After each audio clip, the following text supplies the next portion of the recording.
Hi, welcome back guys. This is your friend, the What If guy, back with another fanfiction. This is the first part of What If Issei had system after death. Now before starting, please give this video a like and subscribe to the channel if you want more videos like this. Now let's get into the fanfic. The world snapped into focus with a jolt.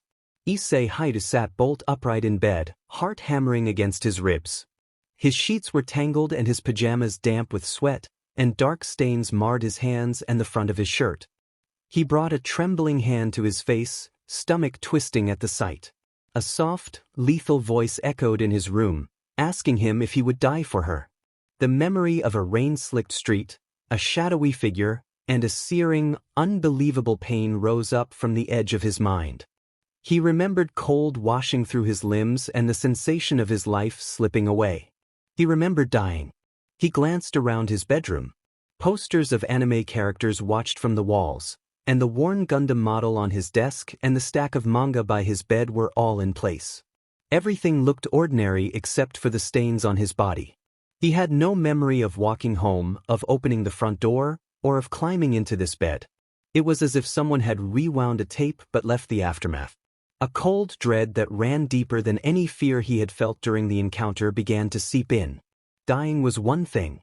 Coming back from it with no explanation and only the evidence on his skin was something else entirely.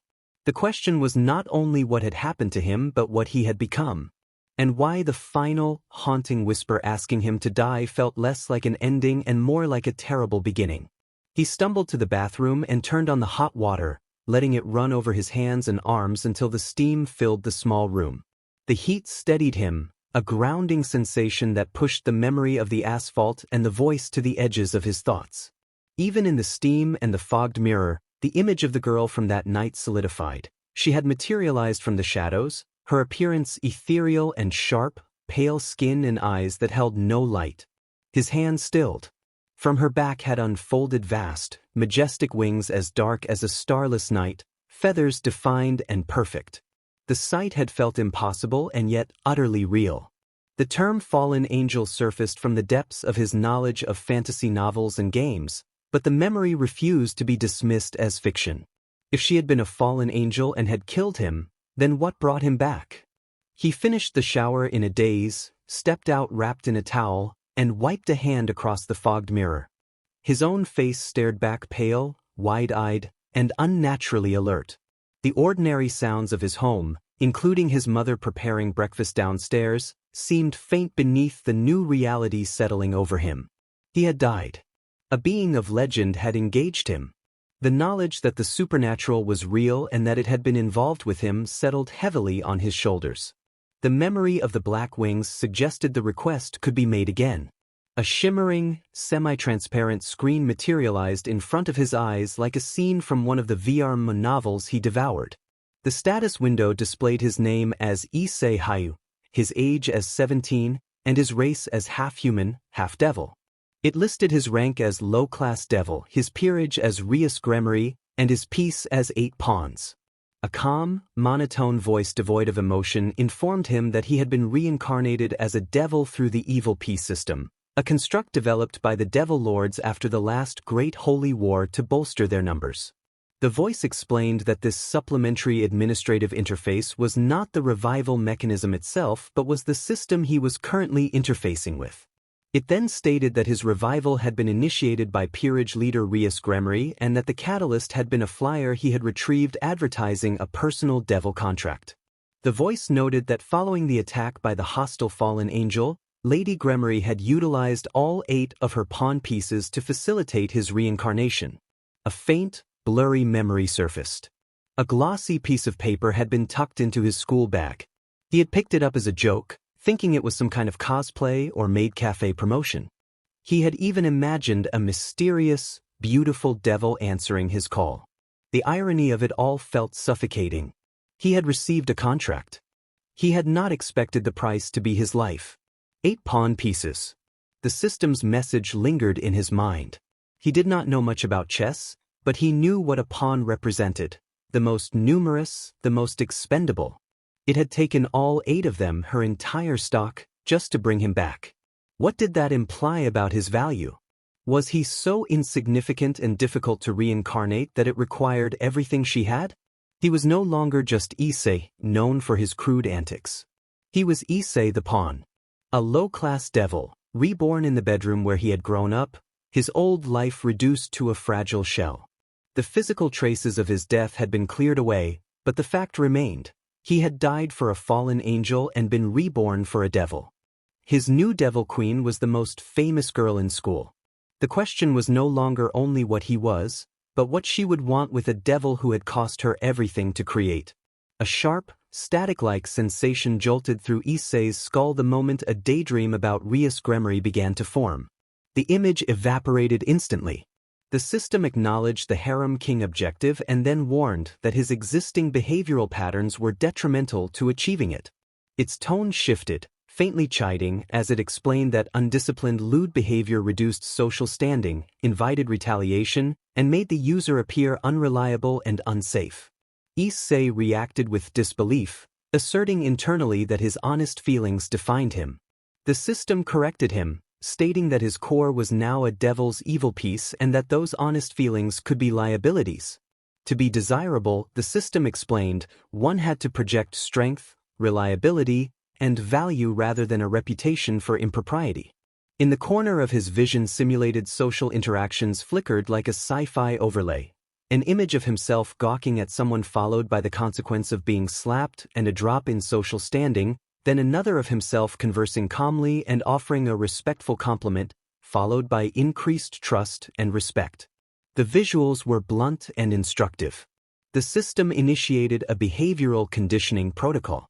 It informed him that inappropriate thoughts would be met with minor neural feedback and that overt actions would bring significant discomfort, all presented as measures to improve his long-term prospects. Framed the changes as necessary adaptation under the rules binding him as a devil and as a servant of his king.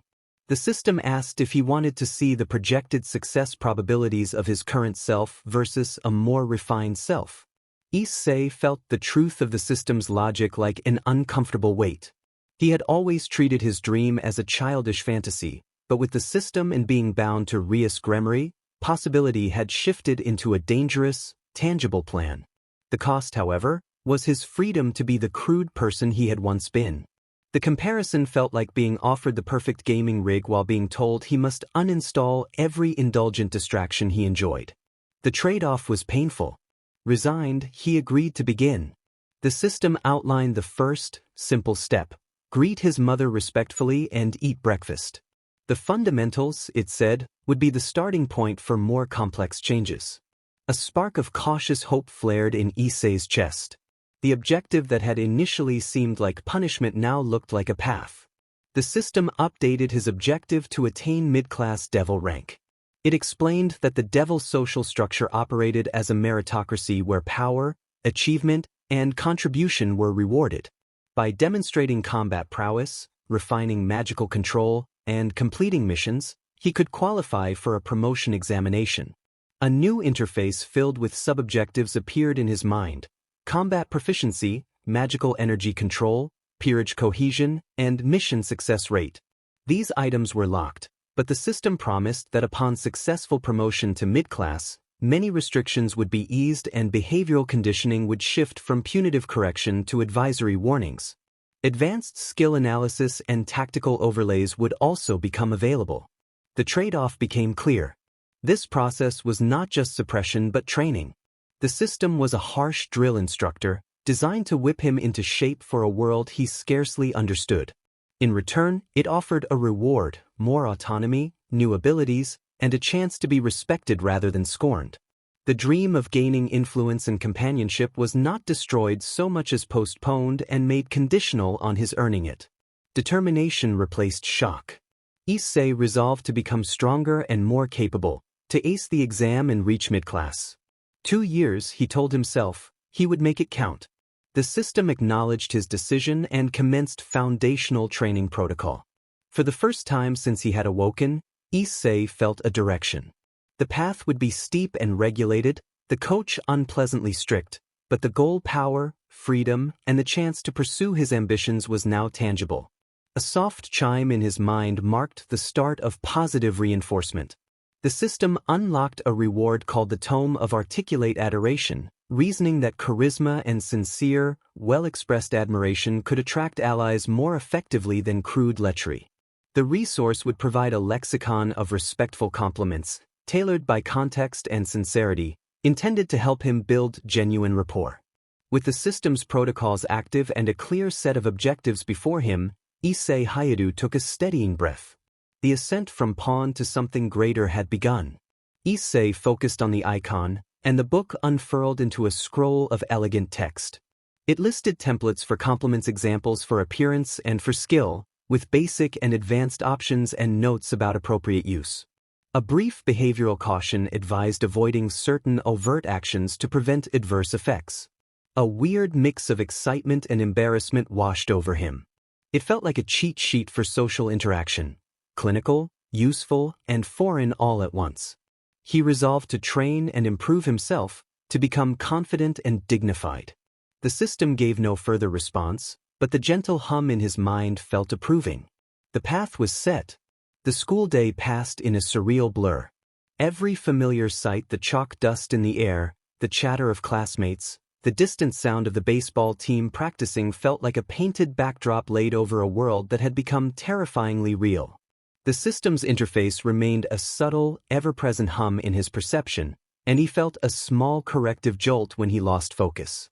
It was frustrating, but it also kept him focused on his new objective.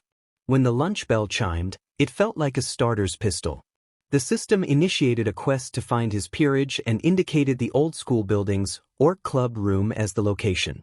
He navigated the halls with a purpose he'd never had before, his heart thumping with a volatile mix of anticipation and dread. He found the designated room and, taking a deep breath, slid the door open. Sunlight streamed through large windows, illuminating a space that felt part lounge, part occult study. 3 of Kuo Academy's most notable students were there. Kiba Yudo, known as the Prince of Kuo, looked up from the sword he was polishing with a soft cloth. His smile was perfectly polite, but Issei sensed a razor-sharp intensity beneath the calm surface. Akino Hymenma sat gracefully at a table, sipping tea and offering a sweet, amused smile that held curious and predatory undertones. Kaneko Taju, the petite white-haired freshman and school mascot, watched him from a sofa while quietly eating a pastry, her blank expression somehow more judgmental than a teacher's scolding. Before he could compose himself, the atmosphere shifted as everyone turned toward the door. Rias Gremory entered, her crimson hair catching the light and her presence filling the room. Up close, she radiated natural authority and confidence. Rias introduced herself as Rias Gremory and informed him that she was his king. She explained that he had been dying and that, to save him, she had reincarnated him into her peerage. She added that it had taken all 8 of her pawn pieces to accomplish the reincarnation. A stunned silence fell over the room. Kiba's polishing halted, Akino's smile widened with interest, and Kaneko stopped eating. Rias noted that, under normal circumstances, a single human soul required 1 or 2 pawns at most, and that the fact he had needed all 8 did not indicate weakness but rather enormous latent potential. She suggested that his sacred gear, when it awakened, must be something truly special. The system confirmed that the bond with Rias Gremory had been established and updated his quest to learn about his new reality. He was no longer just a high school student, he was a pawn in Rias Gremory's peerage, a devil with significant potential, and his first day of training had just begun. As Rias's words about his potential lingered, a private stream of text scrolled across Issei's vision, visible only to him. The system provided supplemental information about sacred gears, describing them as metaphysical artifacts integrated into human souls and originally given as a means of defense against predatory elements of the supernatural world. It stated that his specific sacred gear ranked among the highest echelons in terms of raw potential and destructive capability, which explained his high value to the peerage. Issei wondered what his sacred gear actually was. The system replied that the analysis was incomplete and that the gear remained dormant, heavily sealed as a result of his recent death and reincarnation. Forcing activation prematurely was not advised. It also clarified that the administrative interface he was using was not a sacred gear but a separate external protocol, and that parts of the explanation had been omitted for reasons of secrecy. He blinked, processing the flood of information. He had one of the most powerful artifacts sleeping inside him, and the menu in his mind was something else entirely. He looked from Rias's confident gaze to the curious faces of Kiba, Aquino, and Kaneko and realized they were seeing a new devil with great potential. Only he knew he was also a walking, talking mystery box, containing a divine weapon and guided by a system that was not what it seemed. The path to becoming the harem king had just gotten infinitely more complicated. Rias saw the overwhelmed look on Issei's face and gave him a small, reassuring smile.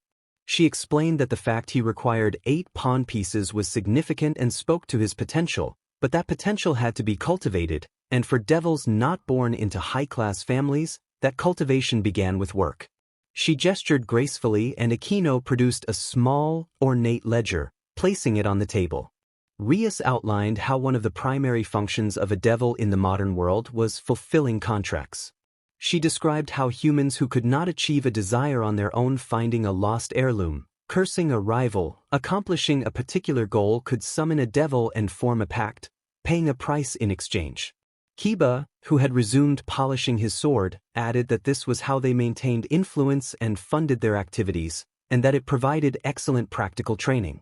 Rias clarified that in older times payment had been in souls or servitude, but that times had changed. Now most contracts were paid in modern currency or valuable items. The system presented a new quest titled Perform Your First Devil Contract. The objective required Issei to accompany a senior peerage member on a contract, observe, and assist, with rewards of practical experience, a potential monetary share, and improved peerage cohesion. Rias explained that contracts were typically conducted at night, when the veil between the human and supernatural world was thinnest and their powers could be exercised with less notice. She told Issei that his training would begin that night and that Aquino would take him on a simple contract where his role would be to observe and learn. Aquino smiled and promised to guide him through the experience, assuring him it would be educational. Issei's mind raced at the idea of devil contracts and getting paid. It sounded like a bizarre, supernatural part-time job. The system's quest and the promise of earning his way forward solidified his resolve. This was a concrete step to get stronger, to understand his new world, and to possibly earn money along the way. He nodded, trying to look more confident than he felt, and resolved to do his best. Rias's expression then grew serious, the welcoming warmth cooling into the stern gaze of a commander. She told him there was another, less pleasant duty that fell to established peerages like theirs: enforcement. She leaned forward slightly as the atmosphere shifted and explained that not all reincarnated devils adapted well to their new lives. Some became intoxicated with power, others corrupted by greed or fear. When a devil abandoned their peerage without authorization and began using their abilities to cause chaos among humans through theft, violence, or unrestrained predation, they were labeled stray devils. Kiba's hand stilled on his sword and his normally gentle eyes hardened as he described stray devils as a blight that brought disgrace to the devil name and threatened the secrecy of their entire society. Aquino's playful demeanor was subdued as she added that strays were very dangerous and, without a king to guide and restrain them, their powers could mutate and run wild, making them unstable and unpredictable. The system logged a data entry classifying stray devils as rogue supernatural entities and high-priority elimination targets, noting that threat levels were variable and could escalate rapidly due to power instability. Rias continued by saying that other orders, such as the Grigori, often handled their own rogues while her peerage handled theirs. It was the responsibility of the local ruling devil to hunt down and eliminate any stray devils that appeared in their territory. She emphasized that it was a dirty, dangerous job, but necessary. She looked directly at Issei and made it clear that hunting strays would eventually be part of his duties as a member of her peerage. He would be expected to uphold their laws and protect the balance they maintained. It was not about glory, she said, it was about survival and responsibility. The system provided a cold, logical counterpoint by analyzing that stray devil subjugation missions offered high experience yield for combat proficiency and mission success metrics, but that mortality risk was significantly elevated compared to standard contract work and recommended engagement only after achieving basic combat competency. Issei swallowed hard as the reality of his new life became stark. It was not just about making contracts and getting paid, it was about being a soldier in a hidden war with rules and consequences. The memory of the attack that had brought him here felt like a premonition now, a reminder of the violence woven into the fabric of his new existence. He had been rescued from one monster only to be enlisted to fight others. Rias's expression shifted again, the sternness softening to reveal a flicker of ambition and frustration as she spoke about another defining aspect of their world, the raiding. She conjured an illusion of a vast, fantastical arena above the table, showing two teams of devils clashing in a spectacular display of magic and might. Rias explained that raiding games were formal, sanctioned battles between two devils and their peerages, fought within pocket dimensions created by the underworld's government and designed to be spectacular, televised events. She noted that while the risk of true, permanent death was minimal due to powerful safeties within the dimensions, the battles themselves were very real. Rias's eyes gleamed with a competitive fire as she described how victory in the raiding games brought prestige, influence, and territory, making them essential for maintaining and advancing a family's standing. Then the fire dimmed slightly and a shadow of vulnerability crossed her face as she allowed the illusion to fade. She warned that a peerage was only as strong as its members, and hers was small. She gestured to the others in the room and acknowledged that Kaneko, Kiba, and Akino were her core, her truly combat-ready pieces powerful and reliable. But she explained that a full set of evil pieces required 15 members. She had a bishop, a young devil named Gasper, whose sacred gear was incredibly powerful but unstable. Kiba gently elaborated that Gasper was fearful and agoraphobic, often sealing himself inside a cardboard box or a closed room for a sense of security. His power was tied to his eyes, and his fear made it impossible for him to control it reliably. Peerage roster updated. Combat ready, Rias Gremory, King, Yuto Kiba, Knight, Akino Haimajima, Queen, Kaneko Tuju, Rook. Non-combatant, Gasper, Bishop. Status, psychologically unfit for duty. New recruit, Issei Hayadu, 8x Pawn. Status, in training. Issei stared at the data. The mighty Rias Gremory, the queen of the school, was operating at a severe disadvantage. She had a queen, a knight, a rook, and a broken bishop. And now, 8 pawns all tied up in one untrained rookie. He understood the stakes at once. Rias had invested everything she could into him. She was not just his leader, she had bet her future on his potential. The pressure settled on his shoulders like a physical weight, but with it came a strange sense of belonging. He was not a random recruit. He was meant to be a cornerstone. Her desperation was his opportunity. Issei said that he needed to get strong, his voice quieter but more determined than before. He said it was not just for himself but for the whole team. Rias smiled, genuinely and gratefully, and said that his growth was the key to their future, to all of their futures. Rias then said there was one more cultural difference he should understand and provided a concise explanation of certain aristocratic customs among devils. The explanation clarified social expectations without diminishing the requirement for public discipline and decorum. The system confirmed the cultural data and reminded him that public decorum remained mandatory for achieving the social standing required by the peerage. A later system update clarified expectations for private conduct. Relieved and motivated, Issei felt a surge of determination. He pounded a fist to his chest and said that he understood completely, promising to become stronger and more disciplined in public while committing himself fully to training. Rias said with a mix of amusement and sternness that he had to earn his place first, and that the process began with not failing his classes and successfully completing his first contract that night. The path was clearer than ever. He had a goal, a method, and the official backing of his peerage. Issei Haidu was ready to begin his training, fueled by a newfound sense of responsibility. His declaration lingered in the air for a moment, then his gaze shifted to Kaneko. The small, white-haired girl met his eyes. Her expression remained unreadable, but he felt the weight of her judgment more acutely than anyone else's. He took a deep breath, the memory of the fallen angel's strike and the coldness of narrowly escaping death anchoring him. He said that after that encounter he understood that acting recklessly made them vulnerable and made them look weak. He told Rias that he would follow the system's training and be less immature in public. He said he needed to get stronger, for real, and acknowledged that he could not be a liability after she had used all her pieces on him.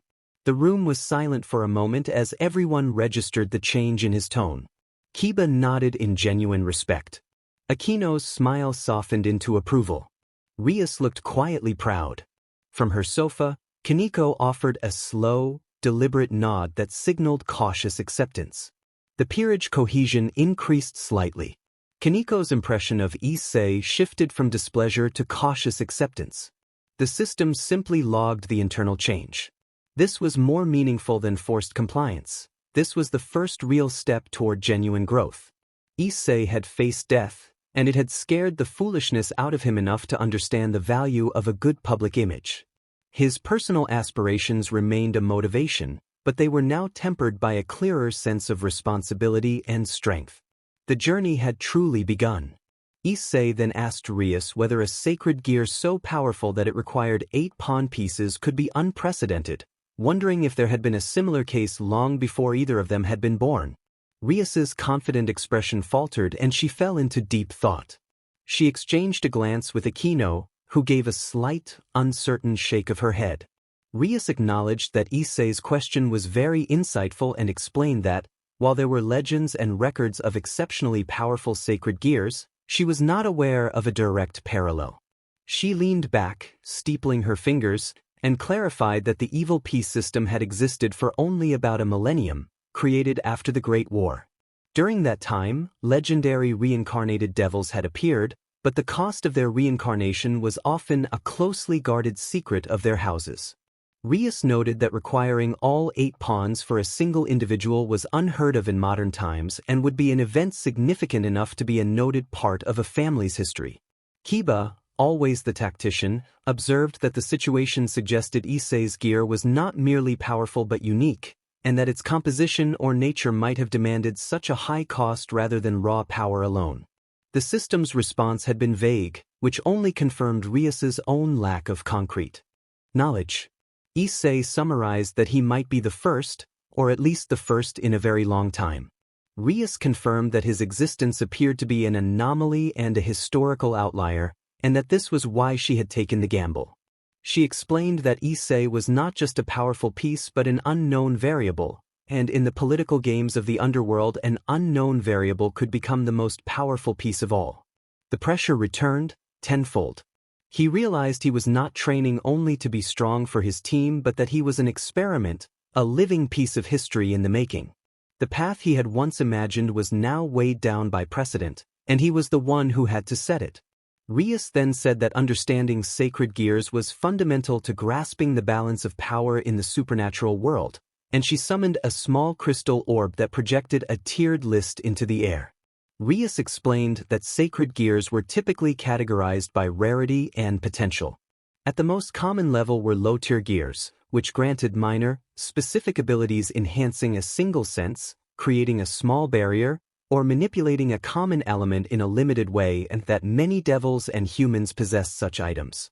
The projection shifted as she continued that middle-tier gears were significantly more powerful and versatile, offering elemental control on a larger scale, potent curses, or powerful physical enhancements. She cited Kiba's sword birth, which created demonic swords, as a prime example of a high-level middle-tier gear.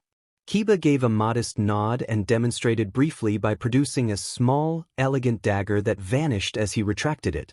Rias then described high-tier gears as rare and immensely powerful, often capable of defying natural laws with abilities like teleportation or limited-time manipulation. She emphasized that these gears could single-handedly change the outcome of a battle.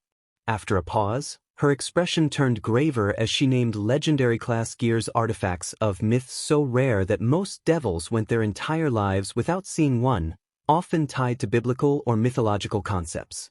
She listed examples such as the gear of the Red Dragon Emperor, the divine dividing of the White Dragon Emperor, and the notorious Sephiroth Grawl. Finally, Rias said that beyond these, only spoken of theoretically by scholars, were the Longinus. Rius explained that the 13 Longinus were sacred gears explicitly stated to possess power capable of killing a god. She described them as ultimate weapons, each unique and potentially cataclysmic, with their bearers acting as forces of nature whose emergence sent ripples through the supernatural world. She let the projection fade and told Issei that, based on the unprecedented cost of his reincarnation, the consensus among scholars was that his sacred gear was unlikely to be merely high-tier and was almost certainly of Longinus caliber. Issei stared, his mouth dry. He understood that he was not just carrying a powerful tool but a weapon of deicide, a force meant to kill a god. The dream he had once cherished now felt very small compared to the terrifying, divine-slaying power sleeping within him. He connected the dots that the gear remained dormant and that its scale must explain why so many pieces were necessary. He concluded that the 8 pawns had not only been needed to revive him but to create a body and soul capable of containing what remained inside. Rius reacted with widened eyes and profound respect, acknowledging that his deduction captured an aspect she had not fully articulated. She agreed that the pieces rebuilt both body and soul, and that a container for a Longinus would demand immense requirements. Issei was, in her words, a high-performance engine that required an entirely custom build just to activate. The system's confirmation settled in his mind and brought with it a mix of terror and exhilaration. His biology had been altered to hold a power he could not yet access. He glanced at the others, Rius, Aquino, Kiba, and Kaneko, who were completely unaware of the mental interface and data streams he could see. They only perceived a newly reincarnated devil with potential. They did not see the strict internal monitor that guided and cautioned him. Issei thought that telling them about a strange menu in his head that warned him when he behaved inappropriately would make him sound delusional, even in a world of fallen angels and devil contracts. It was his secret and his advantage, and possibly his greatest vulnerability if it were ever discovered. He gave Rius a firm nod and deliberately steered the conversation away from the system and back to the common ground they shared. He told her that his first priority was to get strong enough to build up enough energy and control to awaken this thing safely and not be a dead weight until then. He was playing a complicated game now, balancing the truth of his sacred gear with the complete secrecy of his system. For the first time, he felt like he truly understood the board. He was a unique piece, with a hidden rulebook only he could read. The game was on. As Issei stood in the cavernous training room, the system interface flashed brightly, overlaying his vision of the resilient mats and distant training dummies. Initial stat generation complete. Baseline assessment based on human-devil hybrid physiology. A clean, game-like stat sheet materialized before him. Status: Issei Hayadu. Tar: 15. Vit: 10. And 15. Height: 20. 10. Wis: 10. Derived stats. HP: VIT 10 plus END 15. X4 100 HP. Mana: INT 10 plus WIS 10 plus END 15. X270 MP. Issei blinked. It was one thing to know he was a devil in theory, but another to see his own life force quantified like a character in one of his games. The numbers were decent enough, AGI being the highest made sense given that he had always been a runner. The rest was pretty average. Before he could ponder further, a new, urgent quest notification popped up. New quest, the first step. Objective: run 1 kilometer on the provided treadmill without stopping. Rewards: unlock level system, first level up grants plus 10 stat points. Unlock item shop. Unlock dungeon access. The rewards sent a jolt of gamer-fueled excitement through him. Levels, a shop, dungeons, this was beyond anything he'd imagined. It was a full-blown RPG system integrated into his life. He turned to Kiba with newfound fervor and asked where the treadmill was and that he needed to run right now. Kiba, who had been about to explain a basic demonic energy circulation technique, raised a perfectly sculpted eyebrow at Issei's sudden intensity and said that the treadmill was over in the corner and that they should really start with proper training first. Issei thanked him and sprinted toward the machine, his AGI 20 on full display. He hopped on, set the distance, and started running with determined fire in his eyes. Kiba watched, bemused, as the new pawn ran with a desperate speed usually reserved for escaping certain death.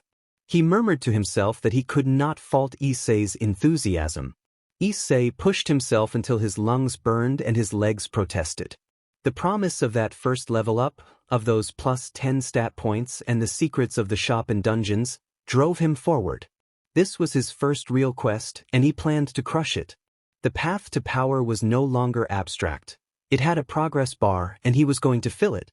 The electronic beep of the treadmill signaled the end of the 1-kilometer mark. Issei stumbled to a halt, drenched in sweat and gasping for air, hands on his knees. For a moment, there was only the sound of his ragged breathing. Then a brilliant, golden light enveloped him. Quest complete. The first step. Rewards distributed. Level system unlocked. Current level. Plus 10 stat points awarded. Item shop unlocked. Dungeon access unlocked. The messages scrolled by in a triumphant cascade. Issei straightened, fatigue momentarily forgotten in a surge of exhilaration. A new interface appeared, showing his stat sheet with 10 points waiting to be allocated. He did not hesitate. His brush with danger had taught him the value of durability and the mystery of his own power. He instructed the system to put 5 points into VIT and 5 into INT. The change was instantaneous. Status, Issei Hayuda level, 1. Tar, 15. VIT, 15, plus 5. And, 15. Height, 20. Int, 15, plus 5. Wis, 10. A warm, strengthening sensation flowed through his body, and a sharp clarity bloomed in his mind. The lingering ache from the run faded noticeably. Derived stats updated. HP, VIT 15 plus END 15, X4 120 HP.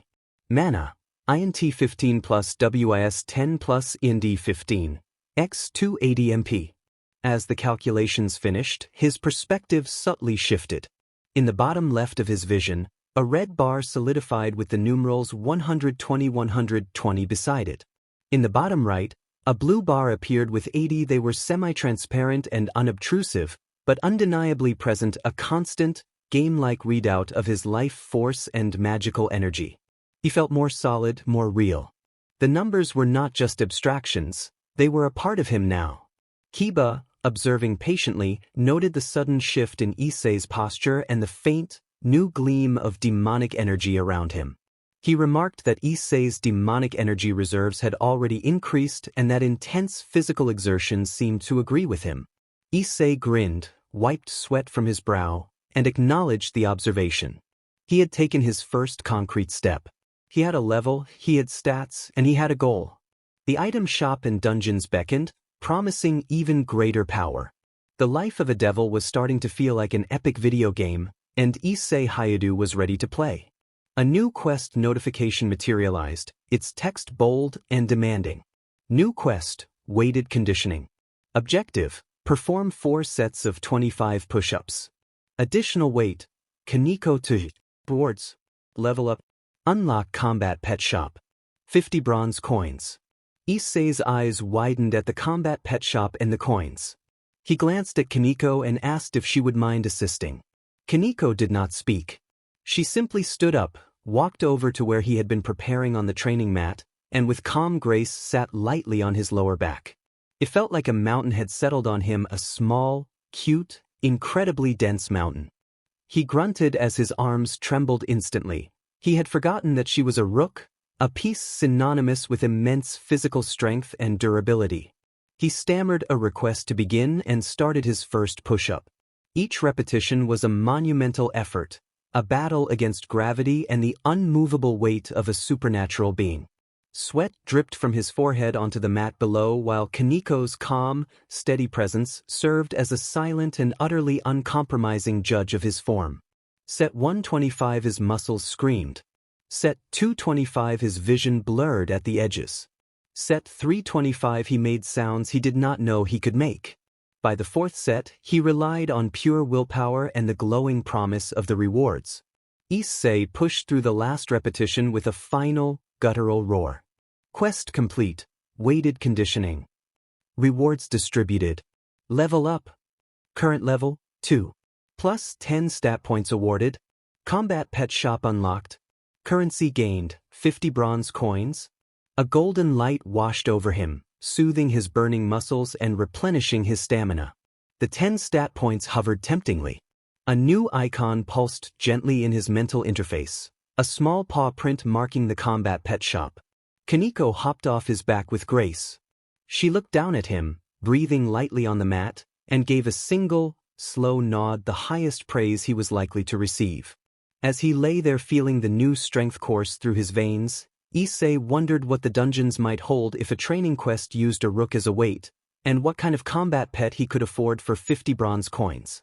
The system was not playing around, and Issei understood his life was about to get even more unreal.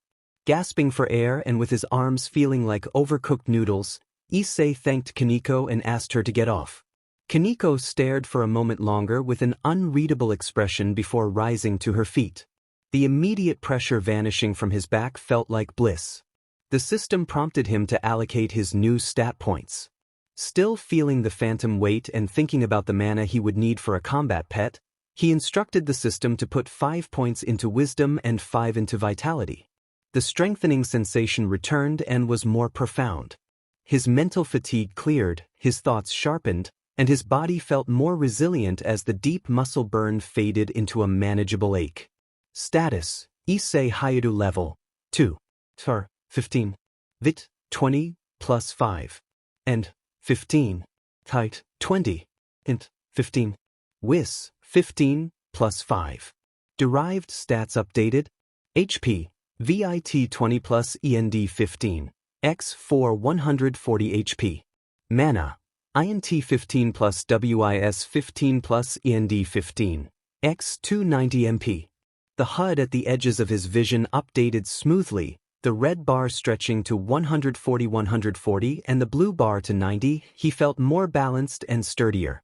Pushing himself to his feet, Issei grinned at Kaneko, who watched him with a faint hint of curiosity. He thanked her for the motivation. Kaneko offered her customary quiet humph, but it lacked its usual edge of disdain. The system seemed to be tailoring its quests not only to build his power but to integrate him with his new peerage. It was working. He was stronger, he had new resources, and he had survived a training session with the Stoic Rook. It was a promising start. A pleasant chime announced a new notification. New quest, Sustenance and Deception. Active. Partake in a meal prepared by Akino Himejima. Inform your parents of your sleepover at the Orc Club, citing ordered food. Rewards. Plus 5 peerage cohesion. Unlock culinary buffs, temporary stat boosts from quality food. Parental worry avoidance, critical success. The mention of Akino's cooking made his stomach rumble, though he felt a flicker of wariness about what the mischievous queen might prepare. The second objective was a relief. He had not yet considered what to tell his parents. Issei found Akino in the magically expanded kitchen, humming cheerfully as she stirred a pot that smelled heavenly. Akino greeted him warmly and said he was just in time, expressing hope that he was hungry. Issei admitted he could eat a horse. Akino replied that the dish was a hearty beef stew and offered a teasing, friendly smile. They sat down to eat with Rias, Akino, Kiba, Kaneko, and Issei. Issei pulled out his phone and composed a quick text to his mother explaining that he had joined the Orc Club, that they were having a sleepover at the clubroom to work on a project, and that the club president Rias had ordered food so she should not worry about dinner. His mother responded that it was good he was joining activities, that Rias Gremory was the president, and that he should be on his best behavior and have fun. Relief washed over him. Rias's family's influence would smooth everything over. Quest complete. Sustenance and Deception. Rewards distributed. Peerage cohesion plus 5. Culinary buffs unlocked. Temporary effect gained. Akino's home cooking, VIT plus 3, mana regen slightly increased for 4 hours. A warm, comforting energy spread through him as he finished the stew. He felt more grounded. The system noted the buff, and the temporary plus 3 vitality reflected in his HUD. Leaning back in his chair, surrounded by his new supernatural comrades with a full stomach and his parents none the wiser, Issei felt a strange sense of peace. The system managed his life with unnerving efficiency, but the results were undeniable. He was being fed, trained, and his cover was maintained. All he had to do was follow the quests and grow stronger. For the first time since his death, things felt manageable. The spare room was quiet compared to the energetic main club area. Issei lay back on the simple bed as the day's events, death, rebirth, stats, and push-ups with a super-strong rook settled over him. He closed his eyes and summoned the system's main interface. With a thought, he opened the newly unlocked item shop. The interface appeared in his mind's eye, sleek and organized with clear categories like a proper game menu. Weapons, armor, spell scrolls, consumables, materials. Issei hovered over the weapons tab. He was tempted by the idea of summoning a cool sword or magical staff but decided he lacked the skill to use them effectively. He considered armor, leather, or magical robes but worried it would be dead weight without training. Spell scrolls were tempting. The ability to cast a spell instantly was appealing. However, the prices were steep and the descriptions warned of mana drain and required affinity. With his limited MP pool, he could probably cast only one low-level spell before being drained. The consumables section displayed simple healing potions, mana tonics, and temporary stat-boosting items, which seemed the most immediately useful. A healing potion could be a lifesaver, but with 50 bronze coins to his name, he had to be smart. The materials list of herbs, ores, and monster parts meant nothing to him. He closed the shop interface without buying anything. The 50 bronze coins felt heavy in his virtual wallet, a precious seed of capital. He did not know what challenges the dungeon would bring or what a combat pet would cost. Blowing his only funds on the first shiny thing he saw would be a rookie mistake. For now, information was more valuable than any item. He needed to see what the dungeon was, what the combat pet shop offered, and what his first real mission with Aquino would entail. The system had given him tools, but it was up to him to use them wisely. With that thought came a strange sense of maturity. He was learning slowly, painfully, but learning. Lying in the quiet darkness, Issei's curiosity got the better of him. He navigated back to the item shop and delved into the weapons tab. The initial list was overwhelming, but his gamer's mind immediately latched onto the organizational key at the top, a cascading spectrum of colors and names that made his heart pound. The tier system was far more elaborate than any game he had ever played. Gray, trash rusty dagger, cracked staff. Cost, 1 to 10 bronze. White, common iron sword, oak wand. Cost, 15 to 50 bronze. Green, uncommon steel gladius, engraved rod. Cost, 1 to 5 silver. Blue, rare mithril blade, crystal focus. Cost, 10 to 50 silver. Purple, epic dragon slayer's edge, archmage scepter. Cost, 1 to 5 gold. Dark orange, low legendary weapons of fable. Cost, 10 plus gold. Orange, average legendary. Yellow, high legendary. Red, mystic. Dark red, mythic. Sky blue, pearlescent. Rainbow, 3-color lower godlike. Rainbow, 5-color medium godlike. Rainbow, 10-color high godlike. Rainbow, all colors true divine. A note at the bottom stated that the tier system applied universally to armor, spell scrolls, and material quality. Issei scrolled past the gray and white items he could almost afford, through the glowing blues and brilliant purples, into the legendary oranges and beyond. The names became more fantastical, the descriptions more awe-inspiring. He saw a mythic spear said to have pierced a sun and a pearlescent shield that supposedly reflected any magic. When his gaze reached the rainbow tiers, the descriptions shifted from stats to concept. A lower godlike sword whose mere presence silenced heresy, a high godlike staff that held the authority of creation. At the very bottom, the true divine tier had no items listed. Instead, a single pulsing line of text explained that artifacts of primordial law were theoretical and acquisition methods were unknown. He backed out, his mind reeling. The sheer scale of it was humbling. His 50 bronze coins were less than a speck of dust in this cosmic bazaar. He could not even afford the cheapest common weapon. It was a brutal, exhilarating dose of reality. The system had just shown him the mountain he had to climb, all the way to the rainbow-peaked summit. He closed the shop. The images of godlike weapons burned into his mind. For now, they were just a dream. The fact that they were listed at all meant they were, in some way, possible. That knowledge was a fuel more potent than any stat point. A slow, cunning grin spread across Issei's face. He applied a filter by rarity to trash. The overwhelming list of god-slaying artifacts vanished, replaced by a much shorter, far less impressive inventory: chipped stone axes, frayed rope, a cracked clay pot, and his target, the rusty dagger. The rusty dagger was gray trash rarity. It was a small, poorly balanced knife, heavily corroded, more likely to cause a nasty scratch than deal serious harm. Its effect was negligible, plus 1 piercing damage. Cost: 1 bronze coin. It was utterly pathetic, but it was also a weapon. And it only cost a single bronze coin. A simple, practical plan formed in his mind. If he was going into a dungeon, having a backup, even a terrible one, was better than nothing. And if he was going to have a combat pet, maybe it could use a tiny, terrible weapon too. He instructed the system to purchase 2 rusty daggers. The system confirmed the purchase, deducted 2 bronze coins, and added 2 rusty daggers to his inventory. Pixelated icons of the sad, rusty blades appeared in the first 2 slots. He now owned 2 pieces of junk and had 48 bronze coins left. It was not much, but it was a start. He had not blown his funds. He had made a tactical investment in the absolute bottom tier of the economy. A sense of grim satisfaction settled over him.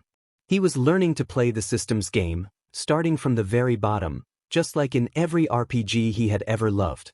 The climb would be long, but he had taken his first, miserly step. A flicker of surprise, then satisfaction, went through Issei when he saw the weapons filter had carried over to the armor section. The interface was intuitive. The trash tier armor list was just as depressing: torn gambeson, a wooden shield full of splinters, and then the piece he was looking for, the studded leather set. The studded leather pieces were sold individually: helmet 4 bronze, chest plate 4 bronze, leggings 4 bronze, boots 4 bronze, gauntlets 4 bronze.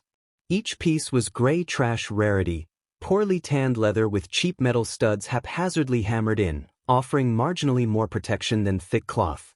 Each gave a negligible +2 slashing resistance. A full set would cost him 20 bronze coins, almost half his net worth. He stared at the numbers and did the mental math. It was a huge investment, but the memory of the fallen angel's spear striking him was still visceral.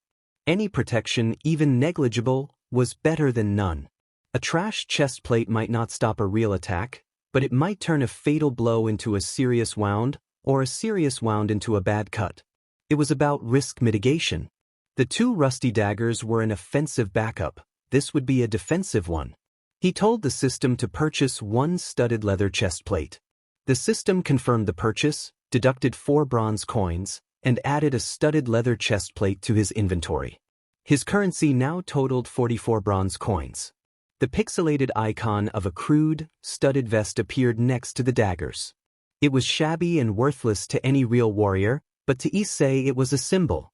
It was the first piece of armor he had ever owned, a tangible step toward ensuring he would never again be so helpless. He had 44 bronze coins left for the mysterious combat pet shop and whatever the dungeon might throw at him. He was building his kit, 1 piece of junk at a time. Issei navigated to the consumables tab and noted that, unlike weapons and armor, there was no rarity filter. The items were practical tools for survival. He scanned past expensive potions he couldn't afford and found exactly what he wanted in the budget section: healing bread. The healing bread loaf was described as a fresh, pre-sliced loaf imbued with faint restorative magic. It was not a substitute for a proper potion, but better than nothing. Each slice restored 5% HP and 2% mana over 10 seconds. Each loaf contained 14 slices and cost 2 bronze coins. Issei calculated quickly and instructed the system to purchase 4 loaves of healing bread. The system confirmed the purchase, deducted 8 bronze coins from his balance, and added 4 healing bread loaves to his inventory. His remaining currency dropped to 36 bronze coins. 4 pixelated loaf icons appeared in his inventory, representing 56 slices of healing bread. It felt like a solid stockpile, a reliable way to recover from minor injuries and mana depletion during a long grind or a dungeon crawl. The mundane magical item represented independence. He would not have to rely solely on Aquino or Rias for every little scrape. With 36 coins left, he felt a surge of confidence.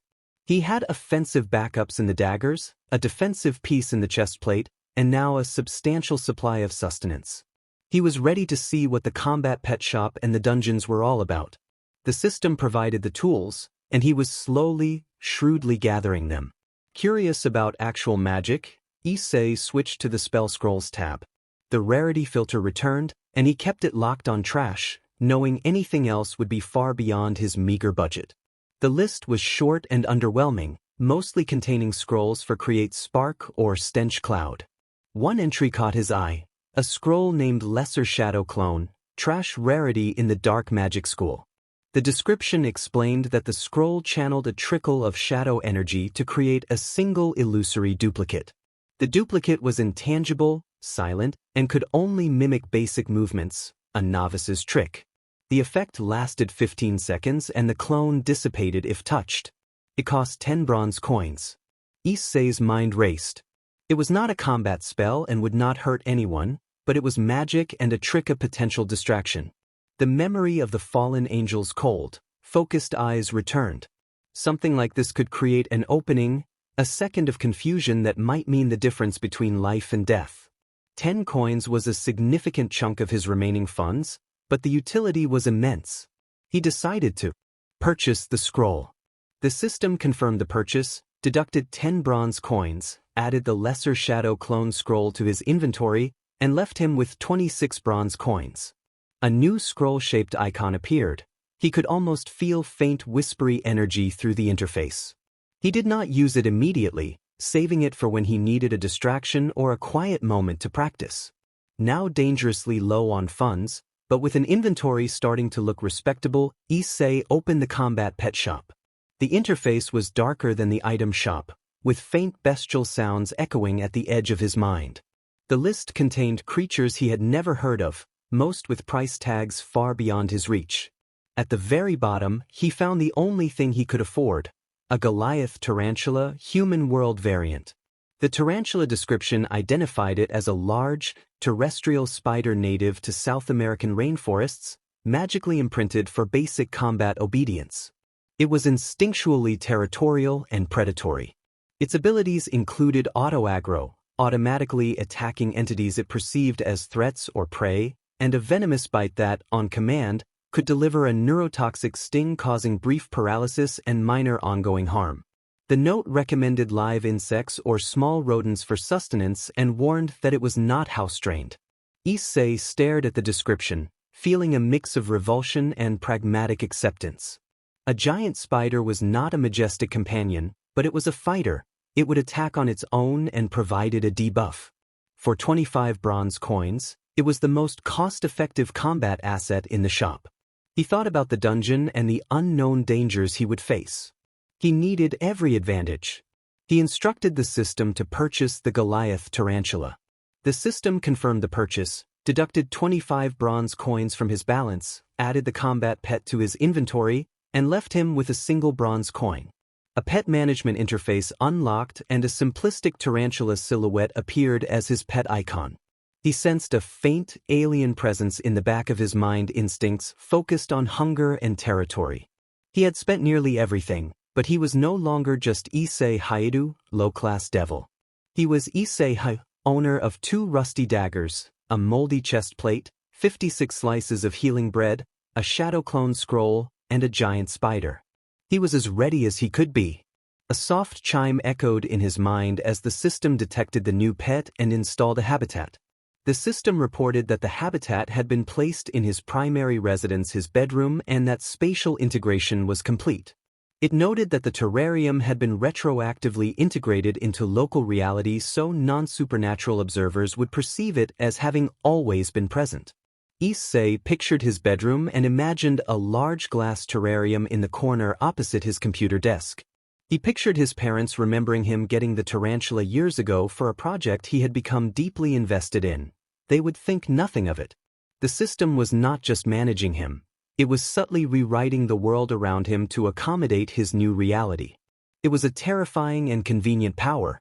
He now had a secret base at the clubhouse and a secret weapon in his bedroom.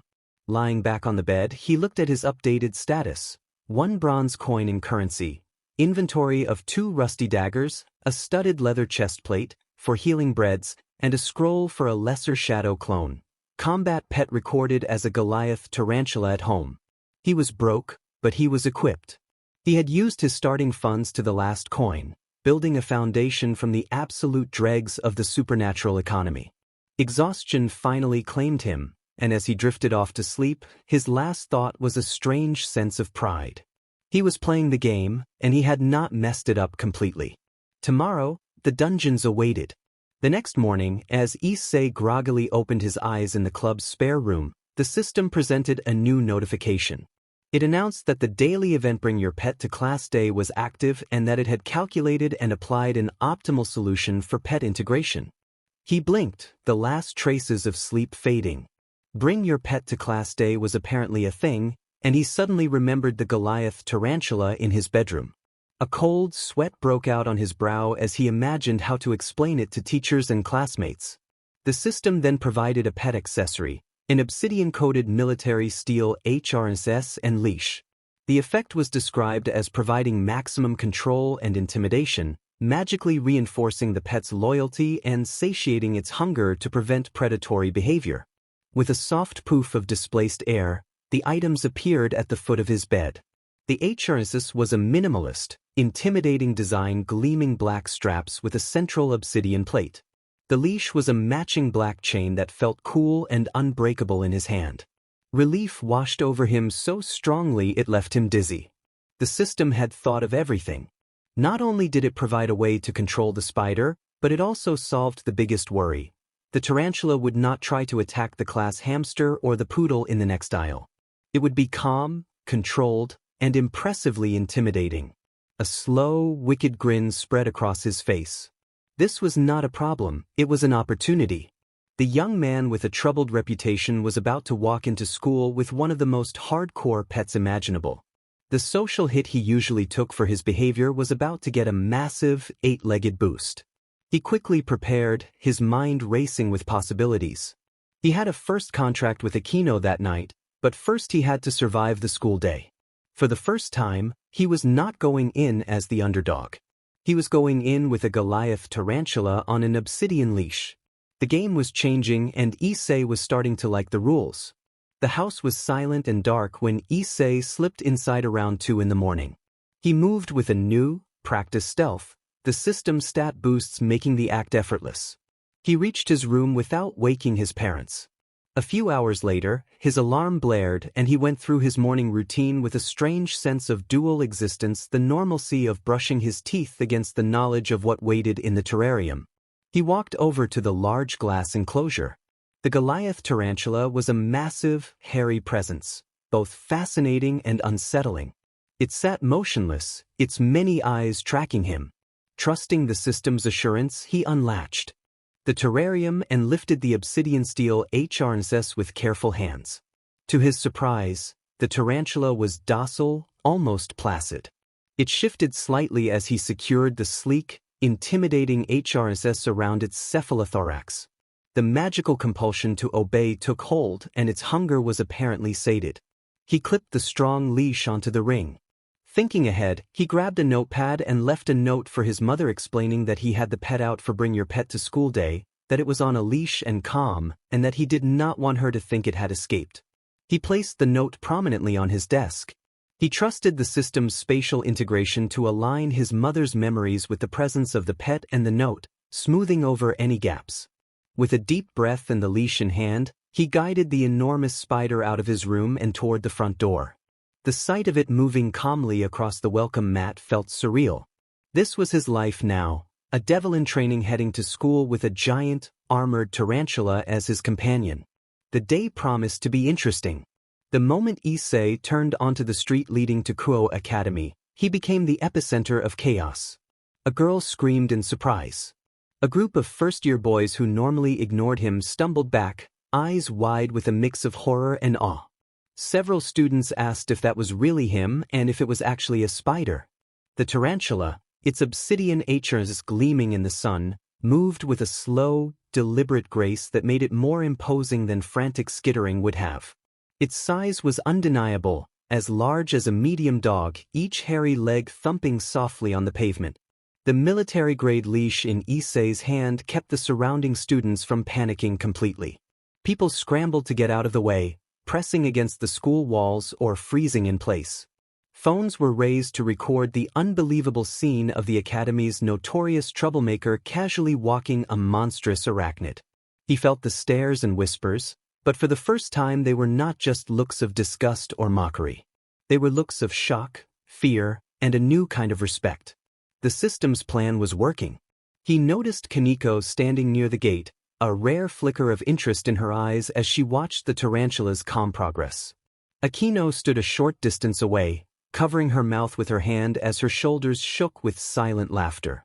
He sensed subtle social shifts, amusement from Akino and mild approval from Kaneko.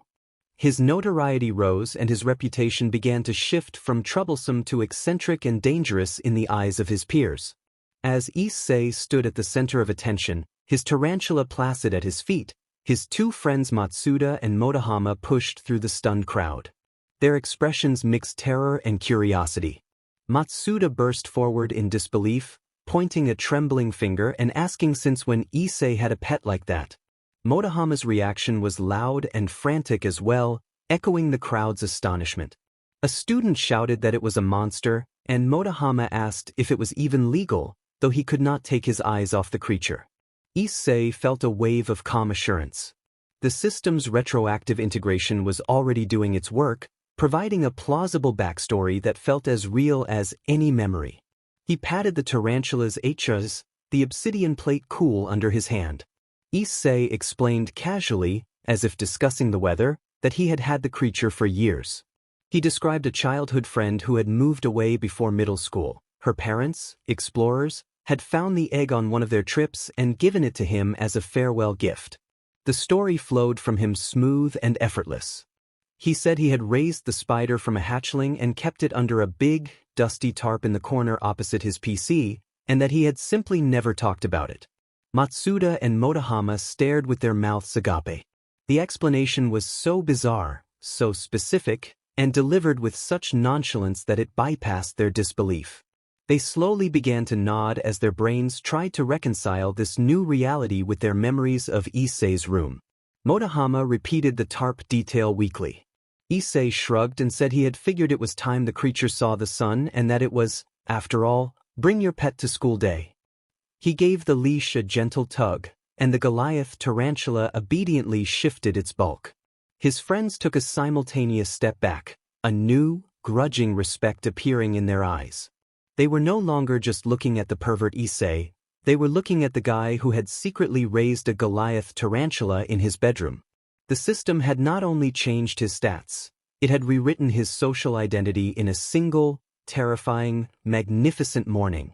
A collective gasp from the surrounding students rose, nearly as loud as their earlier screams. This felt like the moment that would cement the legend. As Matsuda and Motohama watched, their faces pale, Issei calmly crouched beside the massive arachnid. The air grew still and every eye locked on him.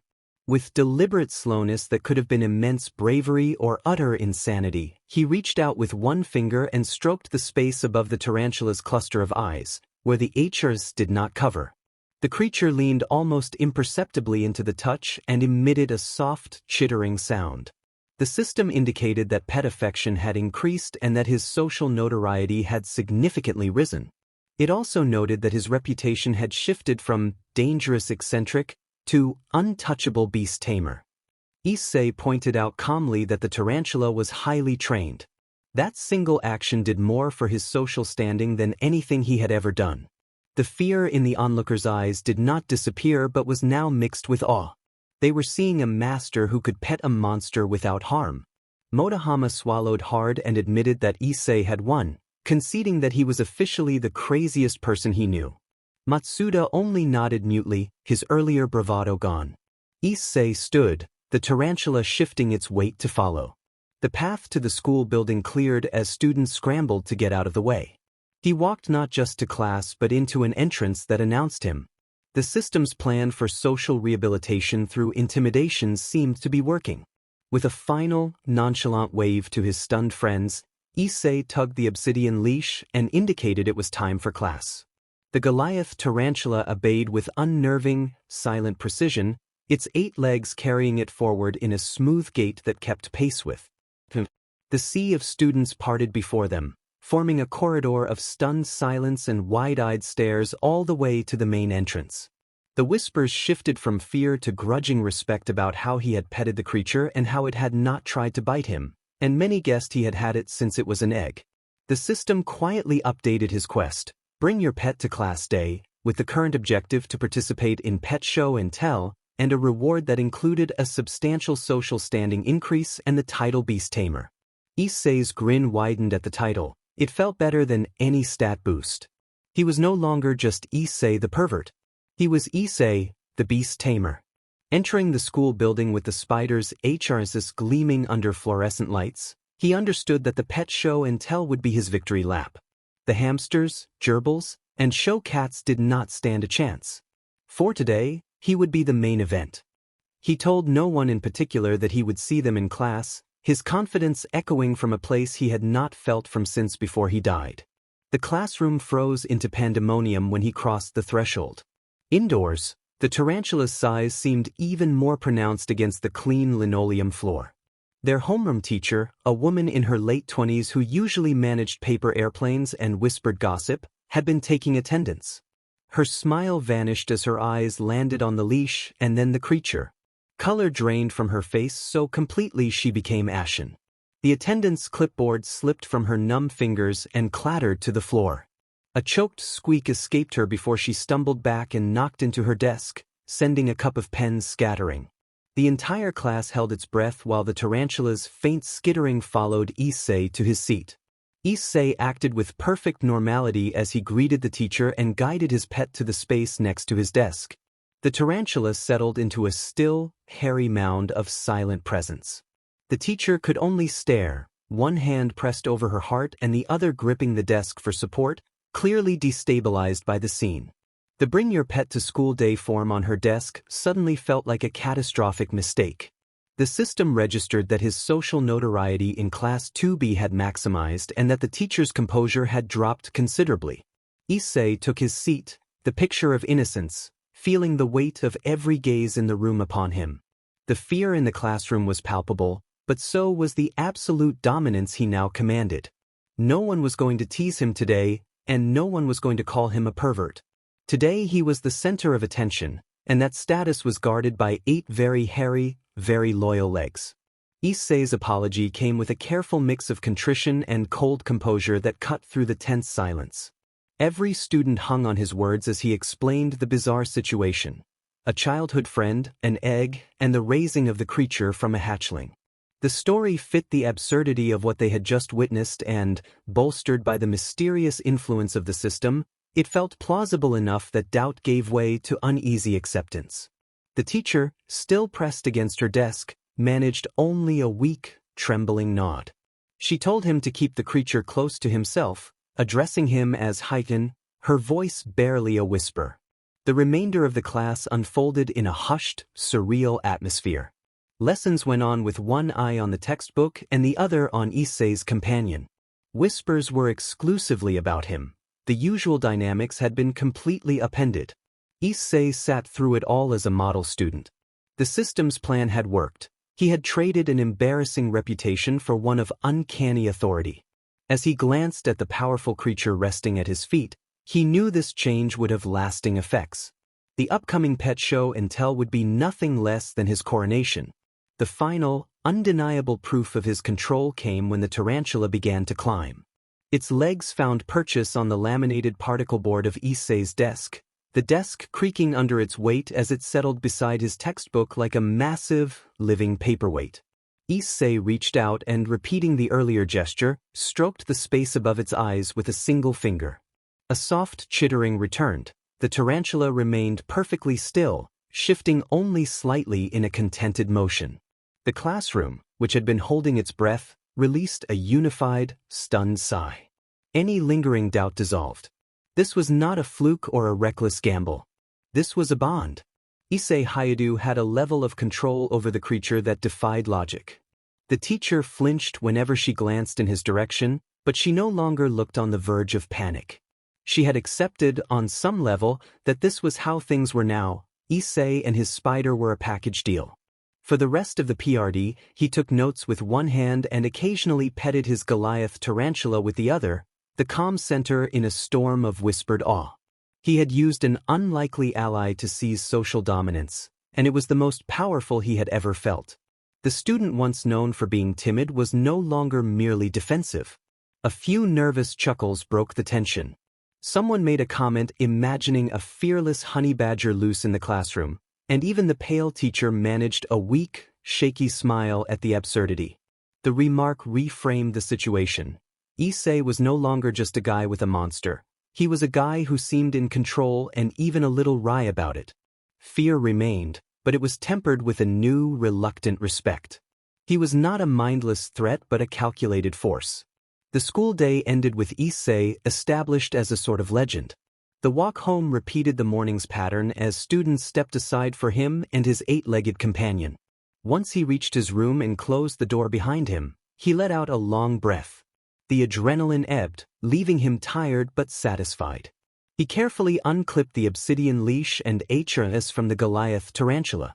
The creature seemed more animated now, its earlier calm giving way to natural instincts.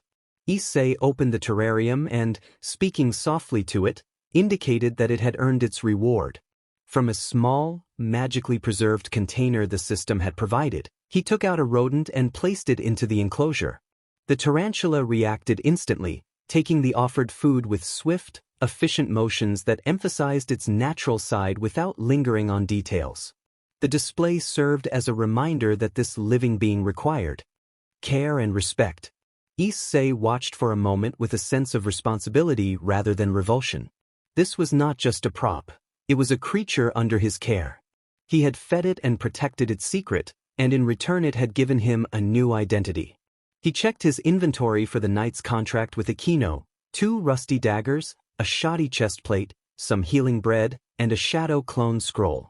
He was as ready as he could be. The pet show and tell had been a bizarre, successful side quest, but now the main story called. The life of a devil awaited. Later that evening in the spacious, magically expanded clubroom, the atmosphere shifted as a new presence arrived. Sona Shirturai, the impeccably dressed student council president of Kuo Academy, entered with cool, analytical composure, her glasses catching the light. Behind her stood her loyal queen, Tsubaki Shinra, offering a polite, knowing smile. Rias set down her teacup and greeted Sona. Akino, Kiba, and Kaneko subtly straightened, acknowledging the arrival of another high-class devil and peerage leader. Kiba acknowledged President Sona with the respectful nod. Sona swept her gaze across the room, missing nothing, and then addressed Rias to discuss the significant anomaly in the school's spiritual balance. Rias's new pawn, Issei Hayadu.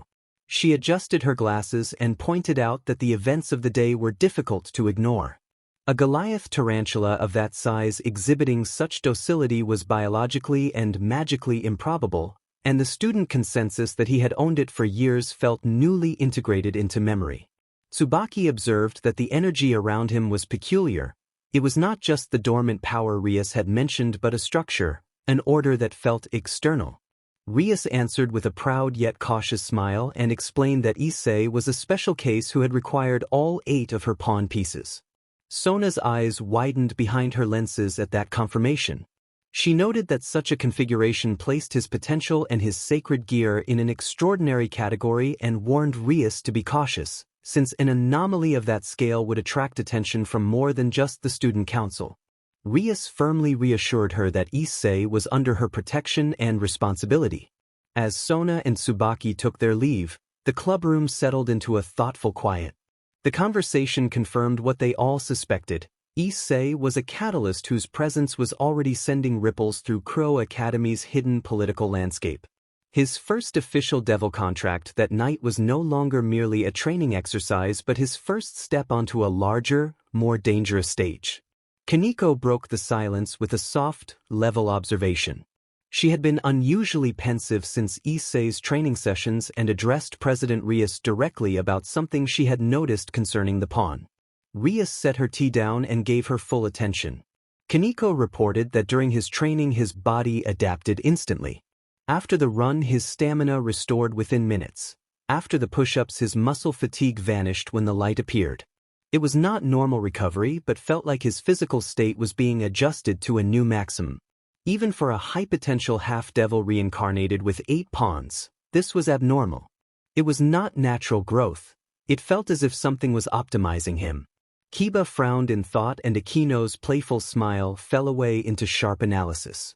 Rias considered Kaneko's assessment seriously. As a cat demon, Kaneko possessed incredibly keen senses, especially regarding spiritual and physical states.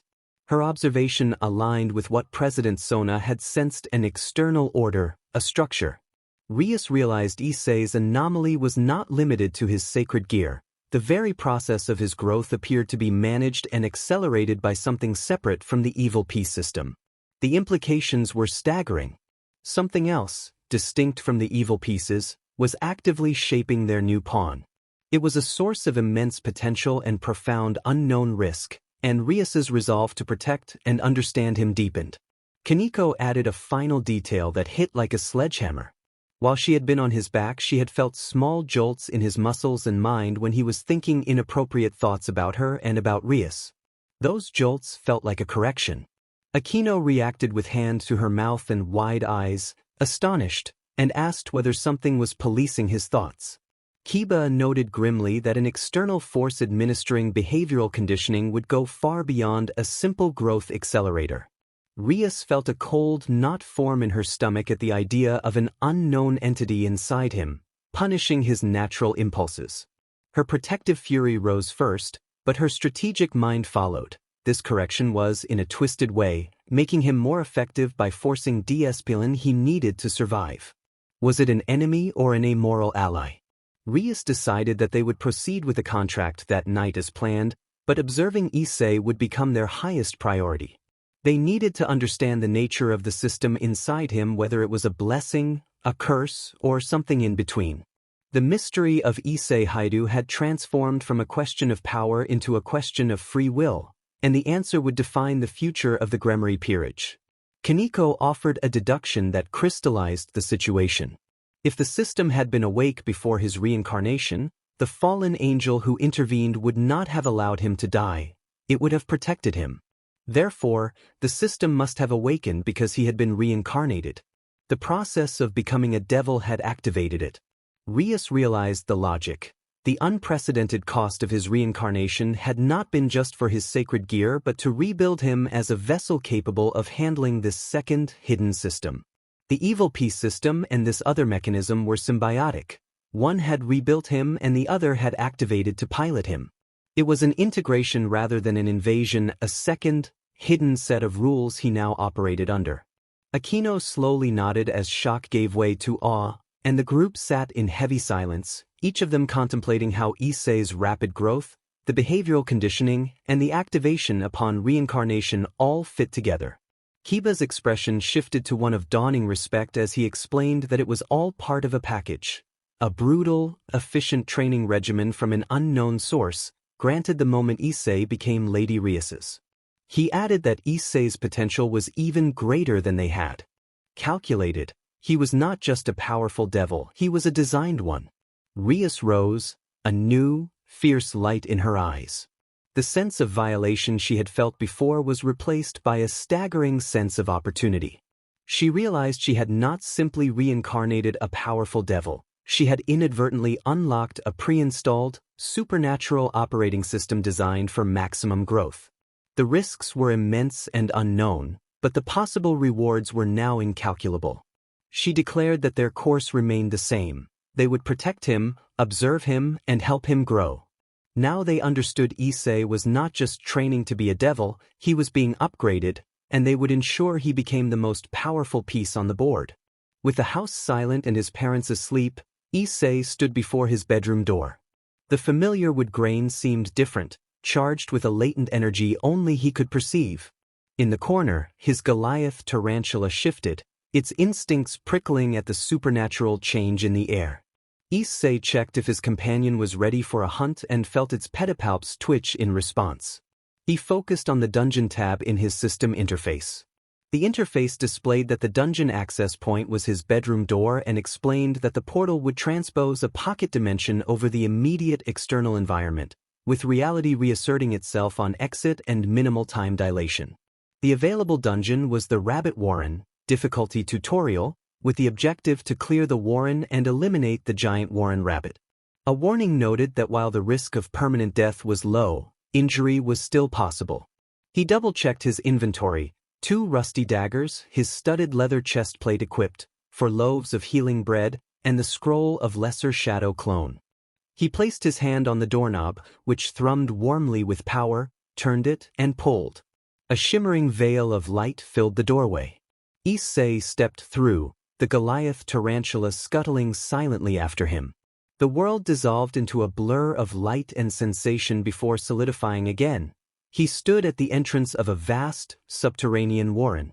The air was cool and earthy, and the only light came from faintly glowing moss on the walls. The sounds of the night were replaced by soft skittering and the occasional deep thump from further in. The door vanished behind him, leaving a solid earthen wall. The hunt had begun. The moment they materialized in the earthy tunnel, the tarantula's docile demeanor shifted. Its predatory instincts, sharpened by the dungeon's magic, took over.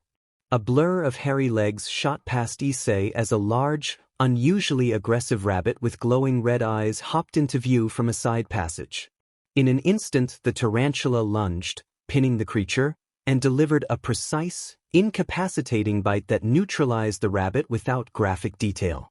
A notification appeared in Issei's vision. The giant warren rabbit had been defeated, awarding experience and a rabbit pelt as loot. Issei felt a mix of revulsion and exhilaration. The spider retracted its fangs and secured the prey, the system's satiation magic ensuring it would not be distracted mid-fight. The pawn and his 8-legged companion were officially on the hunt. The rabbit warren did not stand a chance. The tarantula moved through the tunnels with terrifying speed, ambushing rabbits from the shadows. Its venomous bite left opponents paralyzed and quickly incapacitated, and it dispatched them with efficient, non-graphic finality. Issei followed in its wake, collecting occasional pelts and the few bronze coins that dropped. A notification announced that the Goliath tarantula had reached level 5 and that evolution was available if they entered a safe room to initiate the molting process. A shimmering, blue-hued archway appeared in the tunnel wall ahead. Issei guided his pet inside to a small, quiet cavern where the sounds of the warren were muted. The spider immediately began to weave a thick mat of silk and settled into a cocoon as the molting process began. An evolution interface specific to the pet appeared before Issei, presenting choices for 2 upgrades, a colossal size increase that doubled physical size and significantly increased strength and vitality at the cost of becoming a larger target, an iron-embedded exoskeleton that greatly increased defense but could reduce agility, fangs with a fire enchantment to add fire damage to bites, and a venom upgrade that added a magical burning sensation causing pain and minor damage over time. Issei considered the options and decided that increased size would improve intimidation and tanking ability, while a fiery bite would make its attacks more threatening. He selected the size increase and the fire-enchanted fangs. The silken cocoon glowed with deep heat as the old exoskeleton split and the molting completed. What emerged moments later was dramatically larger, now the size of a small car, its bulk dominating the safe room. Its fangs glowed faintly like embers and the air around them shimmered with heat. The system confirmed the combat pet upgrade. The Goliath tarantula had evolved into a colossal firefang tarantula. Its new stats approximated a significant increase in strength and vitality and a slight change in agility. Issei looked up at his newly evolved companion, feeling a thrill of power mixed with a healthy dose of respect and a bit of fear. The tutorial felt over. The Rabbit Warren's boss did not stand a chance. The new combat pet's listed rarity and evolution progress suggested that, Despite a common classification, its growth potential was substantial. The uncommon 110 designation hinted at a long evolutionary ladder, and the creature was already a force to be reckoned with. The sheer disparity was both humbling and exhilarating for Issei. The devil rode on his pet, and instead of feeling inadequate, he felt a surge of strategic excitement. This was a resource, an incredibly powerful, loyal resource acquired for a pittance. Issei patted the warm, colossal leg of his companion and told it they would go find the boss and finish the job. The chitin felt hotter to the touch now, humming with the new fire enchantment. The colossal tarantula let out a low, chittering hiss, its fiery fangs gleaming in the dim light of the safe room. Together, they stepped back into the warren, ready to turn the final chamber into a fiery confrontation. The moment Issei and his newly evolved colossal tarantula stepped out of the dungeon and back into his quiet bedroom, the reality of the situation crashed down on him. The spider, now the size of a small car, filled half the room and cast a faint, flickering orange light on the walls. There was no hiding this. He stared at the impossible creature, then at his bedroom door, and a cold knot of dread formed in his stomach. Issei asked the system whether he could send the creature back into the dungeon or store it somewhere else. The system replied that dungeons were instanced combat zones rather than storage facilities, and that the pet habitat in his bedroom was the designated residence. The pet's current size exceeded habitat capacity due to the unplanned evolution. With that, his options were gone. The secret of the system, the one thing he feared would make him seem insane, was about to be forced into the open. He decided Rias needed to know. She was his king, and he was about to take a dungeon boss to her clubroom. He opened his window and stepped out onto the tarantula's broad, warm back. Mounting the creature was surprisingly easy. It felt like climbing onto a living, armored tank. With a mental command, the tarantula descended the side of the house with unnerving, silent grace and moved through the sleeping suburban streets while Issei clung to its back. Arriving at the old-school building, Issei guided the tarantula to the magically concealed entrance of the clubroom. Inside, the scene had been one of quiet preparation for the contract with Aquino. The calm shattered when the massive, fiery-headed spider clambered into the room with Issei perched on its back. Rias, Aquino, Kiba, and Kaneko froze, their expressions registering a shock that surpassed what they had felt that afternoon. Issei slid off the tarantula's back and raised his hands in a gesture of surrender. He addressed Rias directly and began to explain everything. The RPG-like interface that had appeared in his head, the system that explained his growth, the dungeons, and the combat pet behind him, which had been a tutorial dungeon reward. Issei took a breath and prepared to be met with disbelief or worse. He felt the weight of the secret lifting as he began his story under the stunned gazes of his peerage and the imposing presence of his colossal pet. He recounted how, that morning after he had died, he woke up in his bed to find evidence of the incident, still present traces on his hands, clothes, and sheets that made clear it had not been a dream. He described the surreal horror of that discovery, the frantic efforts to deal with what had happened, and the hot showers that could not wash away the memory. As he dressed, a screen had appeared before his eyes like something from a video game. It spoke not aloud but directly into his mind, presenting information. He explained that the system had initially described the fallen angel as his killer, identified Rias as a devil, and framed his reincarnation through what it called the evil peace system. It displayed his name, age, and an impossible race classification, half human, half devil. Issei continued, telling them that the system had given him a quest instructing him to come to the occult research clubroom during lunch. It had guided him there, telling him who everyone was before he had even stepped through the door. It seemed to know everything. The room fell utterly silent. Kiba displayed deep astonishment, Aquino's playful demeanor shifted into analytical focus, and Kaneko watched him with confirmed suspicions. Rias listened with narrowed crimson eyes, not in disbelief but in a frantic reassessment of everything she thought she knew about her most anomalous pawn. The puzzle pieces were snapping into a coherent picture. Issei was not merely a vessel for a powerful sacred gear. He was the bearer of a mysterious, sentient interface that had co-opted his existence. Issei explained that when Rias had been describing the tiers of sacred gears low, middle, up to legendary, the system had intervened and delivered a private data packet. He recalled that the system had described sacred gears as metaphysical artifacts, created to grant humanity means of defense against predatory elements of the supernatural world. When Rias mentioned the Longinus, weapons with the power to kill gods, the system had confirmed that his specific sacred gear was categorized among the highest echelons and that its nature was the core reason for his high peace value.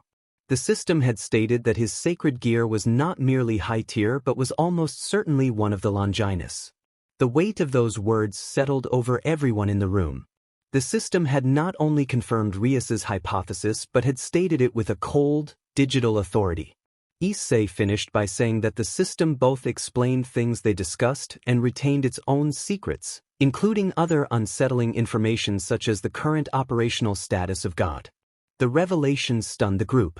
The entity inside Issei was not just a power-up, it was a repository of forbidden knowledge and a direct source of confirmation for their most extreme theories about him. It had validated Rias's 8-pawn gamble on a cosmic scale. The pawn she had resurrected was not only housing a god-killing weapon but was also being guided by an omniscient, enigmatic force that existed outside all known supernatural systems. Issei pressed on, explaining that the most unbelievable part came next. He said that before any training even began, the system had generated his stats and quantified him. He recalled the screen clearly. His starting stats were Strength 15, Vitality 10, Endurance 15, Agility 20, Intelligence 10, Wisdom. Aquino gasped softly at the thought of intelligence and wisdom being reduced to numbers. Issei continued, describing how from those numbers the system had calculated his HP and mana and displayed bars in the corner of his vision, red for HP and blue for mana. The system had given him quests. His first had been to run a kilometer. When he finished, he leveled up. He admitted the words were embarrassing to say but spoke with defiance, expecting ridicule. Rias, however, did not mock him. She repeated that he had leveled up, the term sounding strange but apt to her. Issei said he had received 10 stat points to assign, which he put into vitality and intelligence, and that his HP and mana had increased instantly. He had felt stronger and clearer. He described the next quest, push-ups with Kaneko on his back. When he completed that, he leveled up again, and the system unlocked the item shop and the dungeons. He gestured toward the colossal spider in the back of the room, and explained that the combat pet shop had been a reward and that he had bought the spider for 25 bronze coins. The dungeon had been behind his bedroom door, a rabbit warren filled with hostile rabbits. Issei described the earthy tunnels and the glowing-eyed rabbits. His pet had handled the encounters. It hunted and subdued the threats, gaining experience until it reached level the system had then announced it was ready to molt. They had been forced into a safe room, and Issei had been offered a choice of upgrades. He chose to double the spider's size and give it fire-enchanted fangs, which explained why it no longer fit in his room. He produced, from his inventory, a shabby studded leather chestplate and 2 rusty daggers as proof objects that looked as worn and ordinary as their descriptions had promised. The evidence of the system's stats, levels, shops, and a dungeon-evolved pet was laid bare before them. The silence in the room was broken only by the faint, fiery hiss of the tarantula's breath. Rias now understood the true nature of the anomaly in her peerage. She had not just acquired a soldier, she had acquired a player. Issei concluded with a practical plea. He admitted that he needed a place to keep the colossal firefang tarantula because his bedroom was far too small. The absurdity of a reality-bending RPG system culminating in a teenager asking his king for help with a pet housing problem hung in the air for a long moment. Rias began to laugh, an astonished, genuine sound that was neither mocking nor cruel. She told Issei that only he could be reborn with a divine artifact and an omniscient guide, and still present his greatest immediate problem as a lack of pet-friendly real estate. Her laughter faded into a look of firm command. She decided the spider could stay and explained that the clubroom's spatial expansion existed for a reason. They would section off an area for it. She regarded the tarantula with a calculating gaze and noted that a colossal firefang tarantula was a more unique addition to the peerage than a hellhound. Aquino smiled widely, and even Kiba allowed a faint, amused expression. Kaneko looked at the spider, then at Issei, and gave a slow, approving nod. The secret was no longer Issei's burden alone. By trusting his king, he had integrated his game-like power into the Gremry peerage. His pawn, his stats, his shop, his dungeons, and his giant fire-breathing spider were now official assets of the team. Rhea summoned a complex, glowing red magic circle on the floor beneath the tarantula, the air humming with power. She declared that the warded, expanded attic space above them would serve as a suitable habitat. In a flash of crimson light, the massive spider vanished from the clubroom, and Issei felt a faint pulse through his pet management interface confirming that the tarantula had been safely relocated.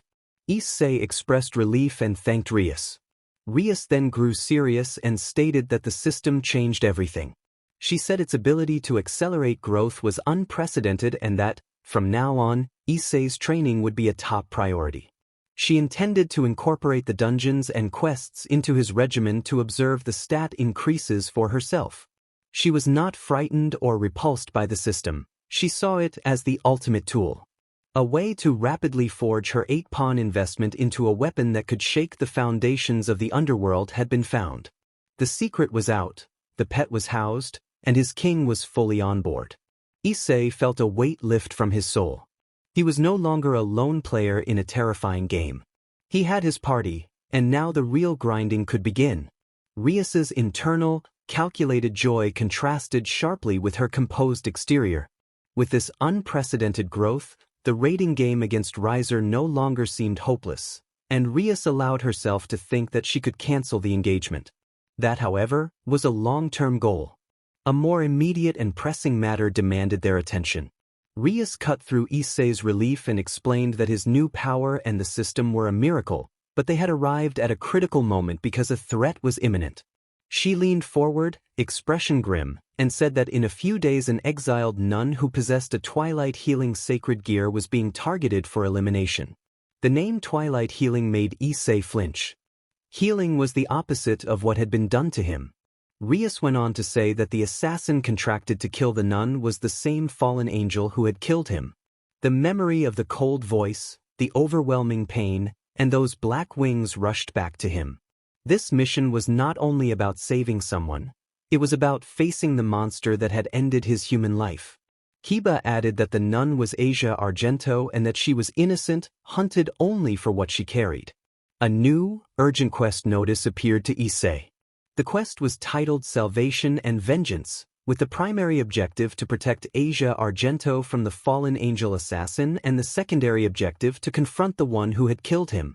The rewards promised massive experience, a unique bond with the Twilight Healing sacred gear, the chance to resolve past trauma, and increased cohesion for his peerage. Failure meant the death of an innocent and the strengthening of an enemy faction.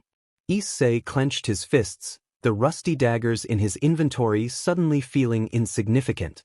This was no longer a tutorial or a training grind. This was the first real boss fight, and this time he would not be alone. He understood the stakes and vowed that they would save Asia. The pawn was ready for his first true mission. Rias broke into a fierce, predatory grin, the expression she used when devising a brilliant, aggressive strategy. She approved the plan and explained that the psychological impact would be significant. Fallen angels prized order and pride, and the sight of a mundane yet magically evolved fighter arriving on an enormous, unexpected mount would completely upset their calculations. She pictured the fallen angel preparing to strike a helpless nun only to be met by a teenage devil charging in on a massive, fiery tarantula. The sheer absurdity would create the opening they needed. Rias finalized the plan. On the day of the attack, Issei would engage with his mount while Kiba and Aquino provided support and ensured Asia's safety, turning the assassination into an ambush. Issei felt adrenaline surge through him. He would not remain a victim or a trainee, he would be a combatant. The quest in his vision confirmed. The strategy had been accepted and noted that the tactical advantage of surprise would be in their favor. The path was clear. The grind had meaning. In a few days Issei Hayadu would taste vengeance, and Asia would get a chance to live. A few days of intense, solo dungeon delving followed. Issei pushed himself harder than ever, using his rusty daggers and a shadow clone scroll to take down giant warren rabbits and relying on healing bread for minor scratches. The colossal tarantula remained in the safe room, quietly observing as its master completed his solo trials. After defeating a particularly large rabbit, a familiar golden light enveloped Issei. He leveled up to 5 and received 20 stat points. The system notified him that a racial evolution option was available, clarifying that evolution would add a new racial layer without replacing his existing human and devil traits, effectively expanding his spiritual capacity. 3 evolutionary options were presented. The first, Stone Golem Kinship, would grant a physique like unyielding stone, greatly increasing vitality and strength and improving physical resistance at the cost of vulnerability to certain magic. The second, Lesser Dragonkin, would awaken a sliver of draconic power, synergizing with Dragon-type sacred gears, moderately boosting all stats and enhancing demonic power. The third, Biju-type Nikomata, would infuse him with the nature of a phantom cat, greatly increasing agility and intelligence and granting minor illusion and stealth abilities. Before choosing an evolution, Issei allocated his 20 stat points to build a balanced foundation. He instructed the system to put 5 points into strength, 5 into endurance, 5 into intelligence, and 5 into wisdom. The surge of power flowed through him, balancing his body and sharpening his mind. His status updated. Issei Hayadu, level strength 20, vitality 20, endurance 20, agility 20, intelligence 20, wisdom-derived stats updated accordingly, with HP calculated from vitality and endurance and MP derived from intelligence, wisdom, and endurance. The red and blue bars on his HUD looked more robust than ever. Facing the 3 evolutionary paths, Issei felt an instinctive pull from within. It was not the system's voice but something older, a flicker of immense power sleeping in his soul. The Lesser Dragonkin option called to him. The description about synergy with Dragon-type sacred gears felt like a key turning in a long-locked door. He chose the Lesser Dragonkin evolution. The moment he made that decision, his senses were flooded with power. The golden light of the level-up was consumed by a brilliant crimson, and an ancient strength awakened inside him. He felt his demonic power swell and shift, hotter and far more vast than before. Scales seemed to flicker across his skin, a sign of the new force integrating with his being, and his inner power churned like a dormant volcano waking to life. A faint draconic pressure began to emanate from him, causing the air in the safe room to shimmer. Evolution complete. Lesser Dragonkin. Race, half-human half-devil Lesser Dragonkin. All stats increased by 5. Demonic power capacity and potency significantly increased. Dragon affinity synergy unlocked. His stat sheet updated in a flash of brilliant light. Status read Issei Hayadu, level strength, vitality, endurance, agility, intelligence, and wisdom all showed marked improvement. His HP and mana rose accordingly. He felt faster, stronger, tougher, and his mind unexpectedly sharp. He clenched a fist and watched faint red demonic energy, tinged with draconic intensity, crackle around his knuckles. The rightness of the choice settled in his bones. He was ready. The fallen angel who had thought him easy prey was about to meet a very different Issei Hayadu, one with the heart of a dragon. The door of the abandoned church exploded inward in a shower of splinters, torn from its hinges by the sheer bulk of the colossal firefang tarantula. Issei stood on its back, a rusty dagger in each hand, his eyes burning with a mix of vengeance and draconic intensity. The scene inside matched Rias's intelligence report, but seeing it in person was different. Asia Argento, tied to a large cross, had tears on her face. A group of rogue exorcists, their faith twisted into malice, stood guard. At the center of it all were 3 fallen angels. 2 of them, a man and a woman, recoiled in shock and disgust at the monstrous arachnid that had burst into their sanctum. The 3rd fallen angel, pale-skinned with dark hair and cold eyes, went completely still. Her jaw slackened, her spear of light faltered. The cool, superior composure she had worn when she had killed him shattered into disbelief. She whispered that she could not believe it, claiming she had felt his soul scatter when she killed him. Issei leaped from the spider's back and landed with a solid thud that echoed through the stunned silence. The rogue exorcist's bravado broke under the terrifying entrance. Issei answered in a low, steady voice that she had indeed killed him before, and that he had gotten better. He pointed a rusty dagger at her and made clear that this time he would not be the one to die. The element of surprise, born of the absurdity of an eight-legged ally, belonged to them. The battle for Asia Argento's safety and Issei's revenge had begun. The colossal firefang tarantula surged forward with a chittering hiss, a living avalanche of chitin and fury. Its fangs glowed like molten metal, and its size made it a terrifying presence in the confined space of the church. It ignored the stunned fallen angels and locked its focus onto the rogue exorcists, its programming turning the confrontation into a hunt. Screams of horror replaced the previous silence. Issei used the opening. His agility, enhanced by draconic vitality, propelled him in a crimson-tinged blur toward his killer. The two other fallen angels moved to intercept, but Kiba arrived in a flurry of demonic swords that materialized to block their path, noting that his comrade had a prior engagement. Akino descended in a crackle of lightning, her expression composed as she engaged the second fallen angel and playfully told the others not to interrupt. Issei closed the distance. His twin rusty daggers looked like trash in his hands, but his eyes held the fire of a dragon and the cold focus of someone driven by a system and a score to settle. He was finally face to face with the architect of his nightmares. He told her that it was just the two of them now.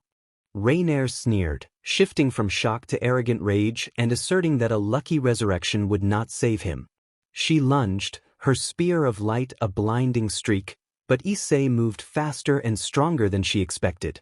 Rather than dodging, he reached out with a hand wreathed in crackling red demonic energy and grabbed the blazing spear just below its tip.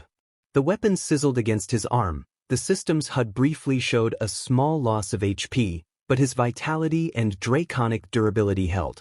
The spear burned and shook in his grip, trapped by his strength. Rainier reacted in disbelief that the holy light had been caught. Issei countered with a terse statement that his stats did not lie, and then squeezed with a roar fueled by his strength. The spear did not continue as a threat.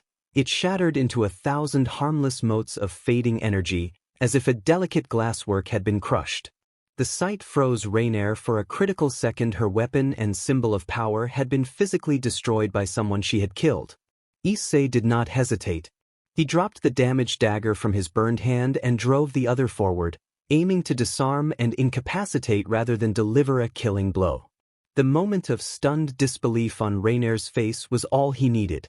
Moving with blinding speed, he struck the dark feathered wings at their base. The wings severed and dissolved into shadow and light. The connection to her fallen nature was violently broken. Rainier screamed in anguish and loss, a sound more spiritual than graphic. From across the room, Akino watched the turn of events and let out a surprised, intrigued gasp, her interest plain but controlled.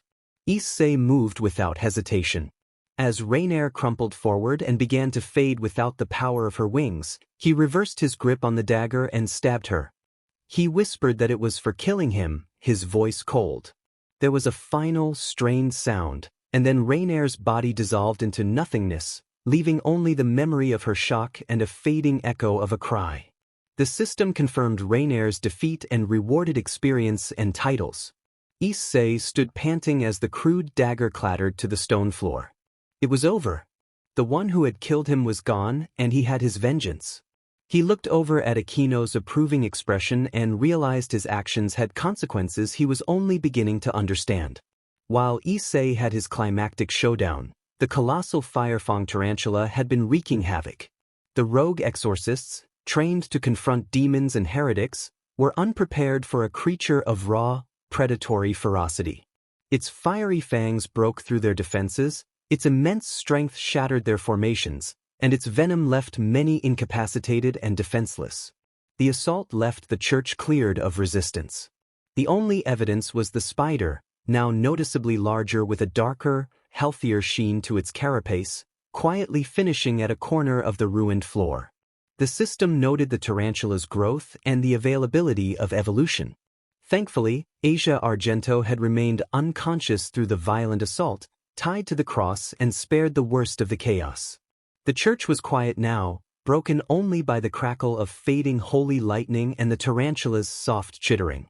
The mission had succeeded, vengeance had been achieved, and Asia was alive. Issei's combat pet was now sated and on the verge of another evolution. The Gremory peerage's methods were unconventional, but their results were undeniable. As the last traces of combat faded, the group turned their attention to the small, bound figure on the cross. Kiba moved with gentle efficiency and cut the ropes, catching Asia Argento as she slumped forward. Asia's eyes fluttered open, filled with confusion and fear. She scanned the destroyed church, the scorch marks, and the lingering traces of demonic energy, then focused on the group of strikingly powerful strangers around her. She recoiled and asked who they were in a frightened voice. Rhea stepped forward, her presence both commanding and calming, and told Asia that she was safe now and introduced herself as Rhea's Gremory, explaining that they were devils. Asia's eyes widened in terror at the word devils, the teachings of her former life ringing in her mind. Rhea's patiently but firmly clarified that they were not the monsters Asia had been taught to fear. The ones who had tied her up and planned to kill her for her sacred gear had been fallen angels, and they were the true threat. Issei stepped forward, his draconic aura having subsided, and explained quietly that those fallen angels had been responsible for his death. He reassured Asia that they were there to help, not to harm her. Kiba and Aquino stood nearby with neutral, non-threatening expressions and outlined the basics of the modern devil world, the peerage system, the nature of contracts, and the uneasy coexistence with other factions. Rhea's offered Asia protection and a place where her gift would be valued instead of hunted. She invited Asia to join them and have a home with the Gremory peerage if she wished. Asia looked from face to face and, seeing not monsters but rescuers, a fragile hope began to replace her fear. The world she had known was gone, but a new, terrifying and kind one was offering her a hand.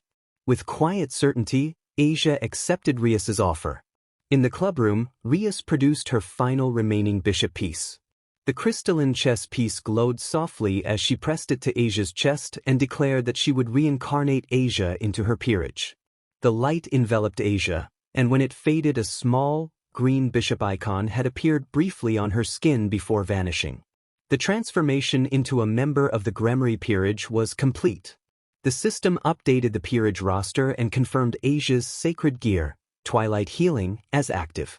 The peerage's cohesion increased. A new, gentle presence joined the psychic tapestry of the peerage. Asia examined her hands, feeling demonic energy mingled with her sacred healing power. It felt paradoxical but right. Aquino welcomed Asia warmly, and Issei reassured her with a thumbs up, promising they would look after her. Asia smiled for the first time in a long while, relieved, grateful, and newly hopeful. The Gremory peerage now had its two bishops, one unstable and hidden, the other kind-hearted and open. The balance within the group had shifted, and their future looked brighter than before. With Asia integrated into the peerage and the clubroom a sanctuary, Issei finally addressed the notification that had been pulsing in. His vision since the church. The system repeated that the colossal Firefang tarantula had reached level 10 and that evolution was available. He focused on the evolution screen. The options reflected the creature's growth and the havoc it had caused. Hell Spider infuses the tarantula with underworld essence, granting short-distance shadow teleportation and the ability to weave webs of cursed flame, transforming it into a creature of darkness and fire. Spider King elevates the tarantula to a leadership role, granting a psychic aura that empowers allied creatures, intimidates foes, and allows the summoning of weaker spider minions, making it a tactical commander. Arachnid Juggernaut emphasizes physical dominance, increasing size and hardening the exoskeleton to near impenetrable levels, turning it into an unstoppable physical force. Issei chose without hesitation, calling to the system to evolve the tarantula into both Hell Spider and Spider King. A wave of transformative energy, darker and more profound than before, washed over the colossal creature. Its already massive form grew another fraction, its chitin turning a deeper, obsidian black that seemed to drink the light. Its fiery fangs now burned with a sinister, purple-tinged hellfire, and the change left the creature more formidable and commanding than ever. An aura of command and subtle dread began to emanate from the attic. Issei saw on his status that his combat pet had upgraded. The colossal firefang tarantula had evolved into a hell spider king, its rarity increasing and new abilities shadow teleportation, cursed flame webbing, a command aura, and the power to summon spiderlings now noted in his interface. A wide grin spread across his face. He realized he had a healer, a powerful and versatile pet, and his own growing draconic power. The pieces were falling into place. The game was escalating and he felt ready. With the evolution complete and the new aura settling through the clubhouse, Issei sought out Rias, who was in her usual spot reviewing the day's events with a thoughtful expression. Issei told Rias that the spider had just finished molting and evolved. Rias looked up, her interest immediately piqued, and asked what it had become. Issei reported that it was now called a Hell Spider King and described its new tactical abilities, teleporting through shadows, weaving cursed flame webs, empowering allies with an aura, and summoning smaller spiders. Rias's eyebrows rose and a slow, calculating smile crossed her face as she considered the implications. She noted that the creature's utility extended beyond mere intimidation. Shadow teleportation offered tremendous tactical mobility, and a command aura suggested strategic versatility. She acknowledged that Issei's system continued to exceed expectations, producing a creature that evolved not only in power but in strategic function. She leaned back, fierce ambition in her eyes, and stated that this would change their training regimens. She insisted they begin incorporating the Hell Spider King into coordinated peerage drills immediately, treating a commander-type familiar as a resource to be utilized to its fullest. The spider was no longer just Issei's pet, it had become a recognized strategic asset of the Gremry peerage, and with its evolution the path to challenging Riser Phoenix seemed more feasible. Issei observed that the system might support acquiring multiple combat pets. Rias paused at this realization and confirmed that, if the pet could evolve into higher forms, the system appeared to allow a roster of familiars. The strategic implications were monumental. Issei's personal combat power could extend beyond his own stats and sacred gear into fielding a personalized group of supernatural allies. Rias expressed new respect for Issei's situation and prioritized his growth and resource acquisition, urging that faster leveling would accelerate evolution and allow him to add more creatures to his collection. She looked toward the attic as if she could see the Hell Spider King through the ceiling and reflected that Riser's belief in the invulnerability of pure-blooded devils underestimated the modular growth the Gremry peerage could achieve. The future of the peerage was no longer just about training devils. It was about leveling a player and managing an expanding bestiary. The raiding game against Riser began to look less like a gamble and more like a planned victory. The day's final revelation came as a new icon appeared in Issei's system, indicating a party system had been unlocked. Issei discovered that the feature allowed him to form a party with consenting individuals. He learned that party members would gain a limited interface to view their level, stats, and abilities. They could accompany him into dungeons, experience and loot would be shared based on contribution, and party-wide buffs and coordination bonuses could be unlocked. Issei realized this changed everything. He would not have to grow powerful alone and could bring friends and family with him. He turned to Rias and announced that the system had unlocked a party system, then explained its functions. As he described how others could see their stats and join him in training dimensions, the room fell into stunned silence, punctuated by Asia's soft gasp. Rias's composure finally cracked. Her eyes widened in astonishment as she considered that they could quantify growth and turn their abilities into measurable progress.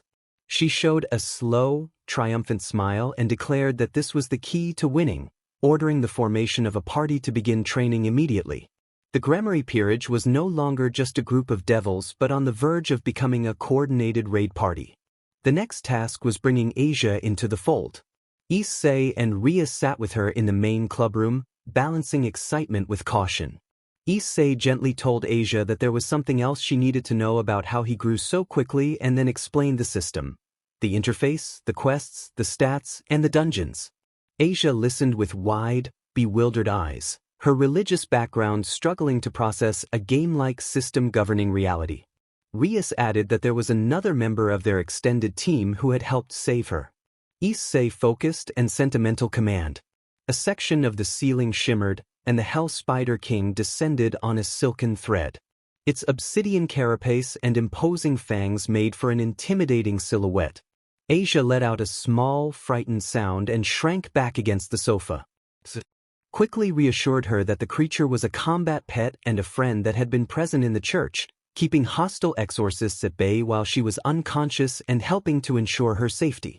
Asia stared, fear slowly giving way to the logic of the situation as she looked from the arachnid to Issei's earnest face and then to Rias's calm nod. The room absorbed the revelation in a charged, quiet moment. She whispered that he had helped, her voice trembling. Rias affirmed that he had, and she added that with Issei's system they could all become stronger together and asked Asia if she would like to see. Asia nodded tentatively. Issei focused, and a prompt appeared asking whether to invite Asia Argento to the party. He selected yes. A soft chime sounded only for Asia. Her eyes widened as a simple, elegant status screen her own materialized before her. The screen displayed her name, her level, her stats, and the name of her sacred gear, Twilight Healing, listed clearly under abilities. Asia breathed that it was real, all fear of the spider momentarily forgotten in the face of this impossible, personal miracle. The Gremory peerage had become an official party. The grind was about to begin, and they would all level up together. Asia stared, mesmerized, at the translucent screen only she could see. The information was simple, yet it defined her in a way she had never experienced. Name, Asia Argento. Age, 16. Level 12. Class, Healer. Race, half-devil half-human. Ability, Twilight Healing level 8. Asia murmured that she was level 12, confusion mixing with awe as she wondered how that could be when she had just become a devil. Issei grinned and explained that the system must have calculated all her past experiences, her prayers, her faith, her training as a nun, and that it had all counted. He pointed out that her healing power had already been strong enough to put her at a high level. Rias nodded with deep satisfaction and observed that Asia's sacred gear was her core ability and had already been highly developed.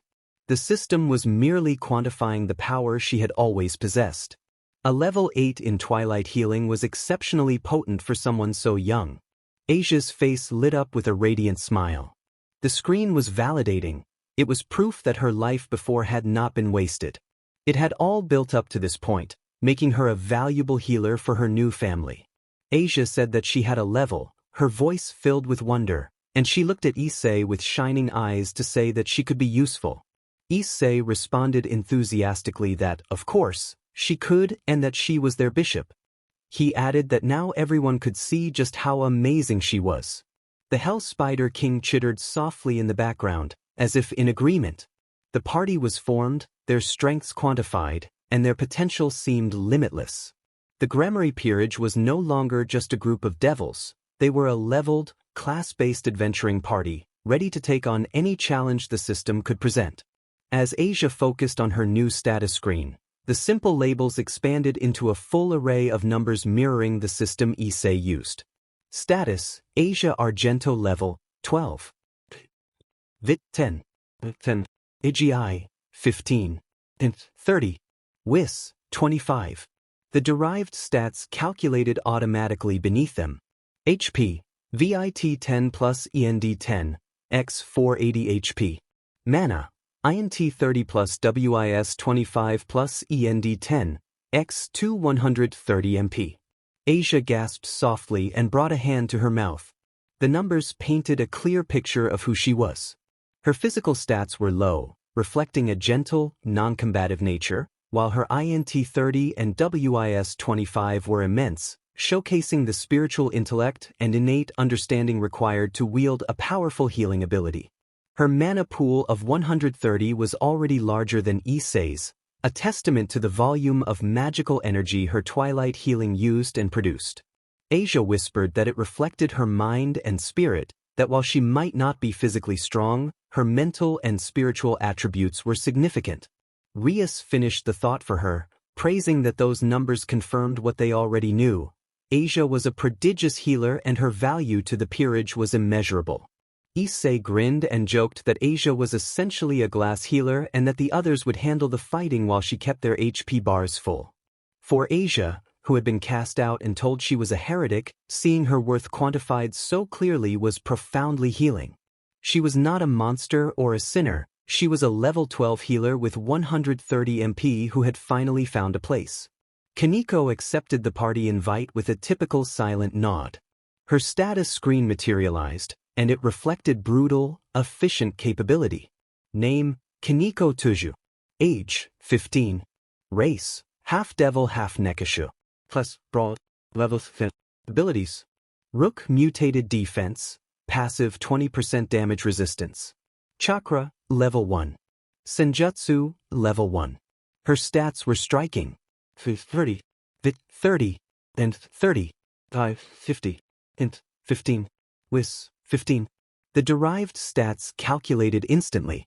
HP, VIT 30 plus END 30, X4 240 HP. Mana, INT 15 plus WIS 15 plus END 30, X2 120 MP. A collective, soft intake of breath filled the room. Kaneko's numbers reflected her role perfectly. Her AGI 50 explained blinding speed, and her STR, VIT, and END all at 30 made her an incredibly durable and powerful close-quarters fighter. Her HP pool of 240 was astronomical compared to Issei's 200 and Asia's. The listed abilities confirmed Rias's and Kaneko's secret, her Nekisha heritage, with nascent powers of chakra and senjutsu. The Rook mutated defense passive quantified the supernatural toughness inherent to her evil piece.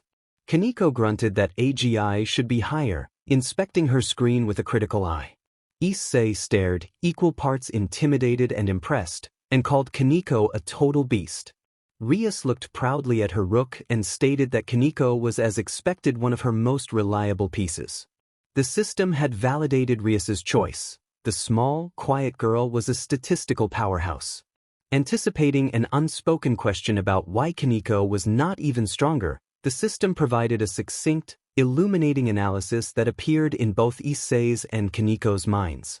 The system analysis indicated a growth limitation, underdeveloped chakra network. It clarified that chakra was a form of spiritual energy utilized by nature spirits and those with strong spiritual affinities, governing internal balance, physical refinement, and ultimate potential. Senjutsu was described as a specialized form of energy manipulation used by animal-based spirits, such as the Nekishu. The current status noted that Kaneko's chakra pathways were dormant and underdeveloped, acting as a hard cap on her physical growth and stat potential. Actively training her chakra would unlock her body's true form and drastically increase her stat caps.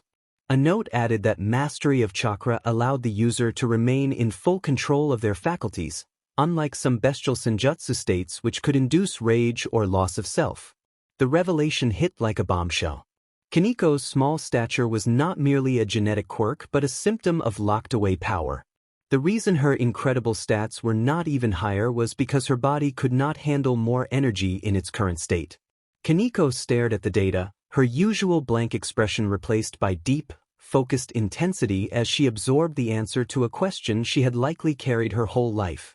Rias looked from the data to Kaneko with a mix of sympathy and renewed determination and observed that this was the key, noting that they had been focusing on Kaneko's devil and Nekisha powers separately. The system explained that the true path to unlocking potential was to bridge them with chakra. It had done more than display numbers. It provided a diagnosis and a path forward. For Kaneko, the party system was not merely levels and stats but the key to understanding and overcoming her body's limitations. The grind for the Gremory peerage now had a very specific, deeply personal goal for their stalwart Rook. The system's final recommendation appeared in a cool, logical presentation that nonetheless pointed toward a path fraught with political and personal danger. It listed two viable options for Kaneko Tuju's development.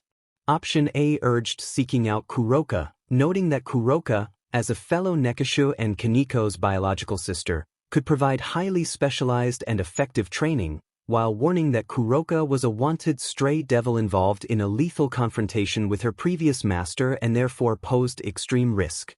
Option B advised seeking an audience with Yasaka, leader of the Yukai faction, noting that Yasaka's unparalleled knowledge of spiritual energies, including chakra, would offer structured, safer training, while also pointing out that gaining an audience with such a faction leader would be politically complex and likely require a significant favor or concession.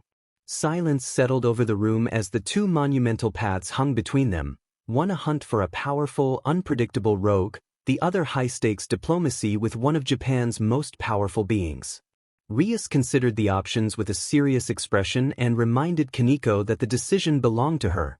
It was Kaneko's power and her path to choose. Kaneko clenched her small hands at her sides. The data, the clear explanation for her limits, and the defined ways to overcome them ignited a steady resolve. She resolved to get stronger.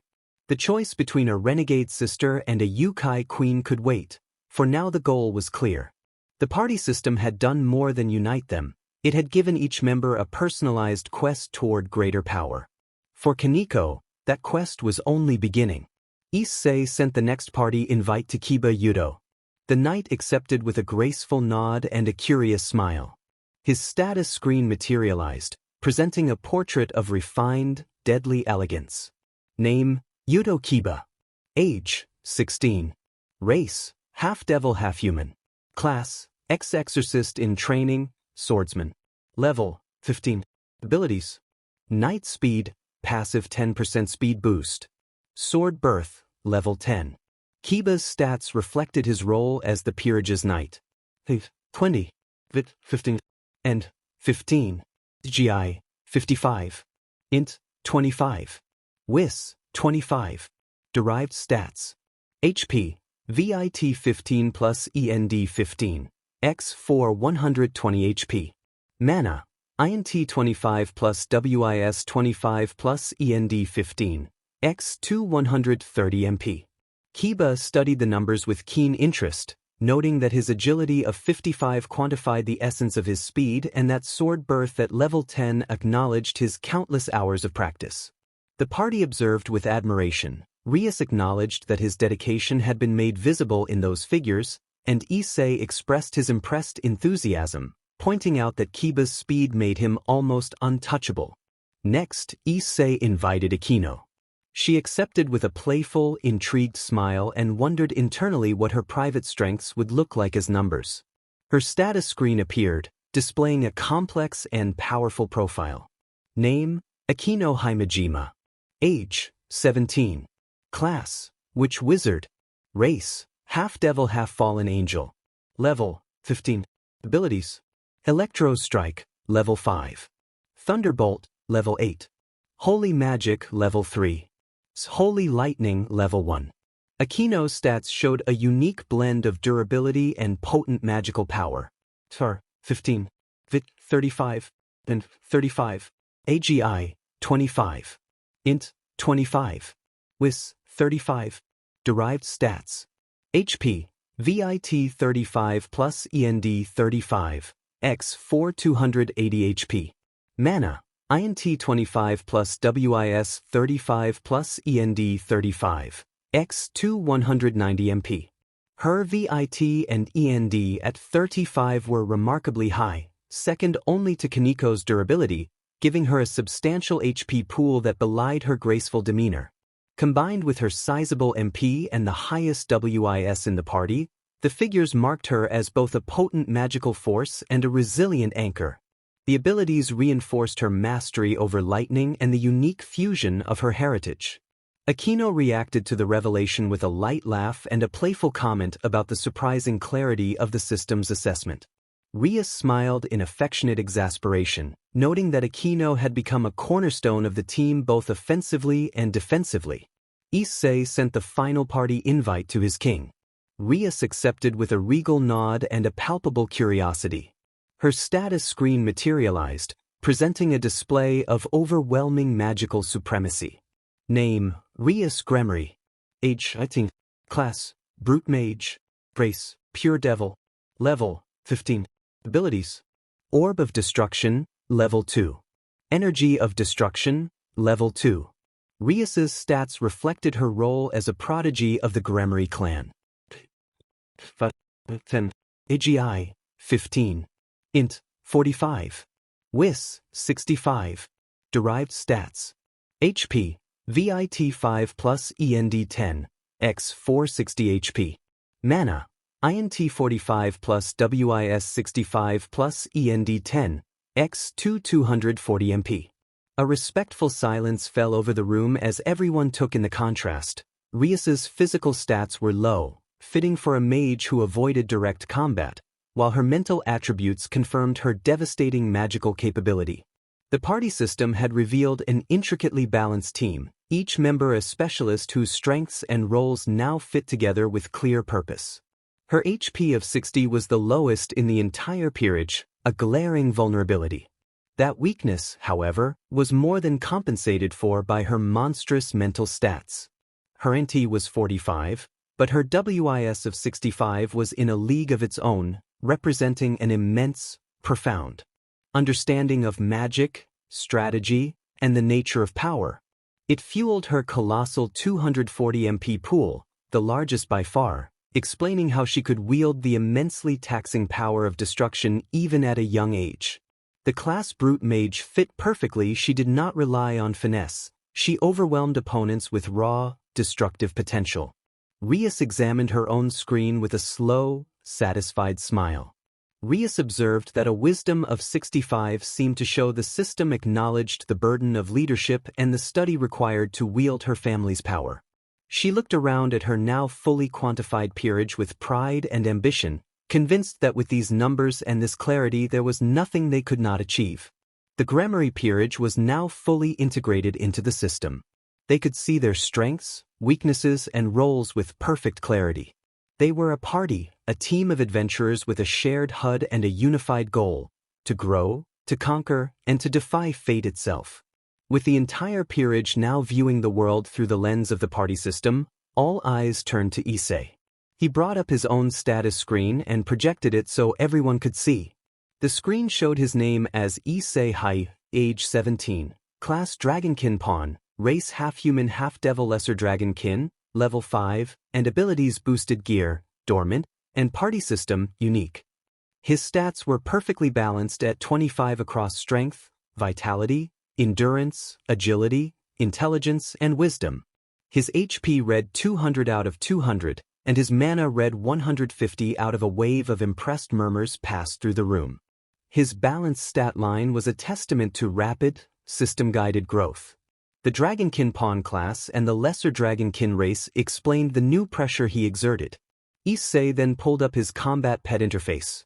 His active combat pet was the Hell Spider King, listed as rare, level 10, evolution stage 2 with unknown final evolution. Its abilities included Shadow Teleport, Cursed Flame Web, Command Aura, and Summon Spiderlings. A smaller holographic projection of the arachnid appeared above his hand, rotating slowly to showcase its obsidian carapace and hellfire fangs. Issei explained that the Hell Spider King had helped save Asia and that the pet was the reason he could access certain features. He navigated to the combat pet roster, which showed one slot filled by the Hell Spider King. He noted that the next pet slot would unlock upon that pet's next evolution. The full scope of Issei's power became clear. He was not just a strong pawn. He was a growing dragonkin with a balanced, powerful stat block and the unique ability to field and evolve an army of monstrous pets. The player of the Gremory peerage had revealed a character sheet more impressive than anyone had imagined. The path to future victories was visible and quantifiable, and they were all ready to level up together. Rias's sharp intellect immediately engaged with the biological implication. Rias asked whether the Lesser Dragonkin evolution effectively made him 1/3 devil. Issei shook his head and recalled the system's explanation. The evolution did not dilute existing components. The system added on rather than redistributed, so he was not divided into equal parts but instead layered with additional dragonkin essence. He simplified the concept by saying it did not make the pieces smaller, it made the whole bigger. The idea challenged supernatural biology. A being's spiritual composition was usually zero-sum, But guided by the system, Issei was breaking that rule by accumulating racial templates and expanding his essence beyond original limits. Rias realized that he was not hybridizing but stacking, becoming a conglomerate of powers. The potential was terrifying. If he could add more templates, the numbers might have no ceiling at all. Issei glanced at the attic where the Hell Spider King had settled and noted that the beast was a bit large for the neighborhood. He did not plan to repeat the stunt of riding it through the streets. Turning back to the party interface, Issei informed the group that the system had unlocked the next dungeon, Tiger Mountain. The name sent a ripple of anticipation through the group. Rabbit Warren had felt like a tutorial, while Tiger Mountain sounded like the real challenge. Issei said that with the party system they could all enter together, fight as a team, share experience, and grow faster. Rias nodded, her strategic mind alight. Seeing their stats had made potential tangible, and a coordinated dungeon run would test their new party dynamics. Kiba's speed, Akino's magic, Kaniko's raw power, Asia's healing, Rias's destructive force, and Issei's draconic resilience and tactics. Rias declared that they would enter the Tiger Mountain dungeon as their first official training exercise as a unified party and that they would see what the system could truly do for them. The Grammary Peerage, now a fully realized adventuring party, prepared for their first real raid. The grind was about to get serious. With roles clearly defined by stats and classes, the party moved into position. Issei, Kaniko, and Kiba stood shoulder to shoulder at the front, forming a wall of draconic strength, Nikomata power, and knightly speed. Akino hovered just behind them with holy lightning dancing between her fingertips. Rias held a glowing orb of crimson destruction energy in the very back, while Asia's hands shimmered with the green light of twilight healing, ready to mend any wounds. Issei faced his bedroom door, now a gateway to another world. He focused on the dungeon tab and selected Tiger Mountain, then announced that he was activating it. The familiar shimmering veil of light filled the doorway. This time, instead of stepping through alone, the entire Grammary Peerage moved as one unit and crossed the threshold together. The world dissolved and reformed. The quiet of the clubroom was replaced by the damp, cold air of a mountainous forest. Jagged peaks clawed at a gray sky, and the guttural roar of a large cat echoed in the distance. The atmosphere was thick with predatory intent. They had entered Tiger Mountain, the party bonus active, their objective to survive the mountain and defeat the Mountain Lord. 6 of them, a perfectly balanced team, stood ready in a world designed for battle and growth. Their first party dungeon run had begun. From the dense foliage, 2 massive, striped forms launched themselves with silent, deadly grace tigers larger and more muscular than any found in the human world, their eyes glowing with feral magic. The front line reacted as one. Issei, relying on his strength, met the first tiger's pounce head-on. He did not dodge. He braced and absorbed the impact with draconic endurance, then drove a demonic-reinforced fist into the beast with a crushing, non-graphic blow that felled it. Kaniko moved like a phantom. With feline agility, she ducked under a sweeping paw and delivered a decisive strike to the tiger's head, the impact echoing through the clearing. Kiba became a near-invisible streak of silver. He appeared beside the third tiger and performed a single, precise strike that ended the threat almost instantly. In the span of 3 heartbeats, the initial danger was neutralized. The front line had held perfectly, and the party's cohesion visibly strengthened. Asia let out a soft, relieved sigh and lowered her healing light. Akino's lightning dissipated, and Rias allowed her destructive orb to fade, smiling proudly. The party's coordination proved devastatingly effective. The grind on Tiger Mountain had officially begun. The rush of combat and the shared experience from the party system paid off immediately. A wave of golden light enveloped Issei as he leveled up twice at once, advancing to level 7 and receiving 40 stat points. Issei mentally ordered the system to allocate all 40 points into VIT. The surge of power settled deep into his body. He felt his constitution solidify, his muscles thicken, and his bones reinforce. The draconic blood within him thrummed with a more resilient frequency. His status updated, level 7 with STR 25, VIT 65, an increase of 40, END 25, AGI 25, INT 25. WIS his derived health recalculated to 360 HP, a dramatic rise that made him far more durable than before. Issei flexed his hands and took in the new toughness. He noted that he had become much harder to kill. Rias approved, observing that a pawn who could hold the line was invaluable. With his enlarged HP pool, Issei could confidently absorb blows that would incapacitate others and truly fulfill the role of the party's durable vanguard. Deeper into the mountain, the opposition grew more ferocious. Regular tigers gave way to were tigers hulking, bipedal creatures with the intelligence of men and the savagery of beasts. One slipped past Kiba's guard and landed a heavy swipe across Issei's chest before Kaneko could finish it. The impact hurt, and Issei's HUD flickered as a significant portion of his new health was lost, but his resolve held. The relentless combat rewarded them again. 3 chimes signaled 3 simultaneous level-ups. Issei leaped to level 10 and earned 60 stat points. Learning from the last encounter, he mentally instructed the system to place 40 points into END and 20 into AGI. Energy flooded his limbs. Fatigue melted away and was replaced by renewed stamina and sharper reflexes.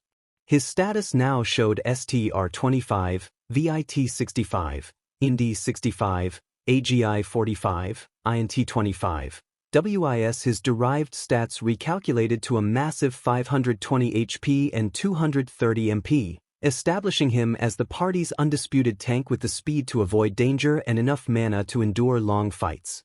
Issei felt ready and confident.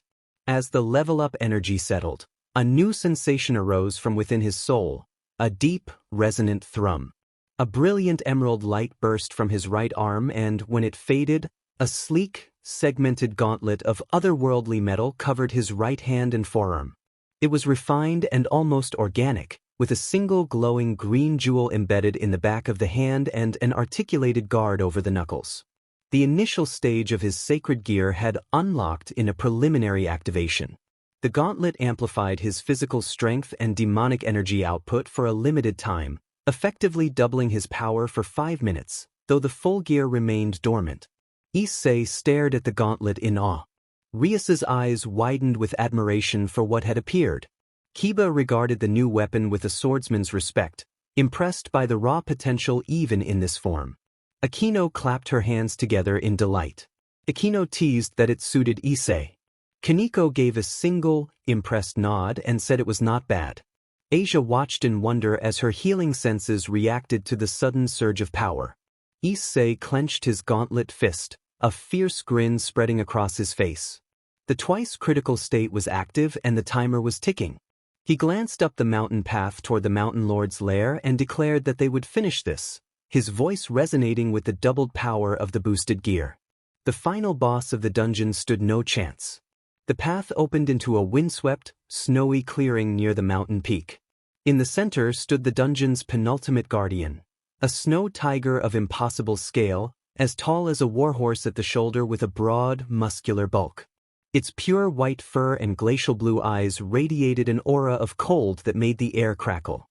The system registered it as the glacial snow tiger. Level the tiger fixed its icy gaze on the party and exhaled. A cone of freezing mist shot forth, instantly flash freezing the ground and racing toward them. Rias ordered everyone to scatter. The front line broke apart with inhuman speed. Kiba and Kaneko moved to the flanks. With his new agility and twice critical reflexes, Issei leaped straight up and the freezing mist passed harmlessly beneath him. As he descended, he focused power into his right arm. The green jewel on his gauntlet pulsed, and the gauntlet announced a boost. His strength effectively surged. He came down like a meteor and struck the beast with a decisive, high-impact blow. The fight for the peak had begun. The glacial snow tiger was the toughest challenge they had faced, but Issei had grown beyond trainee-level limits. He was a level 10 juggernaut with an activated, god-killing sacred gear. The mini-boss soon collapsed with a ground-shaking thud and dissolved into motes of light, leaving behind rewards far greater than mere experience. The battle had been fierce. Issei's hit points had fallen to 260, Kiba was critically low at 25, Kaneko was battered but steady at 100, and Asia had been working tirelessly, her healing light flickering to keep them in the fight. 6 glowing orbs remained where the beast had fallen, each containing an egg or a small living creature. The system distributed unique loot tailored to each member. A raptor egg, shimmering with swift, predatory energy, drifted to Asia. It was described as a swift, loyal combat pet for a healer who needed protection.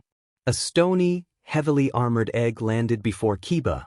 It promised a living tank suited to a swift knight who needed a steadfast anchor. A tiny, fuzzy saber-toothed tiger cub with oversized fangs padded over to Kaneko and nuzzled her leg, resonating with her feline heritage.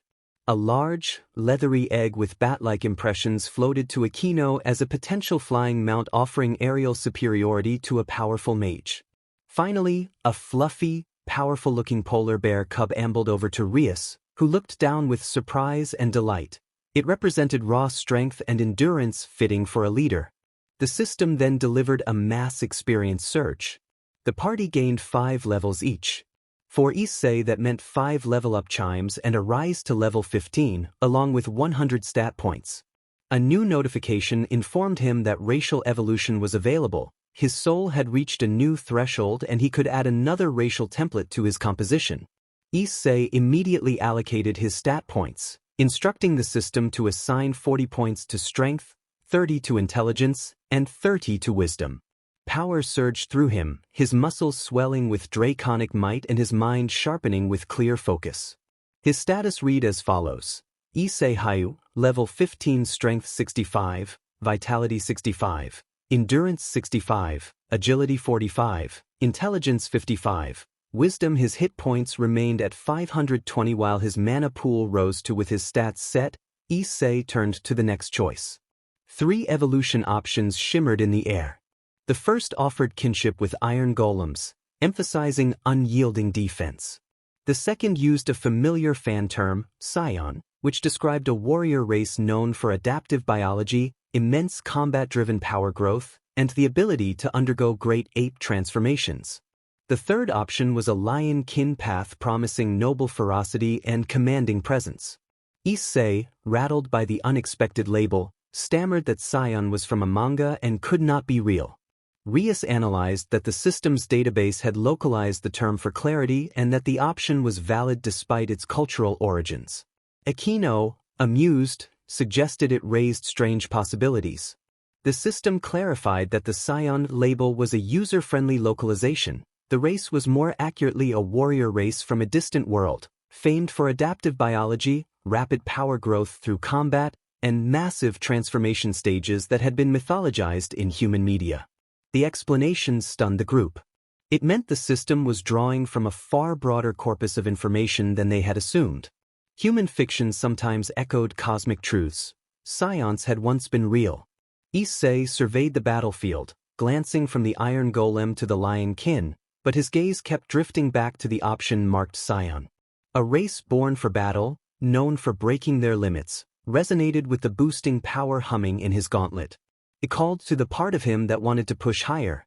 The choice had become more than a matter of raw strength. It was an opportunity to embrace a legacy he had only dreamed of from the pages of his comics. With his heart pounding equal parts terror and exhilaration, he made his decision. His inner child, the one who had spent countless hours imagining impossible techniques, overrode caution. Issei announced with uncontained joy that he chose Scion. A massive, shimmering wheel materialized in the air before them, divided into 4 segments, each glowing with a different aura. One segment represented the baseline Scion DNA, tough, adaptive, with the potential for great power. Another represented the legendary strain, primal and immensely powerful but notoriously difficult to control.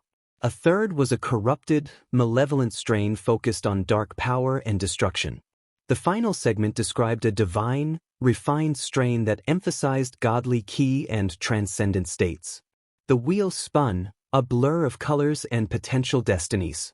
The pointer swept past the regular segment, flashed past the corrupted, slowed near the godly portion, and then, with a decisive click, landed on the section that pulsed with a fierce emerald light. The system confirmed that the legendary strain had been selected. A torrent of raw, green-tinged power erupted from within Issei. It was not the refined, draconic energy he had felt before. This was wilder and more primal. His muscles tightened with condensed potential. His black hair rose as if charged, and for a brief instant his pupils flared a striking green.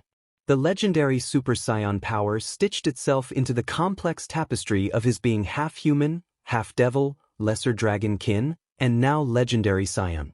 For a moment he felt like a living, breathing anime protagonist, and the system recorded every change.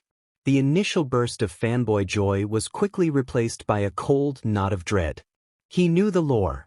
The legendary strain came with berserker instincts, uncontrollable rage, and the risk of losing oneself. The power was a blessing and a curse. The system, pragmatic and immediate, supplied crucial clarifications.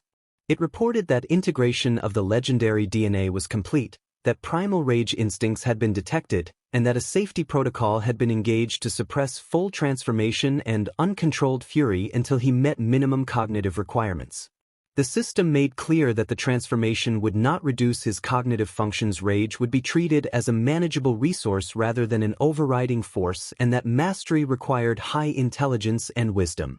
Those specifications were a lifeline. He would not be transformed into a mindless monster. The system treated the legendary power as an extreme, high-risk reward with its most dangerous aspects locked behind a stat check.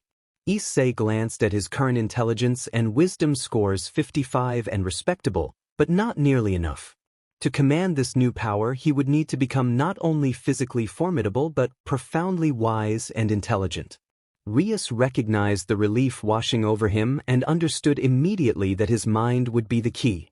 She told him they would adjust his training accordingly. Meditation, strategy, and study would become as important as physical combat. A new determination settled over him. The dream of being a Saiyan was real, but it came with homework. He had to grind his mind as hard as he trained his body. The system laid out the staggering specifics of the new racial power. The legendary Super Saiyan transformation, labeled the Wrathful State, required a minimum of 100 intelligence and 100 wisdom for full control. In exchange, it promised a 10-fold multiplier to all physical stats and demonic power. It clarified that this lineage could not access the Great Ape form and that mastery of the Wrathful State was a prerequisite for achieving the so-called Super Saiyan type, also known as the legendary Super Saiyan full power. A mental image flickered before his eyes. His own form transformed, with pure white, pupilless eyes and a blazing aura more intense and untamed than a standard Super Saiyan's, hair a brilliant, fiery yellow. It was the visage of a force of destruction, a cosmic-level presence. A 10-fold multiplier was an astronomical promise. With his current strength at 65, a 10-fold boost would push him to 650, a level capable of shattering mountains, but it was locked behind an intellectual wall he had yet to climb. He exhaled, the goal now quantified. 100. It felt impossibly distant, but for the first time he had a clear numerical target. Rias regarded him with equal parts awe and sober seriousness. She reminded him that a 10-fold increase in power would be unlike anything she had ever seen and warned that losing control would be catastrophic. She vowed they would make sure he reached the necessary requirements. The grind gained a definitive objective. Every point in intelligence and wisdom was no longer just about mana or skills. It was the mental fortress required to contain a world-shaping rage. The road to becoming the harem king intersected with the road to becoming a legendary Super Saiyan. Issei took a steadying breath as the weight of new potential and responsibility settled on his shoulders. The system's final notes for their immediate plans brought them back to practical matters. Issei informed the party that the system recommended returning to recover. Their hit points and stamina were low, and they needed time to process everything that had happened. He also relayed the other key detail the system had provided. As long as they remained in the party, they could enter the Rabbit Warren alone or with their new combat pets to train, but Tiger Mountain was locked to solo runs and would require a coordinated team effort. The implications of all this were electric and full of promise.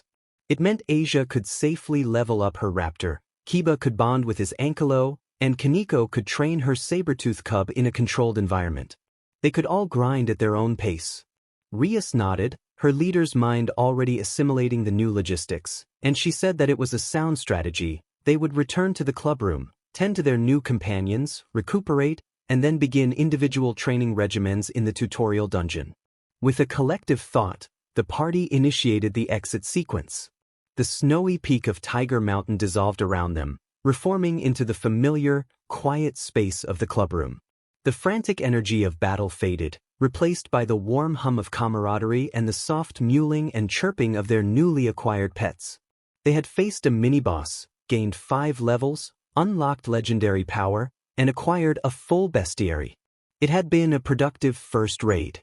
The Gremory peerage was now stronger, more versatile, and had a clear, if daunting, path to even greater power. The game was on. The party gathered around the cluster of eggs and cubs, the immediate post-battle fatigue forgotten in the face of this new, adorable mystery. The system then explained the combat pet hatching and bonding protocol. To initiate hatching for an egg or form a permanent bond with a newborn creature, the designated owner must apply a drop of their blood to the shell or the creature's forehead to imprint their demonic energy signature and tether the pet's life force to theirs. Asia asked about the blood, looking slightly worried at her raptor egg. Kiba reassured her and, without hesitation, pricked his finger with the tip of a demonic sword. A single crimson drop fell onto the stony surface of his ankylo egg. The egg absorbed the blood and a faint, rocky pulse of energy began to emanate from within. Emboldened, the others followed suit. Akino giggled as she let a drop of blood fall onto her pterodon egg, which wobbled excitedly. Rias calmly did the same for her polar bear cub. The cub liked the spot on its forehead where her blood had been and a bond instantly formed in its bright eyes. Kaneko, the saber-toothed cub already nuzzling her, gave a small, almost imperceptible smile and pricked her finger. The cub sniffed then liked the blood, purring loudly. Finally, Asia took a determined breath, pricked her finger, and gently smeared the blood on her raptor egg. The shell began to glow with a warm green light, and a series of faint tap-tap-tap sounds came from within. The clubroom was now officially a nursery. The Gremory peerage had become not just a party of devil adventurers but a guild of beast tamers, each with a loyal companion that would grow and fight alongside them. The sound of tapping eggshells and purring cubs filled the air, a promise of future power and a testament to their successful first foray into the system's dungeons. Issei cut through the adorable atmosphere with a practical suggestion, reminding everyone of the logistical realities of owning a small menagerie of magical beasts. He pointed toward the attic where his Hell Spider King resided and said that his spider was smart enough to know not to hurt its allies' pets, but they were going to need a large food supply. He recommended full-grown bulls daily for the spider and male calves for the other carnivorous and omnivorous pets, the raptor, saber-tooth, pterodon, and polar bear, while noting that Kiba's ankylo was an herbivore and would be fine with carrots, potatoes, and other hardy root vegetables. Rias listened, her expression shifting from leader to estate manager. She produced her phone and, while her thumbs flew across the screen, said to consider it done. She arranged a regular DLVRY of live bulls and calves, along with a truckload of root vegetables, to be brought to a discreet nearby location and teleported directly into the habitat. Issei breathed a sigh of relief at the arrangement. With food, shelter, and a clear path to power, the Gremory peerage was fully established not just as a fighting force but as a self-sustaining supernatural ecosystem. The grind for levels and power would now be fueled by a steady supply of beef and carrots. A few hours later, Issei returned home. The familiar normalcy of his house and the scent of his mother's cooking grounded him. His mother greeted him from the kitchen and asked how the club sleepover had gone. Issei said it had been great and then admitted with a sheepish expression that his spider had molted and grown much larger than he had expected, and it was now too big for its tank. His mother frowned slightly and asked what he planned to do about it. Issei quickly explained that the club president, Rias Gremory, had offered an old and used aquarium at the clubroom where he could keep it. His mother relaxed, saying that if Rias Gremory's family was involved, it should be fine. Her grandfather was a major benefactor and instructed Issei to be sure to thank her properly. Issei promised he would and headed to his room. As he climbed the stairs, he felt the strange duality of his life solidify. In one world he was a high school student with a spider pet that had outgrown its tank. In the other he was a legendary scion devil with a hell spider king, preparing to challenge the heir of the Phoenix family. For now, thanks to the system and a little creative storytelling, those two worlds could coexist peacefully under his parents' roof. The air in the clubroom later became thick with tension. Riser Phoenix entered flanked by a group of powerful-looking peerage members and wore an expression of arrogant condescension. Graphia Lucifuge stood as the impartial arbiter, her face unreadable. Riser sneered and told Rias that his group represented a real peerage and that she could not win, urging her to accept the engagement and end the dispute. Rias stood her ground despite the numerical disadvantage, and Issei watched and recognized an opening. He stepped forward, drawing all eyes to him. He addressed Graphia with an oddly formal politeness and asked whether combat pets were permitted in the raiding game, clarifying that non-humanoid, non-sentient beasts would be acceptable.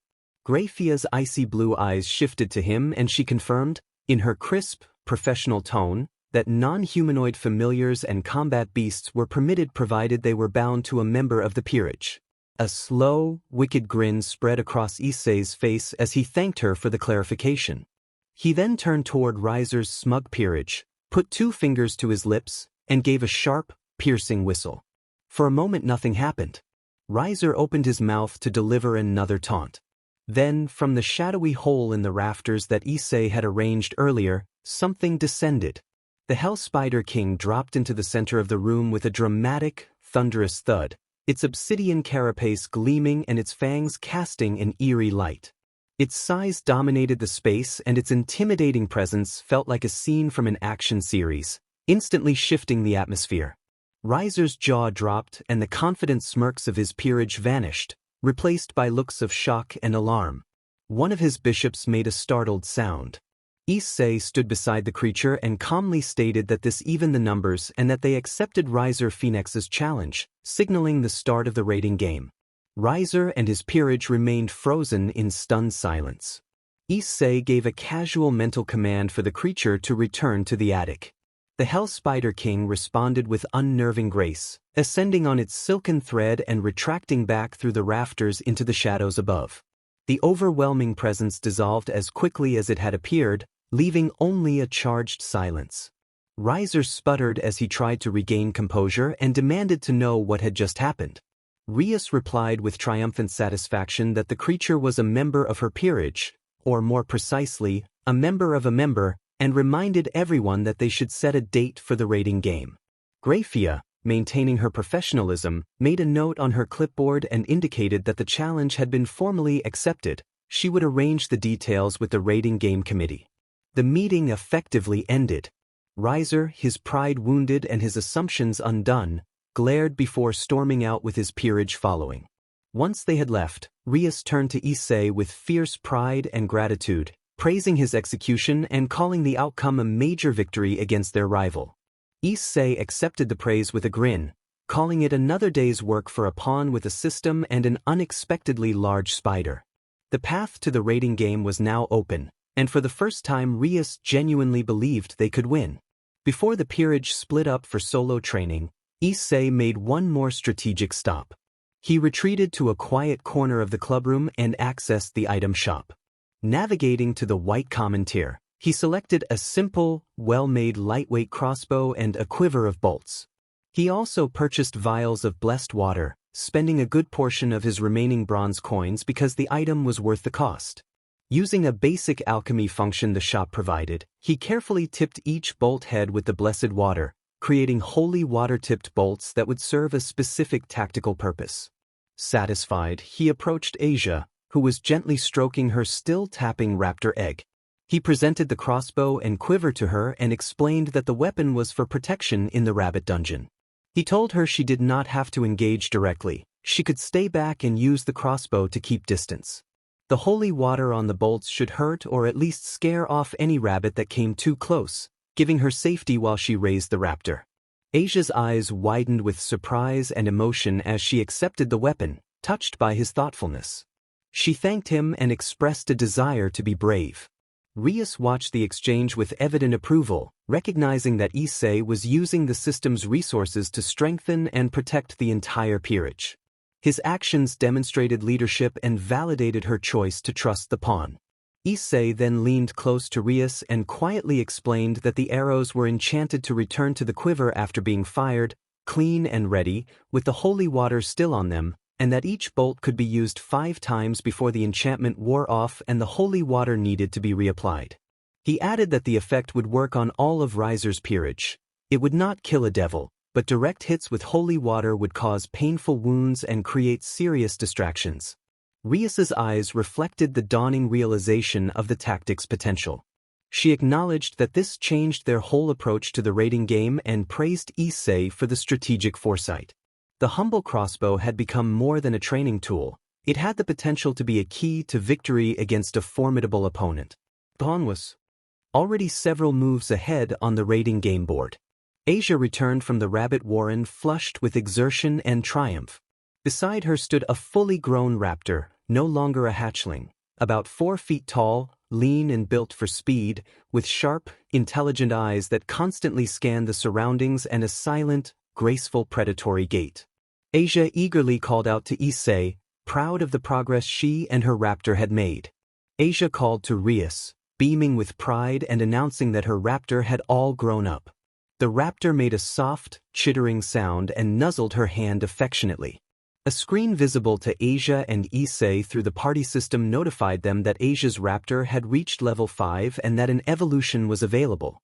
The screen listed several evolutionary paths: padded feet for silent movement and ambush potential, ice claws to add magical ice damage and slowing effects, fire claws to grant fire damage and burning effects, and poison spit to permit ranged paralytic attacks.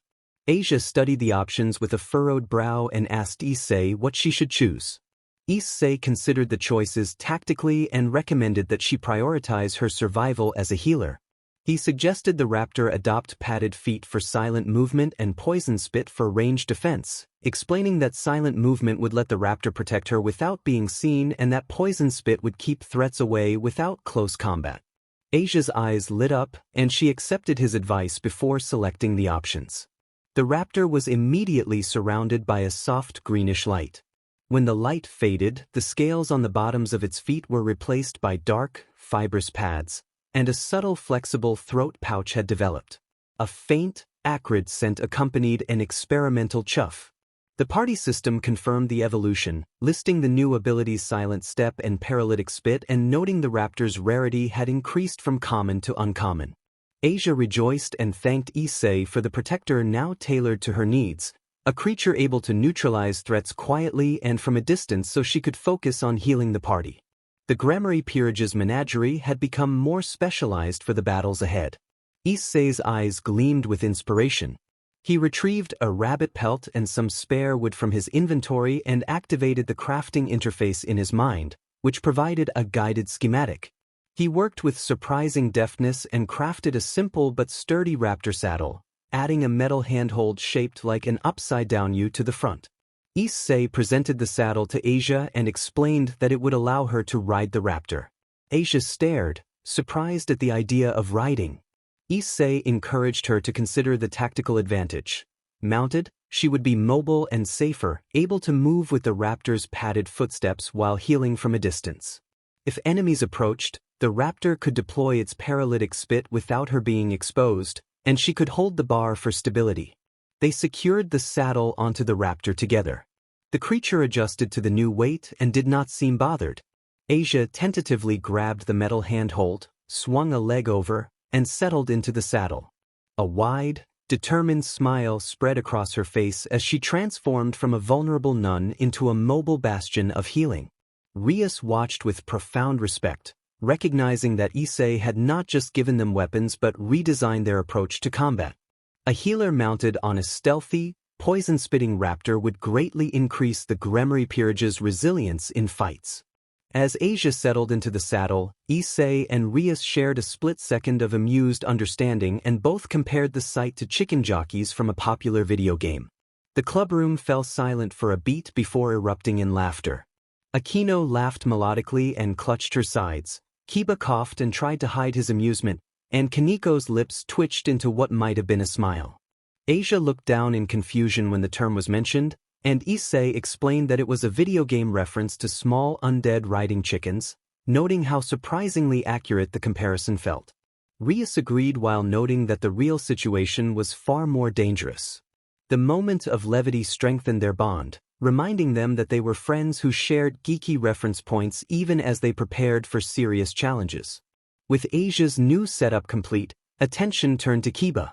His ankylo had hatched, revealing a small tank-like creature with a stony domed shell and a heavy, clubbed tail. It blinked up at him with placid eyes. Kiba knelt and received a bump to the hand from the baby ankylo. He had already prepared tough root vegetables from supplies Rias had arranged to feed the creature. He spoke to it, asking if it was ready for its first hunt, and the creature emitted a low rumbling sound that served as a purr. Guiding the slow-moving reptile, Kiba approached the bedroom doorway that led to the rabbit warren and gave a final nod to the group, telling them they would return stronger.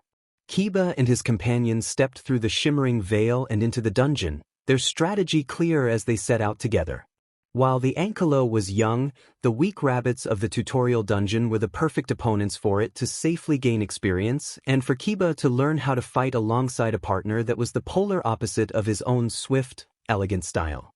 The solo grind continued, each member of the peerage honing their skills and strengthening their bond with their new, system-bestowed companions. The Grammary peerage was leveling up in every conceivable way.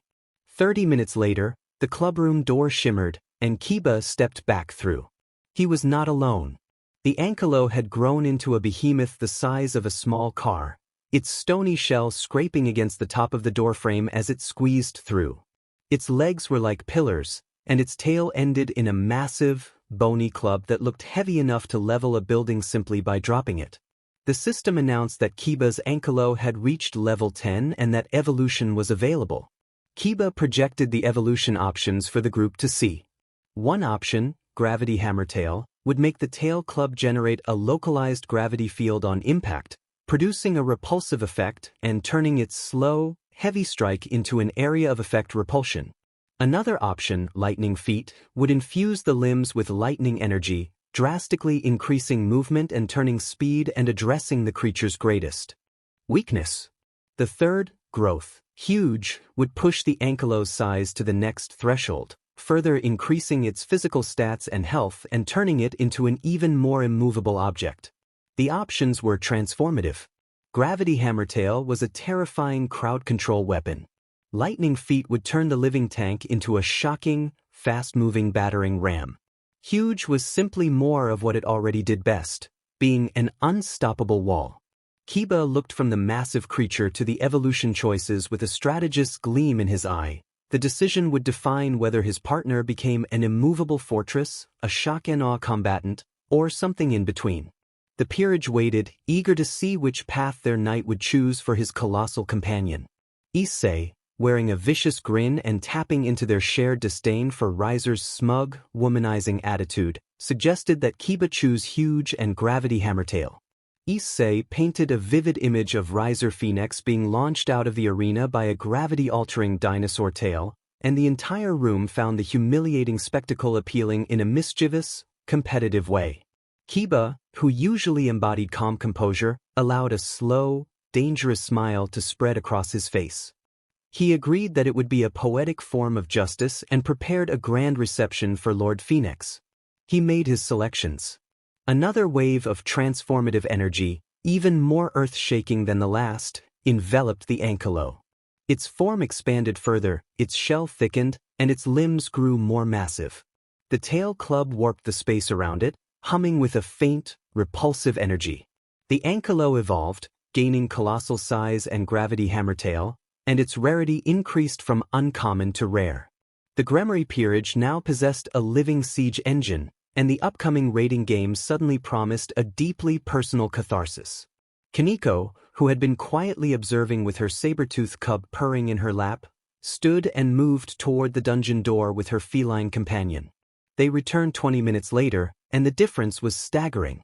The cub had become a magnificent saber-toothed tiger, nearly as tall as a horse at the shoulder, its muscles rippling under thick fur and its fangs now long and formidable. Kaneko walked beside the giant cat, her hand resting comfortably on its shoulder, a picture of perfect synergy between the ultimate close-quarters brawler and the ultimate close-quarters beast. The system announced that Kaneko's Sabertooth had reached level 10 and that evolution was available. The options presented were bladed fangs, which would make the Sabertooth's teeth incredibly sharp and able to slice through defenses, Shadow Pounce, which would let the tiger teleport short distances between shadows for ambushes, and Roar of Terror, a sonic attack that could stun and disorient. Kaneko regarded the options with her usual unreadable expression, but there was a new light in her eyes, a hunter's satisfaction. She now had a war mount and had to decide how she wanted it to fight. Kaneko selected Shadow Pounce and the enhanced fangs, reflecting her combat philosophy of overwhelming, instantaneous power from an unseen angle. The evolution was swift and silent, and the Sabertooth's form seemed to melt into shadow for a moment before solidifying with subtle, deadly changes. Its fur absorbed light, making it harder to focus on, and its fangs took on a razor's edge. The Sabertooth evolved, gaining Shadow Pounce and monomolecular-like fangs, and its rarity increased from uncommon to rare. Kaneko placed a hand on the tiger's flank, and in a flicker of darkness they vanished from the doorway and reappeared silently in the center of the room. The tiger's new fangs glinted as it let out a low, rumbling growl. The small rook now rode a mount that could appear from anywhere and whose bite could cut through demonic weapons and defenses. The combination of Kaneko's immense physical power and the Sabertooth's teleporting ambush tactics made them a nightmare duo for any enemy formation. The Gremory Peerage's front line had just become exponentially more lethal and unpredictable. With a soft tearing sound, the large egg in Akino's care finally split open. Out stumbled a pterodon that was far from the clumsy hatchling one might expect. It was already the size of a large eagle, its leathery wings stretching wide as it let out a sharp, chittering cry. Its eyes were intelligent and alert, instantly locking onto Akino as its master. Akino cooed that the creature was handsome and offered it a piece of meat, which it snapped up eagerly. Without delay, she guided her new flying companion into the rabbit warren. The combination of her area lightning magic and the pterodon's aerial mobility would make quick work of the dungeon's inhabitants. She returned shortly after, a triumphant smile on her face. The pterodon that followed her was now fully grown, with a wingspan stretching over 15 feet. It moved with powerful, graceful authority, a true lord of the skies. The pterodon reached level 10 and evolution became available. The options presented improved aerial control and synergy with Akino's magic. Lightning Dive, which gathered lightning energy upon descent to create an area blast. Sonic Screech, a debilitating sonic attack that could disorient and stun enemies for crowd control, and Gale Wings, wing beats that generated gusts capable of deflecting projectiles and knocking foes off balance. Akino considered how best to integrate her new mount into their strategy against Riser, thinking in terms of battlefield control rather than pure damage. Issei suggested a defensive, control-focused build, Sonic Screech and Gale Wings, noting that with Akino's power she did not need extra damage but rather the ability to dominate the sky, stun ambushers, and deflect incoming attacks to become effectively untouchable. Akino smiled with understanding and appreciation at Issei's tactical advice and selected the two abilities. The pterodon's form shimmered as it evolved. Its chest expanded and its throat strengthened for the sonic attack, while its wings grew broader and began to stir the air with latent power. The evolution completed and the pterodon acquired Sonic Screech and Gale Wings, its rarity increasing from uncommon to rare. Akino mounted the creature, and a powerful beat of its Gale Wings sent papers fluttering across the clubroom as they lifted, hovering with an impossible stability. The pterodon emitted a low, preemptive rumble from its throat, foreshadowing its debilitating screech. The Gremory Peerage gained air superiority. Akino had become a flying command center, capable of shutting down enemy advances and protecting her allies from above. Riser's groundbound forces would struggle to respond. Rhea stood and called her polar bear cub forward. She and the young animal stepped through the shimmering dungeon door together. They returned soon after, and the cub had transformed into a massive polar bear that stood easily 8 feet tall on its hind legs. Its fur was pristine white and its muscles coiled with Arctic strength. Its eyes held a deep intelligence, and it moved with a quiet, earth-shaking grace that commanded respect, a fitting companion for Rias. Rias's polar bear reached level 10 and evolution became available. The options reflected facets of Rias's power: frost aura, which radiated intense cold to slow and control space; glacial claws, empowering the bear with ice-hardened claws for heavy single-target damage; and Roar of the King, an inspiring roar that boosted allies and intimidated foes to enhance the entire peerage. Issei immediately recommended Roar of the King and Frost Aura, explaining that the roar would bolster the whole team while the Frost Aura would create a zone of control around Rias, protecting her and making it easier for the team to handle approaching enemies. Rias approved of the strategy and made the selections. The polar bear evolved majestically. Its white fur gained a faint crystalline sheen and the air around it dropped noticeably, a visible frost emanating from its body. When it rumbled experimentally, the sound carried a tangible, inspiring power. The bear now possessed Frost Aura and Roar of the King, and its rarity rose from uncommon to rare. With those evolutions, the Gremory peerage was complete. A mobile healer, a gravity-wielding tank, a teleporting ambusher, a sky-controlling mage, and a king who was both bastion and beacon. They had become a tightly synergized war party, optimized for coordinated combat. Riser Phoenix appeared unlikely to have an answer. The pocket dimension replica of Crow Academy sat silent, waiting for the battle to begin. The Gremory peerage was teleported into the old-school building. A moment later, the wall exploded outward in a shower of brick and plaster as Rias's massive, frost-emitting polar bear burst through. Rias rode regally on its back, a sphere of crimson destructive energy forming in her hand as the confrontation began. She was every inch a warlord on her war mount. Arrayed around her was her peerage, a sight designed to shatter Riser's confidence. Issei stood on the back of his Hell Spider King, the obsidian creature a nightmare of chitin and hellfire, its multiple eyes scanning the battlefield. Asia Argento, no longer a timid nun, sat firmly in the saddle of her raptor, which stood poised on padded feet, its throat sac pulsing with paralytic spit. Kaneko Tuju rode her saber-toothed tiger, the great cat's form flickering at the edges with the promise of a shadow pounce, its monomolecular fangs glinting. Yuto Kiba stood calmly beside his Ankelo, the living fortress whose gravity hammer tail hummed with repulsive energy, its colossal size blocking the entire street. From the roof of the main building, Riser Phoenix stared down, jaw slack with disbelief. His own peerage, a collection of conventionally powerful and beautiful devils, looked utterly mundane in comparison. They were prepared for a devil battle. They were not prepared for a Jurassic Park meets fantasy raid boss encounter. The Gremory peerage did not just look powerful, they looked unstoppable. The raiding game had begun, and Riser had already lost the psychological war. In the observation chamber floating high above the pocket dimension battlefield, stunned silence reigned, broken only by a dropped glass shattering on the floor. Graphia Lucifuge, the very picture of icy composure, stood with her clipboard held limply at her side. Her usually impassive face was a mask of sheer, unadulterated shock. She had overseen thousands of raiding games, but she had never seen a peerage arrive like a rampaging zoo exhibit from the depths of hell. The 4 demon lords, rulers of the underworld, watched the holographic display. Surzex Lucifer covered his mouth, shoulders shaking with helpless laughter. The others simply stared, minds struggling to categorize what they were seeing. In the separate family viewing box, Zeoticus Gremory spat his expensive wine all over the pristine glass. Venelana Gremory gasped, hand flying to her heart in a mix of shock and pride at the sight of her daughter. On the Phoenix side, Riser's parents were pale, their confidence evaporating. They had expected a display of Phoenix resilience and fire.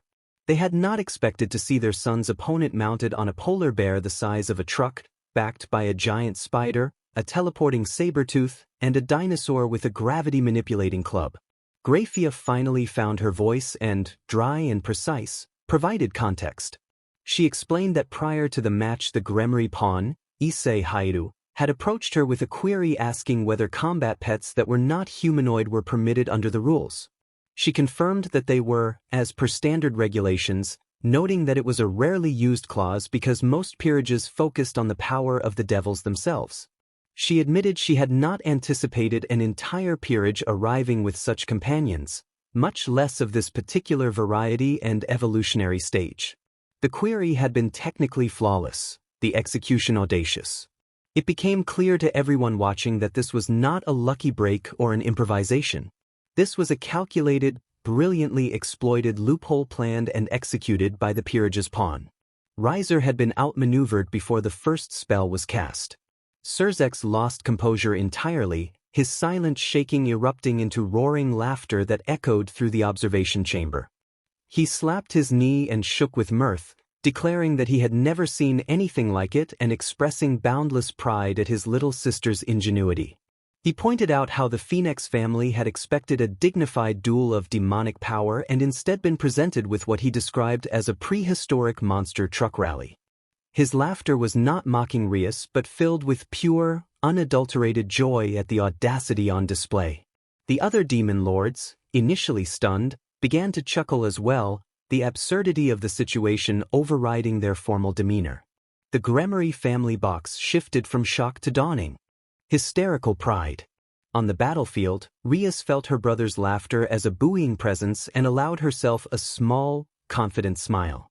The spectacle had already won a major victory, the battle of perception. Now it was time to win the war. The roar that erupted from Rias's polar bear was more than noise. It was a physical force. The roar of the king tore through the pocket dimension, a wave of tangible, inspiring power that washed over the Gremory peerage. In the observation box, the effect was immediate and visceral. The air vibrated, holographic displays flickered, and Surzex's laughter cut off as the tremor ran through his seat. The wine in Venelana's glass sloshed violently. Zeoticus, recovering from his spill, watched in awe as the presence of true command became apparent to all. The roar conveyed a king's authority. On the battlefield, the effect was transformative. Issei felt his strength and agility receive a noticeable, temporary boost. Kiba's sword seemed to gleam sharper, Kaniko's muscles coiled with even more explosive power, and Akino's lightning crackled with heightened intensity. Asia felt her healing magic grow more potent. The roar did more than buff abilities. It declared that the king was present, that her will was law, and that her strange, monstrous army was empowered by her direct command. The frost aura around the bear intensified, crystals forming on the shattered rubble at its feet. Riser, watching from the main building roof, felt a chill that had nothing to do with temperature. This was not the fight he had prepared for. This was a stampede. With the roar of the king still echoing, Issei ordered the Hell Spider King to have fun and to trap their opponents without killing. He leaped from the spider's back and landed in a crouch as the colossal arachnid surged forward with an eager chitter. It did not aim to maim, it aimed to entomb. With shocking speed it began spewing thick, ropey strands of webbing, not the sticky kind, but cursed flame web. The webs glowed with a sinister purple energy, forming impassable, burning barriers and encasing Riser's devils in cocoons of smoldering, unbreakable silk. One of Riser's knights tried to charge and was instantly wrapped from head to toe, left struggling on the ground in the creature's constricting hold. Issei, now on foot, cracked his knuckles and glanced at the boosted gear gauntlet glowing on his arm.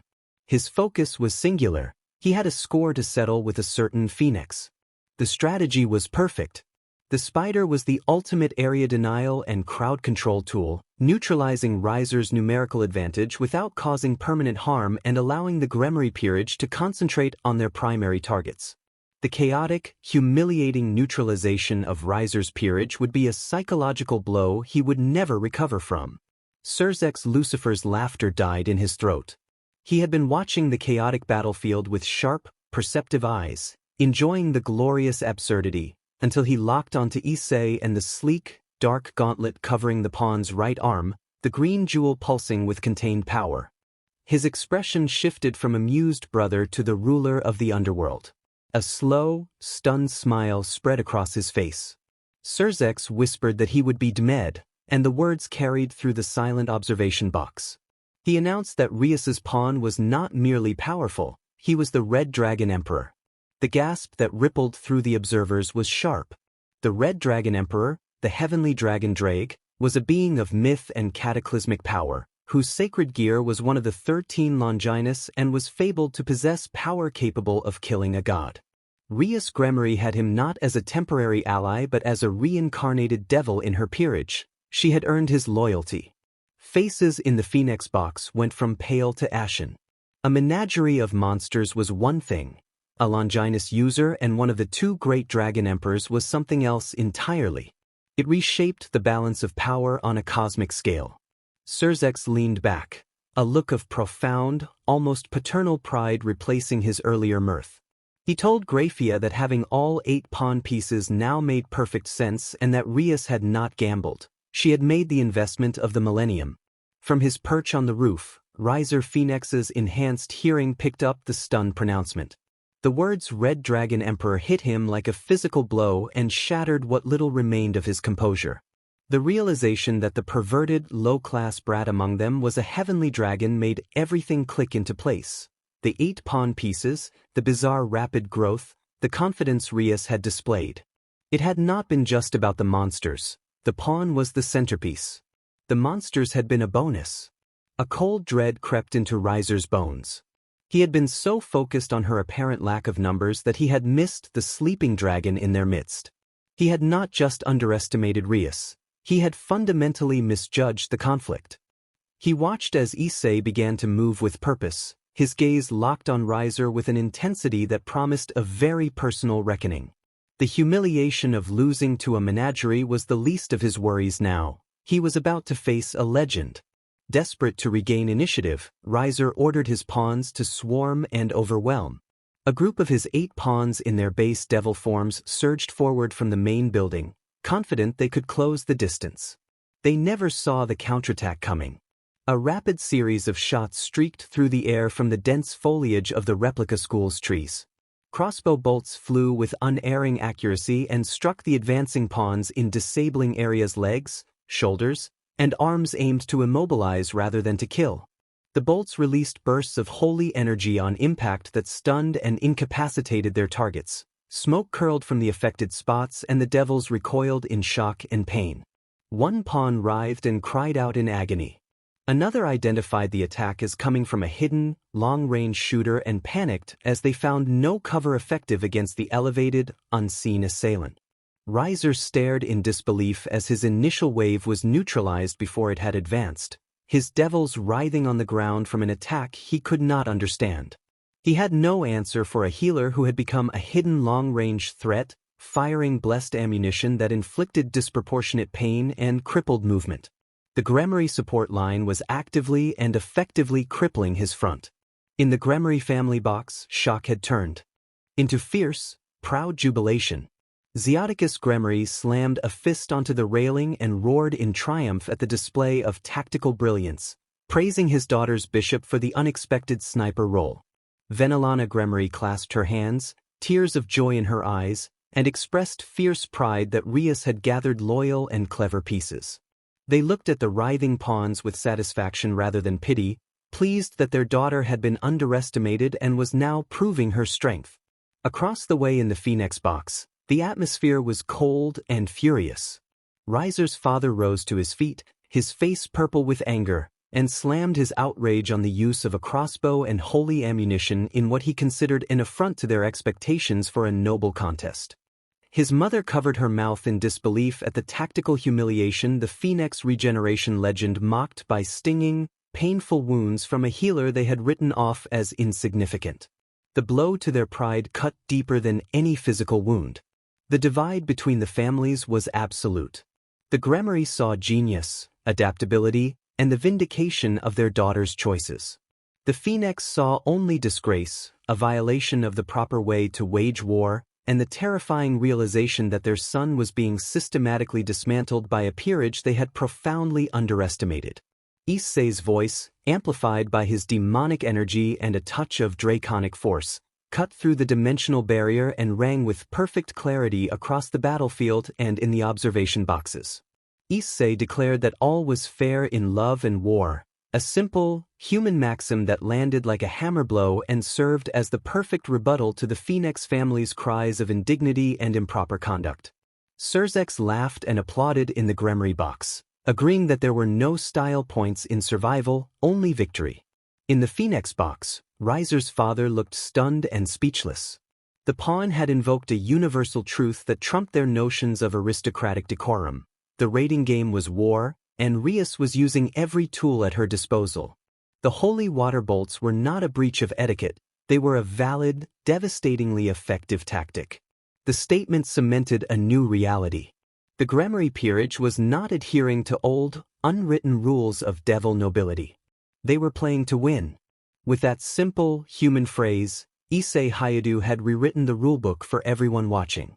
Riser, with his pawns neutralized by Asia's precise holy fire, ordered his rooks and knights to break the Gremory line, sending heavy hitters and swift attackers forward. It was exactly what the Gremory peerage had anticipated. As Riser's rooks charged, the Hell Spider King moved with terrifying coordination. It did not attack them head-on. Instead, it rapidly spun a massive, dense sphere of cursed webbing. At the same moment, Kiba's Ankylo lowered its colossal, gravity-charged tail, ready to act without a word. The spider launched the web sphere with an underhand toss of surprising finesse.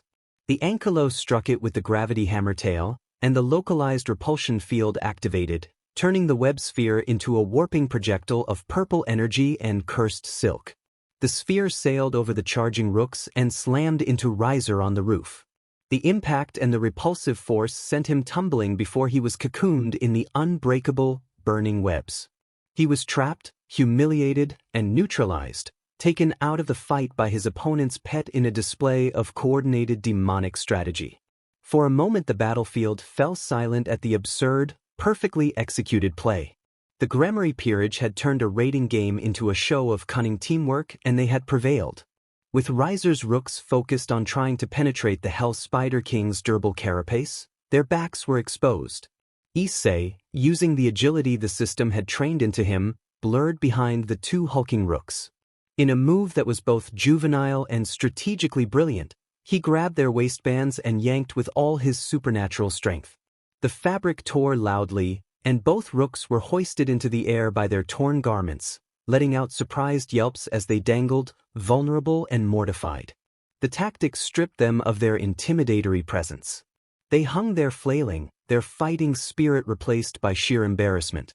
Surzex erupted in laughter in the observation box, praising the pawn for the prank and calling him a national treasure for the unexpected humiliation. Issei did not stop. He began to spin, using his strength and the dangling devils as improvised flails. Their protests were cut short as the world became a dizzying blur. Issei spun faster and faster, then released his grip. The two rooks were launched through the air like projectiles, screaming in a mixture of anger and vertigo. They sailed directly into the path of Riser's charging knights, who had been trying to flank Kiba. The resulting collision was a chaotic tangle of limbs and torn garments as the knights were bowled over by their own flying comrades.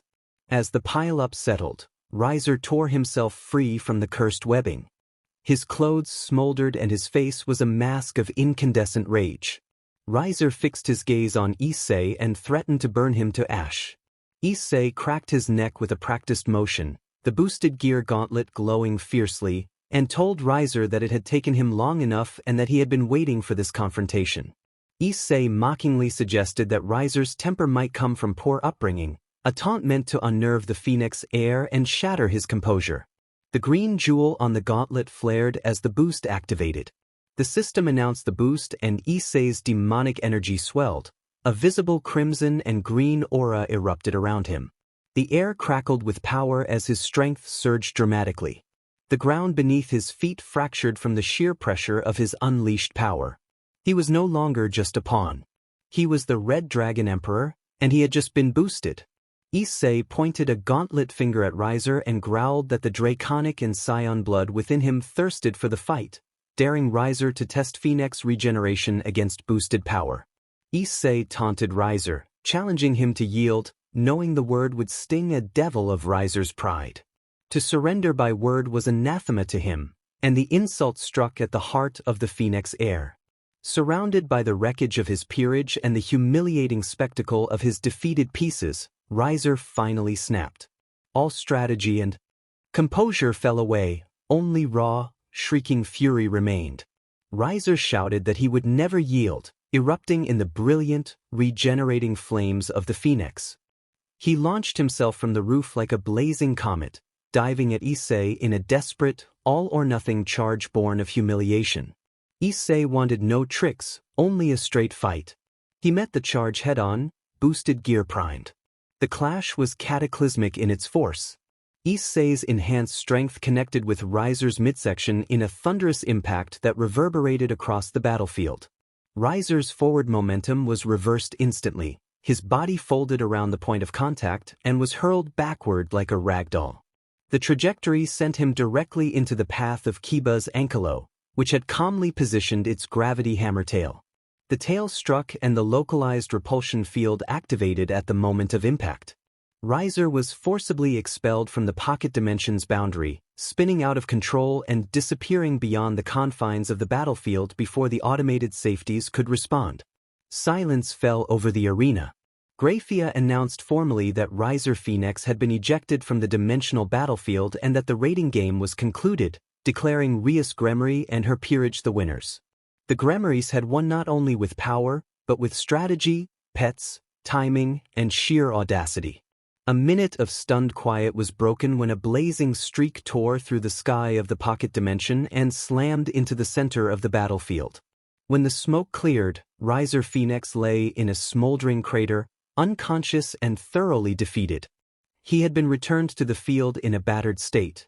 His clothes were torn and his body bore bruises that were already beginning to fade. The automated safeties had retrieved his ejected form and deposited him back onto the ground he had so ignominiously lost. The final punctuation on his defeat left no question. Surzex laughed with such force he had to lean on Graphia for support. The Gremory family box became a scene of triumphant celebration. The Phoenix family had already departed their box, too humiliated to remain.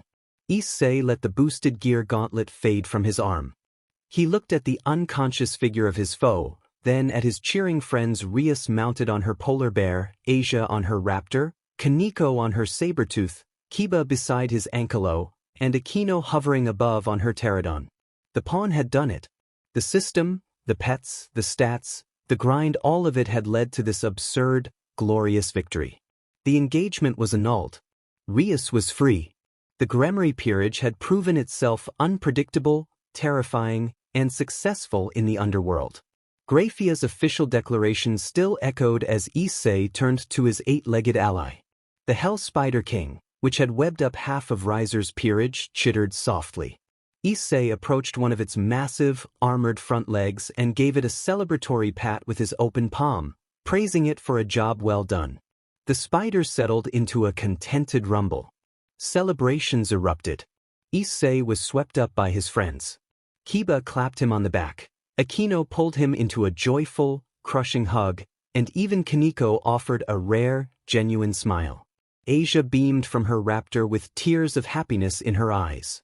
Rias, radiant with relief and triumph, dismounted and walked over. Without words, she pulled him into a firm, heartfelt embrace that conveyed gratitude and relief. In a flash of light, the team was teleported back to Crow Academy's clubroom. The cheers continued, louder now, filling their true home. They had faced down an arranged marriage, a powerful opponent, and the weight of societal expectation, and they had won, not by obeying old rules, but by making their own with a little help from a system, a lot of effort, and one very large spider. The future suddenly felt wide open. The clubroom, still buzzing with euphoria, shifted into a boisterous celebration. Issei proclaimed that they should celebrate with a feast, starting with their pets. Rias handled the arrangements with a quick phone call, and a massive stone trough was teleported in and filled with fresh vegetables for Kiba's ankylo, which began contentedly crunching away. For the carnivores, several full-grown bulls materialized, prepared for the animals to share. The Hell Spider King descended and took its portion. Kaneko's saber-tooth, Rias's polar bear, Akino's pterodon, and Asia's raptor all ate eagerly but without graphic detail. each animal enjoying its meal in a way fitting its nature. It was a scene of hearty, primal celebration, a feast befitting the legendary beasts that had just secured victory for the Gremory peerage. The pets were being rewarded, their bonds with their owners strengthened by the shared triumph and the tangible prize of a good meal. As the menagerie ate, the devils produced their own food and drinks, and the room filled with laughter, stories of the battle's best moments, and the sounds of contented chewing from a dozen different, powerful jaws. It was the perfect, bizarre, and wonderful end to a perfect, bizarre, and wonderful day. With their monstrous companions happily fed and beginning to doze in contented food comas, the spider curled in a corner, the bear snoring softly, the dinosaurs and cat resting, the human and half-human members of the peerage looked at each other. The clubroom, while home, was currently smelling strongly of raw meat and hay. Issei grinned and suggested they get pizza for their feast. It was the most normal, mundane idea imaginable, and it fit perfectly. They spilled out of the old-school building and into the evening air of Kuro, a group of teenagers laughing and shoving each other playfully. They were no longer just devils or players in a system. They were friends celebrating an impossible win. They took a large table at their usual pizza parlor and ordered an obscene amount of food. The conversation was loud, happy chaos recounting the look on Riser's face when the spider appeared, the perfect arc of the webball home run, and the glorious humiliation of the wedgies. Surrounded by his friends, with Ria smiling freely beside him and Asia happily nibbling on a cheese slice, Issei felt a profound sense of peace. He had died, been reborn, gained a system, tamed monsters, and unlocked legendary power. But this felt like the real reward. The Harem King dream was still alive, but it was this friendship, this family that truly made him feel like he had already won. The pizza parlor erupted into chaos, but for Issei the world narrowed to a single, vivid moment. Ria's Gremory turned to him, her crimson eyes soft and utterly sincere. She offered a brief, heartfelt gesture of gratitude to him, the emotion plain and sincere. After that expression of thanks, the table exploded into reaction. Akino cheered and clapped in delight. Kiba smiled warmly and raised his soda in a silent toast. Kaneko looked genuinely surprised for once before giving a small, approving nod and saying that it was about time. Asia blushed deeply and looked between them with a mixture of shock and a tiny, wistful smile. Issei sat frozen for a moment, his mind stunned, the taste of pizza lingering. The system was silent for once, no notifications, no quests, no stats. There was only the roaring in his ears and the triumphant, beautiful smile of his king. The Harem King's journey had just received its first and most important symbolic reward. Issei's shock melted into a warmth that spread through him. He looked into Rias's eyes and returned the sentiment with the most sincere, heartfelt smile he could muster, telling her that he would do anything for her in a steady, sure voice. The simple, powerful promise hung in the air, more meaningful than any grand declaration. It was not only the vow of a pawn to his king but the promise of the boy who had died for her, been reborn for her, and had just fought a war for her freedom. The table erupted into fresh cheers and good-natured teasing, but the moment belonged entirely to them. The pizza was forgotten as the victory celebration became secondary to this new, profound understanding between them. The party eventually wound down, and the group walked back to the clubroom under the starlit sky. The mood was light, filled with comfortable, happy exhaustion. As they reached the door, Rias lingered, brushed his hand briefly, and wished him good night in a soft voice before turning to head inside with the others. Issei stood for a long moment watching her go, a goofy, irrepressible grin on his face. He had stats to check, dungeons to run, and a legendary scion form to master. But for that night, as he finally turned to walk home, all he could think about was the warmth of the evening and the future that now stretched out before them, limitless and bright. The game was far from over, but he had already unlocked the best reward. Issei pushed open the front door of his house, the lingering buzz of the night's events still warming him from the inside out. He announced that he was home. His mother appeared from the kitchen, wiping her hands on a towel, and asked if everything was all right. Issei reported that everything was more than all right and explained that the club had won the big tournament they had been preparing for. He described in general terms their triumph over the supernatural challenges and mentioned that they had gone out to celebrate at the pizza parlor. His mother beamed, came over, and hugged him, telling him how proud she was that he was so involved and that he had won. Issei returned the hug and told her it had been an unbelievable day. He headed up to his room, the ordinary sounds of his home a comforting blanket after the day's cosmic-level chaos. He had faced down a high-class devil, wielded the power of a dragon emperor, and shared a meaningful moment with the most important person to him. To his parents, he was simply a kid who had won a strange club tournament and had pizza with his friends. It was the perfect cover story. As he lay in bed staring at the ceiling, he realized his two worlds could coexist. He could be the son who made his mother proud and the devil who was rewriting the rules of the underworld. For the first time since his death, everything felt perfectly, wonderfully right. Chapter end. In a secluded, heavily warded chamber deep in the underworld, the recorded footage of the Gremry Phoenix raiding game played on a large, magical screen. The viewers were the elders of the Demon Council, ancient devils whose power and influence shaped the very fabric of their society. The recording began, and the chamber, usually a place of quiet, calculated discourse, fell into a stunned silence that stretched for the entire duration of the match. They saw the Gremry peerage teleport in, and the silence was broken by sharp, disbelieving inhales. One elder muttered that a Goliath tarantula evolved to that degree was impossible. Another elder leaned forward and noted that the polar bear's aura belonged to a legendary beast rather than a mundane animal. Their confusion deepened as the battle unfolded. They observed the raptor moving with silent steps and paralytic spit, the ankylosaur wielding a gravity-defying tail, the saber-tooth shifting through shadowed openings, and the pterodon dominating the skies with wind and sound. An elder with aged fingers steepled observed that every pet in the group appeared to be a magically evolved, combat-specialized specimen and that the resources required to acquire and train even one such creature would be astronomical. He pointed out that the Gremry heiress had somehow equipped her previously weak peerage with an entire roster of them. They watched how Issei's actions, the surprising pranks, and the coordinated pet attacks systematically dismantled the Phoenix peerage. One elder recognized the boosted gear as the Red Dragon Emperor and connected it to the 8 pawn pieces, but insisted that it still did not account for the menagerie. The lead elder finally concluded that the boy, Hairu, the 8 pawn, was the variable they could not account for. He stated that the Gremry girl's power was destruction, not summoning or evolution, and that this was something else, an external force. Having no concept of systems, stats, or dungeons, all they could see were the impossible results. When the recording ended, the council remained in profound, troubled silence. The balance of power had not just shifted, it had been overturned by a teenager with a giant spider. The Gremry's pawn had become the single biggest mystery and greatest potential threat in the entire underworld. In a stark, modern observation room far removed from the devil's opulent chambers, 3 figures watched the same recording. Azazel, the governor of the Grigori, lounged back with a bag of snacks while Barakiel and Penemu observed with more rigid attention.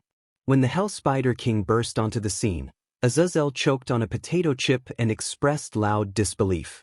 As the battle progressed, Azazel's initial amusement gave way to sharp, analytical focus. He watched Asia's holy water-tipped bolts, the impeccably timed evolutions, and the sheer coordinated efficiency of the team.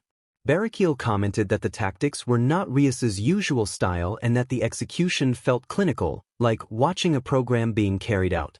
Penemu narrowed her eyes at Issei and observed that his movements were too perfect and that his growth seemed impossible even for a Longinus user. She noted that he had taken down rooks with his bare hands. When the boosted gear activated, Azazel whistled softly and identified the Red Dragon Emperor, which helped explain the use of 8 pawn pieces. Yet his attention kept returning to the evolved creatures and the overall strategy. When the recording ended, Azazel tossed the empty chip bag aside and adopted a serious expression. He suggested that they had been looking in the wrong places and that this Hayadu boy was not just a devil but a walking anomaly whose level of creature evolution and tactical foresight felt like an artificial intelligence guiding him. Azazel stood up with a dangerous gleam and ordered that every file and scrap of data on Issei Hayadu be collected. He declared that the Grigori's top priority was now to figure out the nature of the guiding force. The situation had suddenly grown much larger and more complicated. In the serene, light-drenched halls of heaven, the recording was viewed in profound and somber silence by the archangels Michael, Gabriel, and Raphael. They watched the bolts tipped with holy water, a perversion of sacred power in the hands of a devil, and the boosted gear, a heavenly dragon implement now serving a devil's cause. Their reaction was not anger but a melancholic hope. Michael observed that the flaw in the system had manifested, the crack they had feared but also prayed for. Gabriel acknowledged that when the Creator had faded, the systems put in place began to degrade. The sacred gears and evil pieces had been meant to be balanced and controlled, but without the Creator's hand, anomalies could occur. Raphael pointed out the image of Issei and his externally guided peerage and called it a self-optimizing guidance system that should not exist and was not part of the divine plan. A heavy, knowing silence followed. Michael noted that the anomaly had emerged within someone who wielded a Longinus, a tool designed for killing God, now guided by a power born from God's absence, and he reflected on the profound irony. They were resigned rather than angry, and in a way relieved. The world was broken and beyond their repair, but from that brokenness unpredictable things were being born. Issei Hayadu and his guiding system were a symptom of a dying cosmos and, simultaneously, a spark of something new and wild. They did not know whether it would lead to salvation or ruin, but after eons of stagnant balance, something was finally happening, and for that they felt a quiet, tragic hope. Deep in a shadowy, concealed base far from the attention of heaven, the Grigori, or the Devil Council, the fallen angel Kokabeel watched the recording. Unlike the archangel's resigned interest or Azazel's curiosity, his expression was pure greed. He fixed his attention on Issei Hayadu and noted the boosted gear activating and the raw, doubling power it released. He identified it as a Longinus, the Red Dragon Emperor. What truly captured his obsession, however, was the impossible coordination and rapid evolutions. How the boy moved with a precision that belied his apparent experience. Kokabeel mused that another power was at work, one that guided and optimized the boy, and he smiled with a slow, sinister hunger. To the archangels the phenomenon was a tragic miracle, to Azazel a fascinating mystery, but to Kokabeel it was a key he intended to take. A key to unlocking the Longinus's full potential without the bothersome limitations of a wielder's will. A key to creating an army of optimized, system-guided soldiers. The morning after their legendary victory, the Gremry peerage gathered in the clubroom, the air still buzzing with residual excitement. A cascade of golden light and triumphant chimes filled the room as identical system messages appeared before each of them. Major quest completed. Annul the engagement. Overwhelming victory bonus applied. Reward, 20 levels. Reward, 400 stat points. A simultaneous gasp echoed through the room. 20 levels and 400 stat points were as monumental as their achievement. The system also displayed current levels for each member. Rias Gremry, Akino Himejima, Yudo Kiba, and Issei Hayadu were now level 35. Kaneko Tuju was level 30, Asia Argento was level 32. Additionally, Rias, Akino, Kiba, Kaneko, and Asia were reminded of an unspent reward from their Tiger Mountain run, 100 unallocated stat points. That left 500 stat points available to each of Rias, Akino, Kiba, Kaneko, and Asia, while Issei had 400. The clubroom fell into a deep, focused silence as they consulted their status screens, the weight of this newfound world-altering power settling on them. The path from a victorious but small peerage to a legendary, world-shaking force suddenly felt wide open. Issei, naturally slipping into his role as strategist, turned his attention to Asia and asked her to display her statistics. Asia complied, and her status appeared. Level 32 with 500 unallocated points, Strength 5, Vitality 10, Endurance 10, Agility 15, Intelligence 30, Wisdom 25.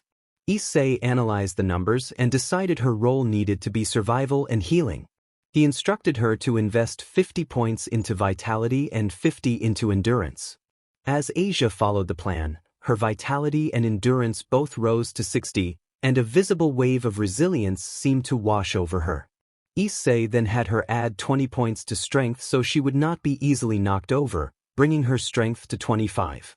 Issei then told Asia to split the remaining 380 points between intelligence and wisdom, assigning 190 to each. Her intelligence soared to 220 and her wisdom to 215. The change in her was palpable. Her eyes took on a deeper, more knowing look and the healing aura around her seemed far more potent. Her derived stats changed dramatically. Her health became 480, calculated as the sum of vitality 60 and endurance 60 multiplied by 4, up from 80. Her mana became 990, calculated as intelligence 220, plus wisdom 215 plus endurance 60, all multiplied by 2. Asia stared at the new numbers with her hands flying to her mouth, overwhelmed by how much power she now had and confident that she could heal more than ever before. Issei smiled and affirmed that she was now the peerage's ultimate support. With a massive mana pool and greatly enhanced intellect and wisdom, Asia was no longer just a healer, she had become a well of miraculous recovery. Kaneko then projected her status. She was level 30 with 500 unallocated points, strength 30, vitality 30, endurance 30, agility 50, intelligence 15, wisdom 15. Issei noted that her physical stats were already exceptional, but the system had flagged a growth limitation linked to an underdeveloped chakra network. Her physical potential was being capped by dormant spiritual energy. Issei weighed his options. He could pour all 500 points into physical stats to make her an even more fearsome brawler, but that would be like adding a supercharger to an engine with a blocked fuel line. The smarter long-term play was to unlock her chakra by investing in intelligence and wisdom, but the immediate need was for an immovable frontline. He prioritized the peerage's stability and told Kaneko they would make her the toughest thing on the battlefield by splitting the 500 points evenly between vitality and endurance. Kaneko gave a single, sharp nod of agreement and allocated the points, 250 to vitality and 250 to endurance.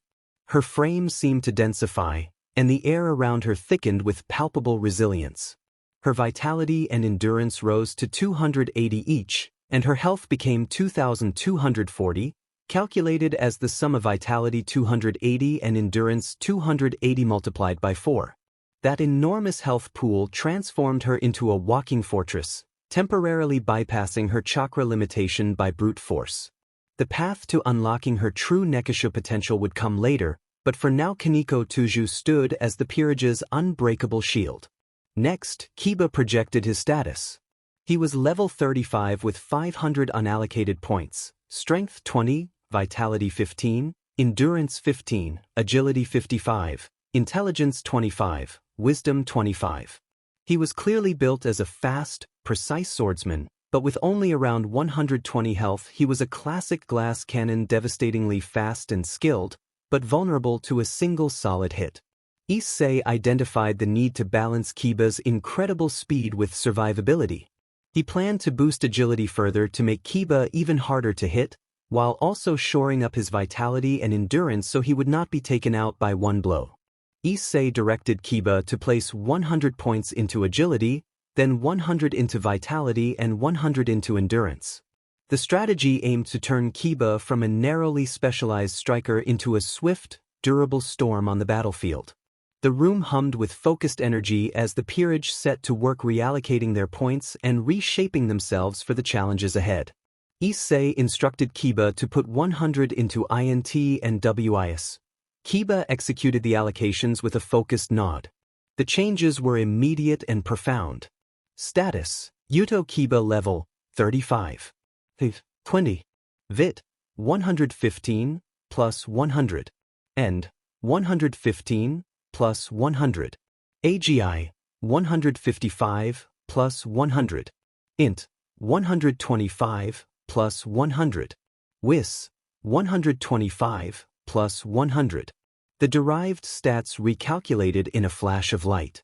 HP: VIT 115 plus END 115, x 4920 HP, a massive jump from 120. Mana: INT 125 plus WIS 125 plus END 115, x 2730 MP. Kiba felt the change instantly.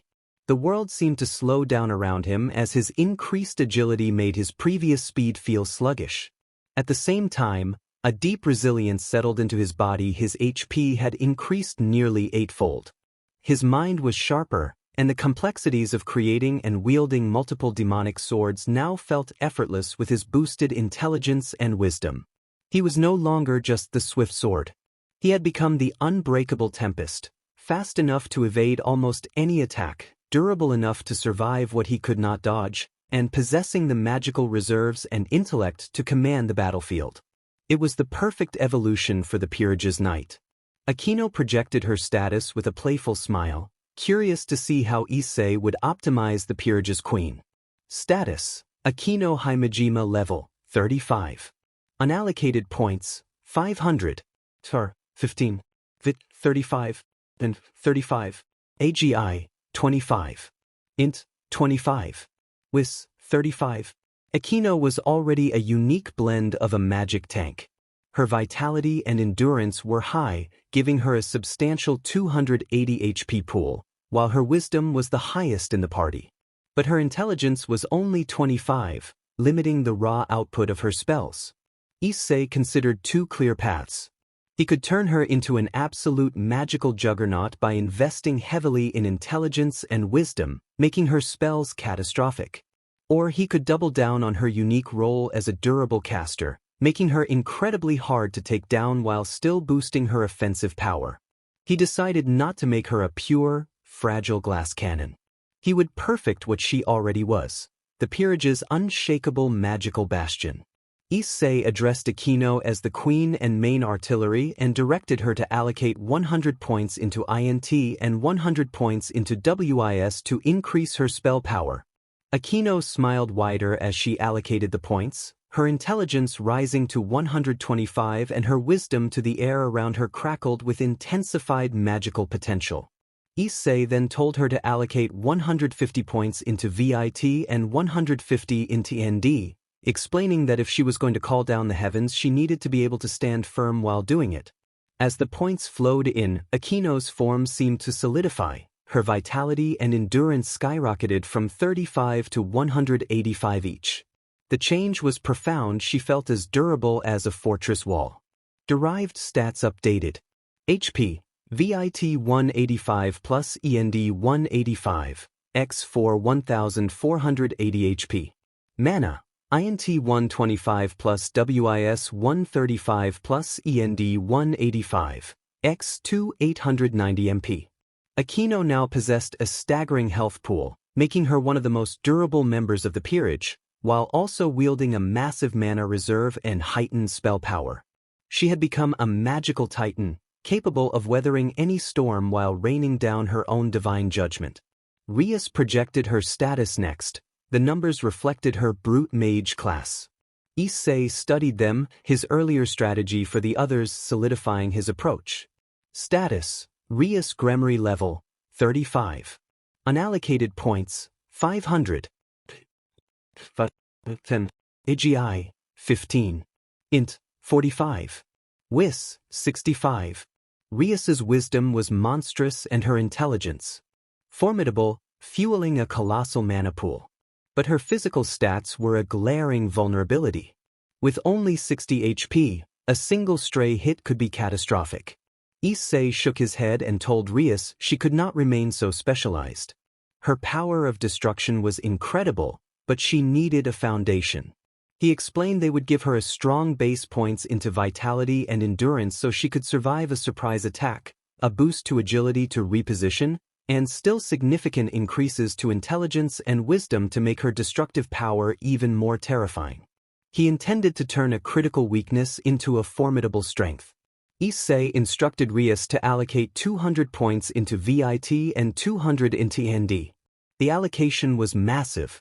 As the points flowed in, the change in Rias was visible. Her slender frame seemed to thrum with newfound vitality and endurance. Her vitality and endurance, once pitifully low, rose dramatically. Issei then instructed her to distribute the remaining 100 points as 50 into INT and 50 into WIS. Her mental stats climbed higher, with intelligence reaching 95 and wisdom soaring to derived stats updated. HP, VIT 205 plus END 210, X4 1660 HP, up from a paltry 60.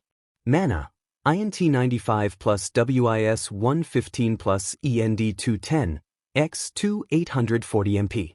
Ria's Gremory was transformed. She was no longer a backline mage who needed constant protection. With over 1600 HP, she could withstand blows that would have overwhelmed her before. Her mana pool remained colossal, and her wisdom gave her an almost preternatural understanding of battle and strategy. She flexed her hands. A sphere of crimson destructive energy formed with effortless, controlled power. A slow, confident smile spread across her face. She had become a true brute mage in every sense of the word, a durable, strategic commander who could unleash cataclysmic power from the heart of battle. The last glaring flaw in the peerage's composition had been confidently mended. Issei pulled up his own status, viewing the product of his relentless grinding and unique evolutions. Status, Issei Hayadu level, 35. Unallocated points, 400. 65. VIT, 65. ENT, 65. BGMI, 45. INT, 55. WIS, 55. His stats reflected his balanced Dragonkin pawn build. He had a clear goal, mastering the legendary Scion's wrathful state. The system's requirement of 100 INT and 100 WIS was non-negotiable. Issei stated to himself that first things first, he needed to put 100 into INT and 100 into WIS. The points were allocated, and a wave of crystal-clear mental sharpness washed over him. His intelligence and wisdom both rose to 155, comfortably surpassing the minimum threshold for control. The path to the tenfold multiplier was now open, waiting only for his conscious trigger. He then decided to keep himself balanced by allocating 50 points each into strength, vitality, endurance, and agility. The remaining 200 points were distributed evenly to maintain his overall competence and readiness. A fresh surge of raw, physical power flowed through him. Issei Hayadu's status updated to level his strength, vitality, endurance, agility, intelligence, and wisdom had all taken dramatic leaps. His derived stats recalculated. HP equaled VIT 115 plus END 115 times 4, totaling 920 HP, and mana equaled INT 155 plus WIS 155 plus END 115 times 2, totaling 850 MP. He had become a true powerhouse, strong enough to leverage the boosted gear, tough enough to brawl on the front lines, fast enough to keep pace with Kiba, and wise enough to begin controlling the legendary rage sleeping in his blood. The pawn had officially become a king in his own right. Grafia Lucifuge stood in the shadows of the clubroom, her presence completely masked.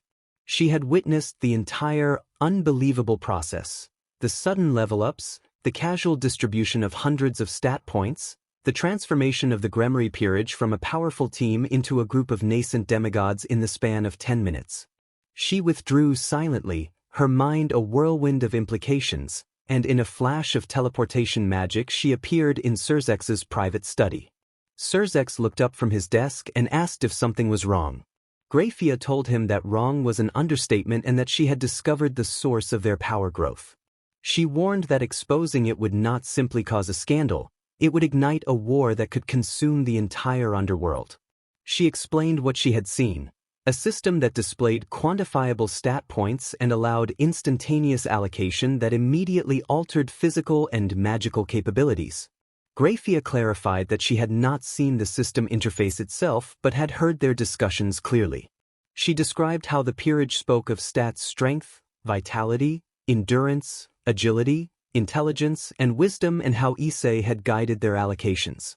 He had instructed Asia to bolster vitality and endurance for survivability and to raise intelligence and wisdom for improved healing.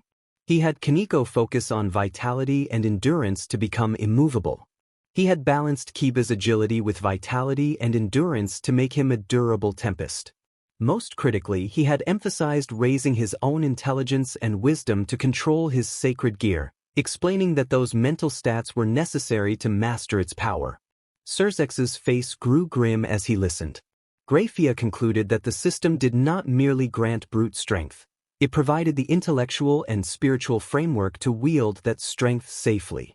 It was an integrated growth and tutorial system that systematically addressed the greatest problem with powerful sacred gears: the user's inability to control them by forcing the development of requisite mental attributes. Surzex sank into his chair and reflected that the system did not just make its users strong but made them wise enough to handle that strength, a guided path to godhood, or at least to something godlike. Grafia added, with a quiet, devastating observation, that with this system, Issei's Longinus, and the rate of his growth, he would very likely be capable of rivaling divine beings by the time he reached their age. Surzex felt a cold dread that had nothing to do with political fallout. This was cosmic. The system was not just a tool for winning rating games. It was an engine for creating a new kind of power, something that could reshape the balance between devils, angels, and the rest of creation. He realized the family now held the leash on an entity who could, in a few decades, reshape everything. He ordered Grafia to keep the discovery secret and to protect it as they would protect the throne of Lucifer itself. The victory against Riser became secondary. The true battle had begun. The battle to keep Issei Hayadu's system a secret from a world that would burn itself to possess it. Back in the clubroom, the door slid open and Sona Shirtorai stood there, her usual composure shattered. She had wide eyes behind her glasses, and her entire peerage Tsubasa, Tsubaki, and the others crowded behind her with identical expressions of stunned disbelief.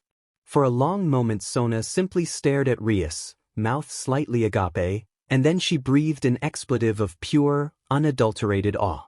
It was the only reaction capable of encompassing the reality-bending spectacle they had just witnessed. Tsubaki stepped forward with analytical shock, cataloging the changes she saw: the tactical coordination, the evolved familiars, and the other unusual developments that defied all known parameters of devil power growth. Ria stood beside her newly colossal polar bear and smiled a calm, knowing smile. She exchanged a brief glance with Issei. The secret of the system remained between them, but the results were undeniable. Rias conveyed a gentle amusement that the peerage had simply found a different path to strength. Sona looked from Rias to Issei, to the napping hell spider king in the rafters, and then back to Rias. The phrase that had escaped her earlier now seemed insufficient to describe the moment. The different path was an understatement on a scale that none of them would soon forget. The Citri heiress knew with absolute certainty that the world of devils had just been permanently divided into two eras: the time before that rating game and the time after. Rias delivered her offer with a calm, knowing smile, framing it as both a challenge and an invitation and inviting them to join in the fun. Sona and her entire peerage stared as the implications sank in. They were not being shown a new tactic. They were being offered a ticket onto the same impossible, accelerating path the Gremmaries had found. Sona's analytical mind, already reeling from the sheer data overload of the battle, raced with terrifying, exhilarating possibilities. She looked at Tsubaki and the rest of her loyal, hard-working peerage. They were strong and disciplined, but still playing by the old, slow rules. Issei stepped forward with a friendly, confident grin and told them that the more the merrier and that he had a whole party system ready to go. Sona Citri, the most logical and controlled devil at Kuo Academy, felt a thrill she had not experienced since childhood. When she looked at Rias, her best friend, she saw not only a rival but a gateway to a new world of power. She adjusted her glasses and allowed a slow, determined smile to spread across her face. She regained her usual crisp composure and accepted the offer, stating that they would take them up on it. The Gremmery peerage was no longer just a team. They were the vanguard of a revolution, and the Citri peerage was about to enlist. The air in the clubroom shifted from celebratory to profoundly serious. Sona understood the gravity of the request. This was not just sharing a secret, it was forming a covenant. Sona stood straight and solemnly announced that her true name was Sona Citri. She introduced each member of her peerage in turn, and they acknowledged her by giving respectful nods. She presented Tsubaki Shinra as her queen, Tsubasa Yura as her rook, Binia Orcus as her bishop, Luguan as her knight, and Momo Hanakai, Ruruko Nimura, Rhea Kusaka, and Tomo Meguri as her pawns. With the formal introductions complete, Rias and Issei began to explain everything to Sona and her peerage exactly as they had to their own group. Waking up covered in blood, the first appearance of the system, explanations of sacred gears and the revelation of the boosted gear, stats and levels and quests, the item shop and the first dungeon, combat pets and their rapid evolutions, and the party system. They held nothing back. By the end, the Citri peerage stood in stunned silence. The impossible spectacle of the raiding game now had a context and a source. It was at once more mundane and more fantastical than they could have imagined. Sona looked at Issei with newfound and immeasurable respect. He was not merely a lucky pawn, he was the administrator of a reality-altering power. Sona affirmed that they would begin and formally invited Issei Hayadu to add them to the party. The alliance was forged. The secret was shared. The Gremry Citri coalition became official, and their collective power was ready to skyrocket. The new phase was just beginning. As Sona and her peerage accepted, the system announced a party mechanics update and unlocked a new raid party feature that allowed the formation of multiple coordinated teams under a single party banner. A more complex interface appeared, showing the entire group as a single raid party with the ability to split into designated teams. The system listed the team assignments and raid-wide functions. The system assigned Team Gremry with Rias Gremry as leader, and Issei Hayu, Akino Himejima, Yudo Kiba, Kaneko Tuju, and Asia Argento as members. Team Citri was assigned with Sona Citri as leader, and Tsubaki Shinra, Tsubasa Yura, Binia Orcus, Lu Guan, Momo Hanakai, Ruruko Nimura, Rhea Kusaka, and Tomo Meguri as members. The raid party offered shared experience pooling with adjustment options, a cross-team communication channel, raid quest availability, and a synergy bonus that increased all stats by 10% when both teams engaged the same dungeon or battle. The implications overwhelmed Sona's tactical mind. They could now tackle challenges that required two full, coordinated teams, split to cover more ground, or combine into a true raid force. Sona realized they were no longer two separate peerages but a single modular strike force. The Gremry and Citri families were now irrevocably linked by a shared, system-driven destiny. As the raid party formed, the system generated status screens for the new members. Tomo Meguri's data appeared and was visible to everyone in the alliance. Tomo was 16 years old, half devil and half human, and level 10. Her base stats were Strength 20, Vitality 25, Endurance 25, Agility 20, Intelligence 15, and Wisdom. Her derived statistics gave her 200 HP and 110 MP, reflecting a solid, well-rounded pawn with decent durability and a modest mana pool. Seeing the numbers made her power tangible and provided a clear baseline for growth alongside the Gremry members. The system populated the other Citri members' stats as well. Rhea Kusaka was 17, half devil and half human, and level 11. Her base stats were Strength 20, Vitality 15, Endurance 5, Agility 20, Intelligence 25, and Wisdom. Her derived statistics calculated to 80 HP and 110 MP, marking her as a specialized, high-risk combatant, a glass cannon capable of significant damage but able to withstand very little without careful positioning and team support. Ruruko Nimura was 16, half devil and half human, and level 12.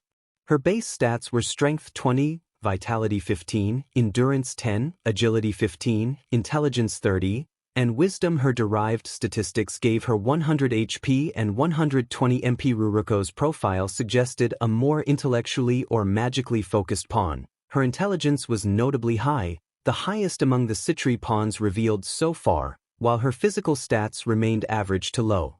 With only 100 HP, she was another relatively fragile fighter, but her substantial intellect indicated a role that likely relied on skill, strategy, or specific demonic powers rather than brute force.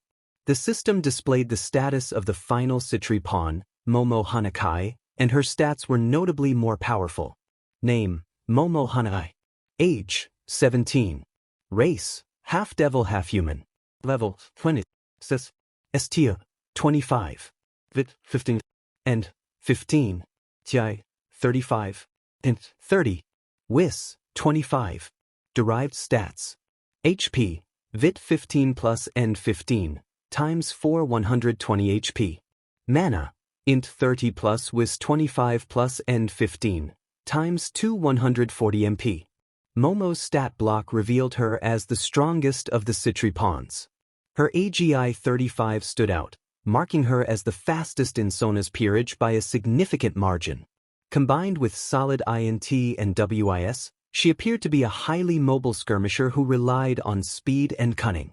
While her HP was still on the lower side, her agility would be her primary defense. Her higher level and well-rounded, speed-focused build made her a formidable asset. The system displayed the status of Lu Guan, the Knight of the Citri peerage. Nim, Lu Guan. Age, 16. Race, half-devil half-human. Level, 20.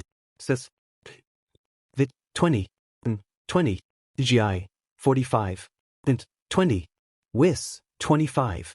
Derived stats. HP, Vit 20 plus N 20, times 4 160 HP. Mana, Int 20 plus Wis 25 plus N 20, times 2 130 MP. Lu Guan's stats were an extreme reflection of the Knight piece. Her AGI 45 was exceptional, making her a blur on the battlefield, even faster than Momo. This was counterbalanced by a STR of 5, which meant she was not a heavy hitter. Her role was pure speed, reconnaissance, and harassment. Decent VIT and END gave her more staying power than the pawns, and her INT and WIS suggested a tactical mind to complement her mobility. She was the scout and the flanker, a movement specialist rather than a source of power. The system displayed the status of Benia Orcus, the bishop of the Citri peerage. Name, Benia Orcus. Age, 17. Race, half-devil half-human. Level, 20. Sis.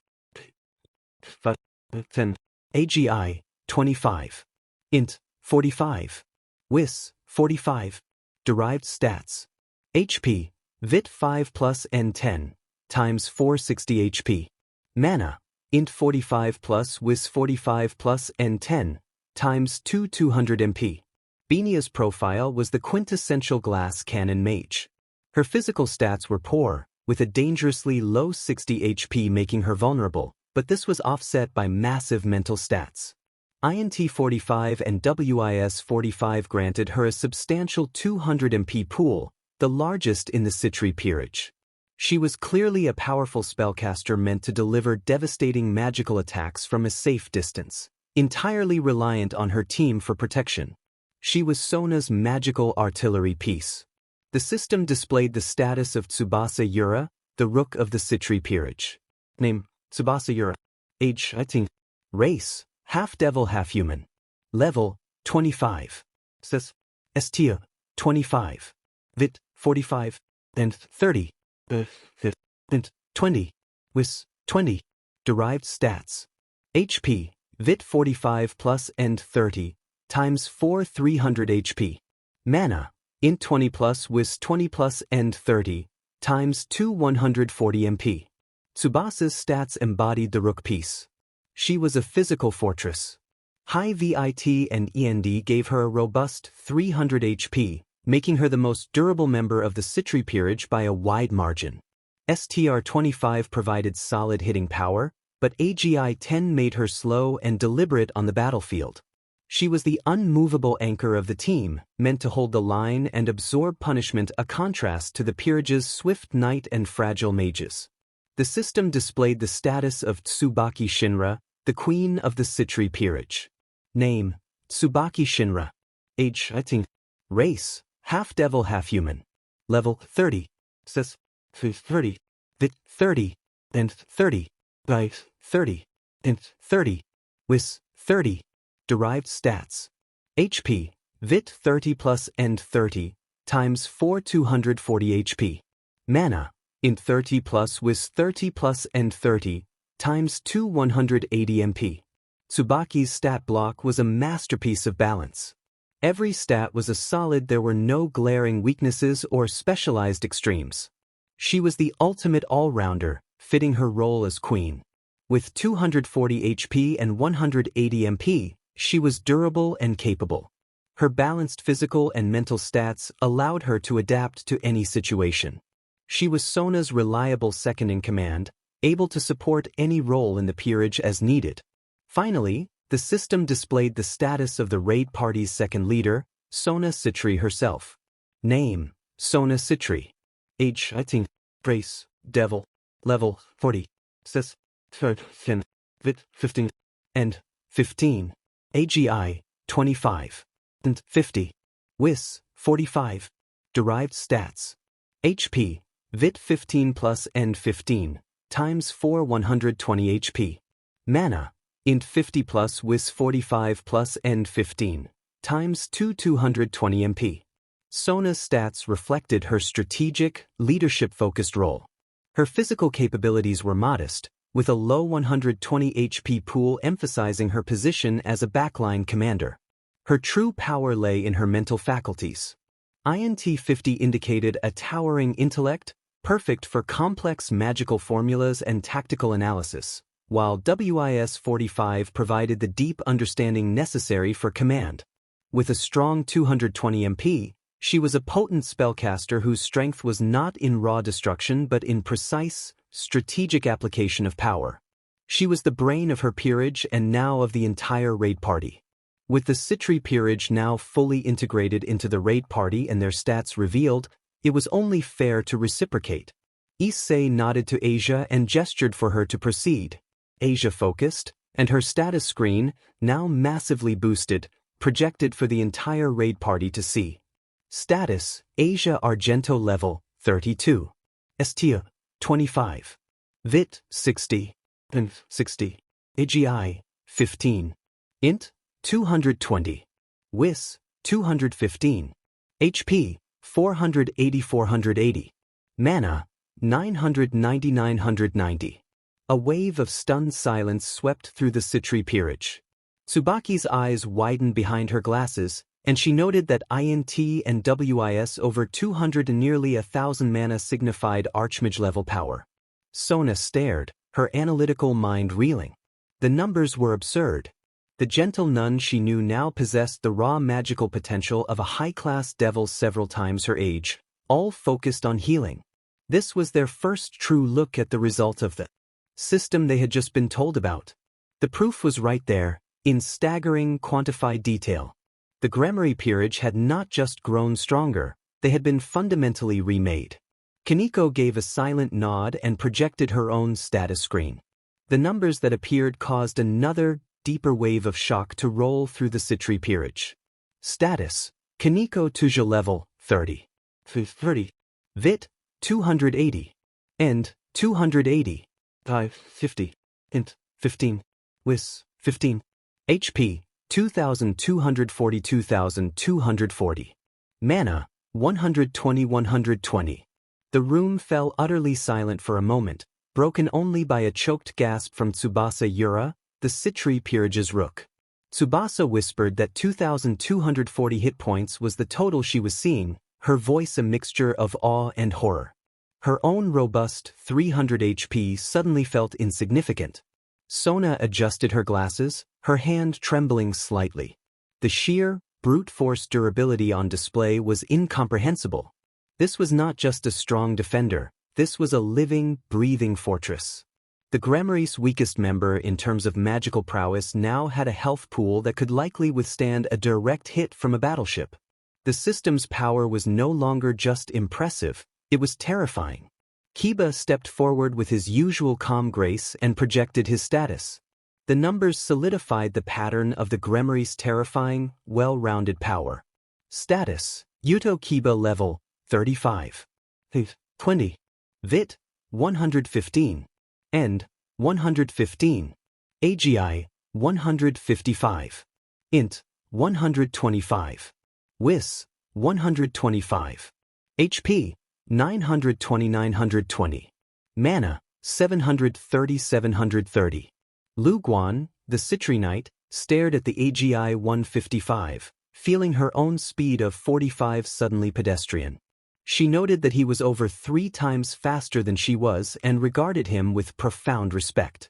Benia Orcus, the glass cannon bishop, looked at Kiba's 920 HP with envy and observed that he had the speed of their knight and more health than their rook. Sona listened, trying to categorize the new data. Kiba was no longer just a swift swordsman. He was a high-speed, high-durability combatant with the intellect of a seasoned strategist. The Grimoire's pieces had become self-sufficient units, their previous weaknesses systematically erased by the system's point allocation. Akino let out her signature melodic giggle at Issei's introduction and told him that he said the sweetest things. She then projected her status with a flourish. Status: Akino Himejima level, 35. Tar, 15. Vit, 185. End, 185. AGI, 25. Int, 125. Wis, 135. HP, 1,480. Mana, 890. The Citri peerage, already reeling, took another collective step back. Benia, their primary mage, looked utterly defeated and noted that Akino had many times her health and a far larger mana pool.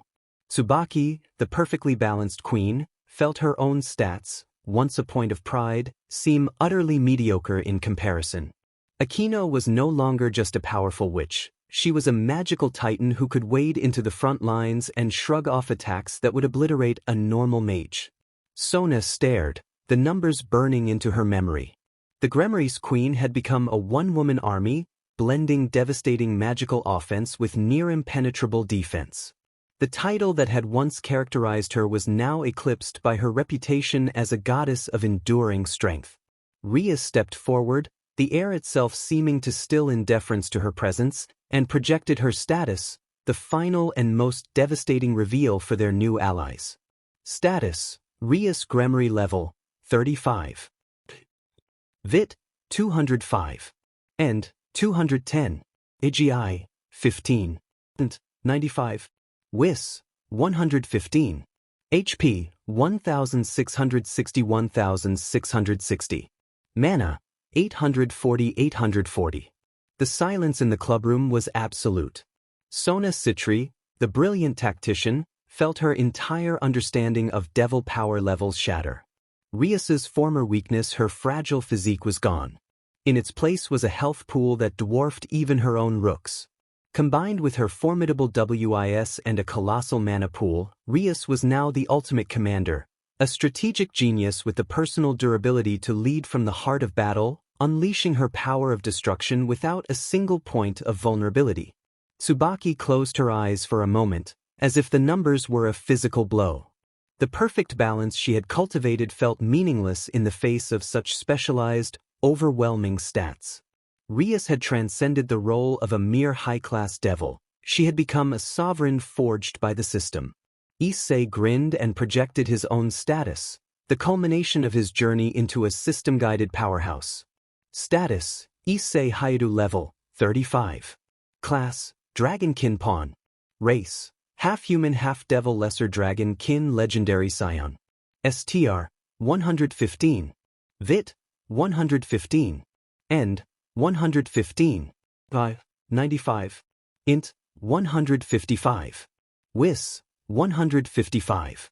HP: 920. Mana: 850. The list of races alone caused mental whiplash, but it was the stats that delivered the final blow. Issei was not a specialist, he was a paragon.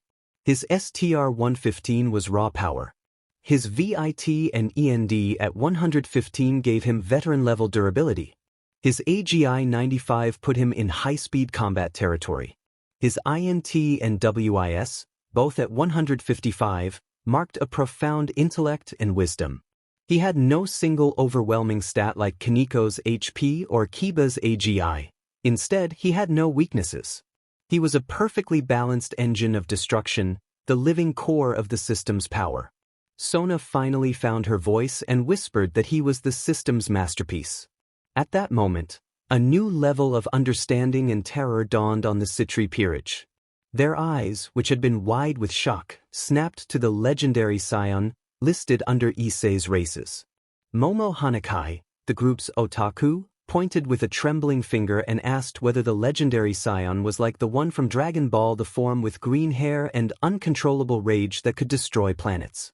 Issei rubbed the back of his neck and confirmed that it was the one, explaining that the system had given him that DNA and that he used his high INT and WIS to master the transformation so he would not lose control. That explanation did little to calm them. The Gremmery's pawn was not just a devil with a sacred gear, he was a devil with a sacred gear and the potential to transform into a legendary, universe-level force. Sona looked from Issei's stats to his face and connected the dots. The raw physical power of his STR stat made a new kind of sense. It was the foundation for a massive multiplier. Issei then explained that he had unlocked the ability to control the transformation after decisively defeating Riser. The statement recontextualized the entire raiding game. The Citri peerage had watched the match and believed they had seen the full extent of his capability. They had seen his raw power, coordinated pet attacks, and the humiliating moments he had endured. Now they understood they had only seen a restrained version. He had been fighting with one ultimate weapon locked away, and victory itself had been the key to unlocking it. He had not merely sought to win a game, he had completed a quest to gain control over a planet-shattering transformation. Sona felt a cold sweat. The system did not just grant power reactively, it set milestones, rewarding achievement with ever greater and more dangerous abilities. Issei was on a guided path to ascension, and his first major step had been overwhelming a Phoenix heir. The alliance with the Gremmeries was no longer just a partnership. It was a front-row seat to the creation of a god, and the stakes of their fun had become literally cosmic. Issei's offer cut through the lingering shock, replacing it with a surge of electrifying possibility. Issei grinned and reassured everyone that he wanted to get them their own combat pets. He then laid out the mechanics with the strategist in him taking over. The ones that could evolve like theirs could not be bought from shops and had to be earned by dropping from mini-bosses or bosses in dungeons, and the basic shop was accessible only through him. The implication was clear. The path to power for the Citri peerage was now inextricably linked to Issei. He was the key, the merchant, the guide, and the leader of the raids that would secure their future strength. Sona looked at her peerage and saw newfound hope and determination in their eyes. They were no longer mere observers of the Gremmery's power but candidates to receive it. Sona declared firmly that their first objective as a raid party was clear. They would enter a dungeon and secure combat pets for the Citri peerage.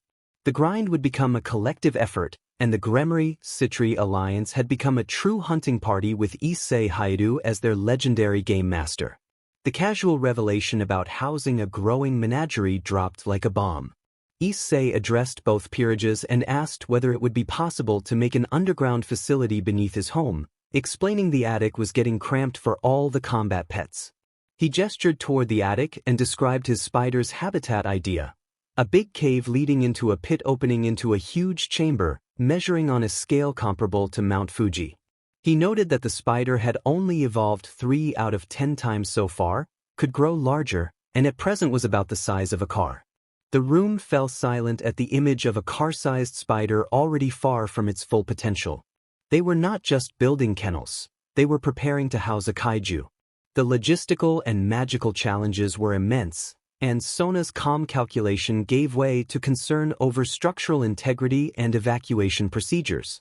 Rias, however, simply nodded and mentally drafted a request to her family's architects, noting that a subterranean biome would require powerful spatial expansion and environmental wards and that preliminary designs could be ready quickly. The Gremmeries had already accepted their role as caretakers of an escalating menagerie. The Citrus were still trying to keep up. Issei suggested using one of the inactive mines owned by the Gremmery family for Kiba's Ankelo, explaining that it offered plenty of space to roam, all the rock it could want to crunch on, and was already reinforced. Rias approved enthusiastically, noting that the North Uberi mine had been dormant for decades and that its vast, structurally sound tunnels would be perfect. The image of the colossal, hammer-tailed Ankelo wandering echoing caverns and blending into the rocky environment made the solution feel appropriate and natural. Issei then envisioned a giant aviary for Akino's pterodon, complete with a strong river stocked with fish and thermal updrafts so it could soar without needing to leave the facility. Aquino clapped in delight at the idea of her own private sky and found the thought romantic in a tender, excited way.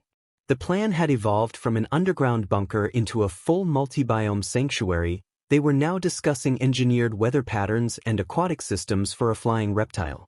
Sona found her administrative voice and advised consulting avian habitat specialists and hydraulic engineers, pointing out that water filtration and circulation for a river of that scale would be significant and that the aviary dome needed to withstand both internal gusts and external weather. She began mentally compiling a list of contractors. The Citri heiress had inadvertently become the project manager for a supernatural sanctuary. Issei's audacity reached a new level when he suggested they rely on Rias's family's connections and even consider asking Hephaestus for help, since his craftsmanship was unmatched aside from Ajuka.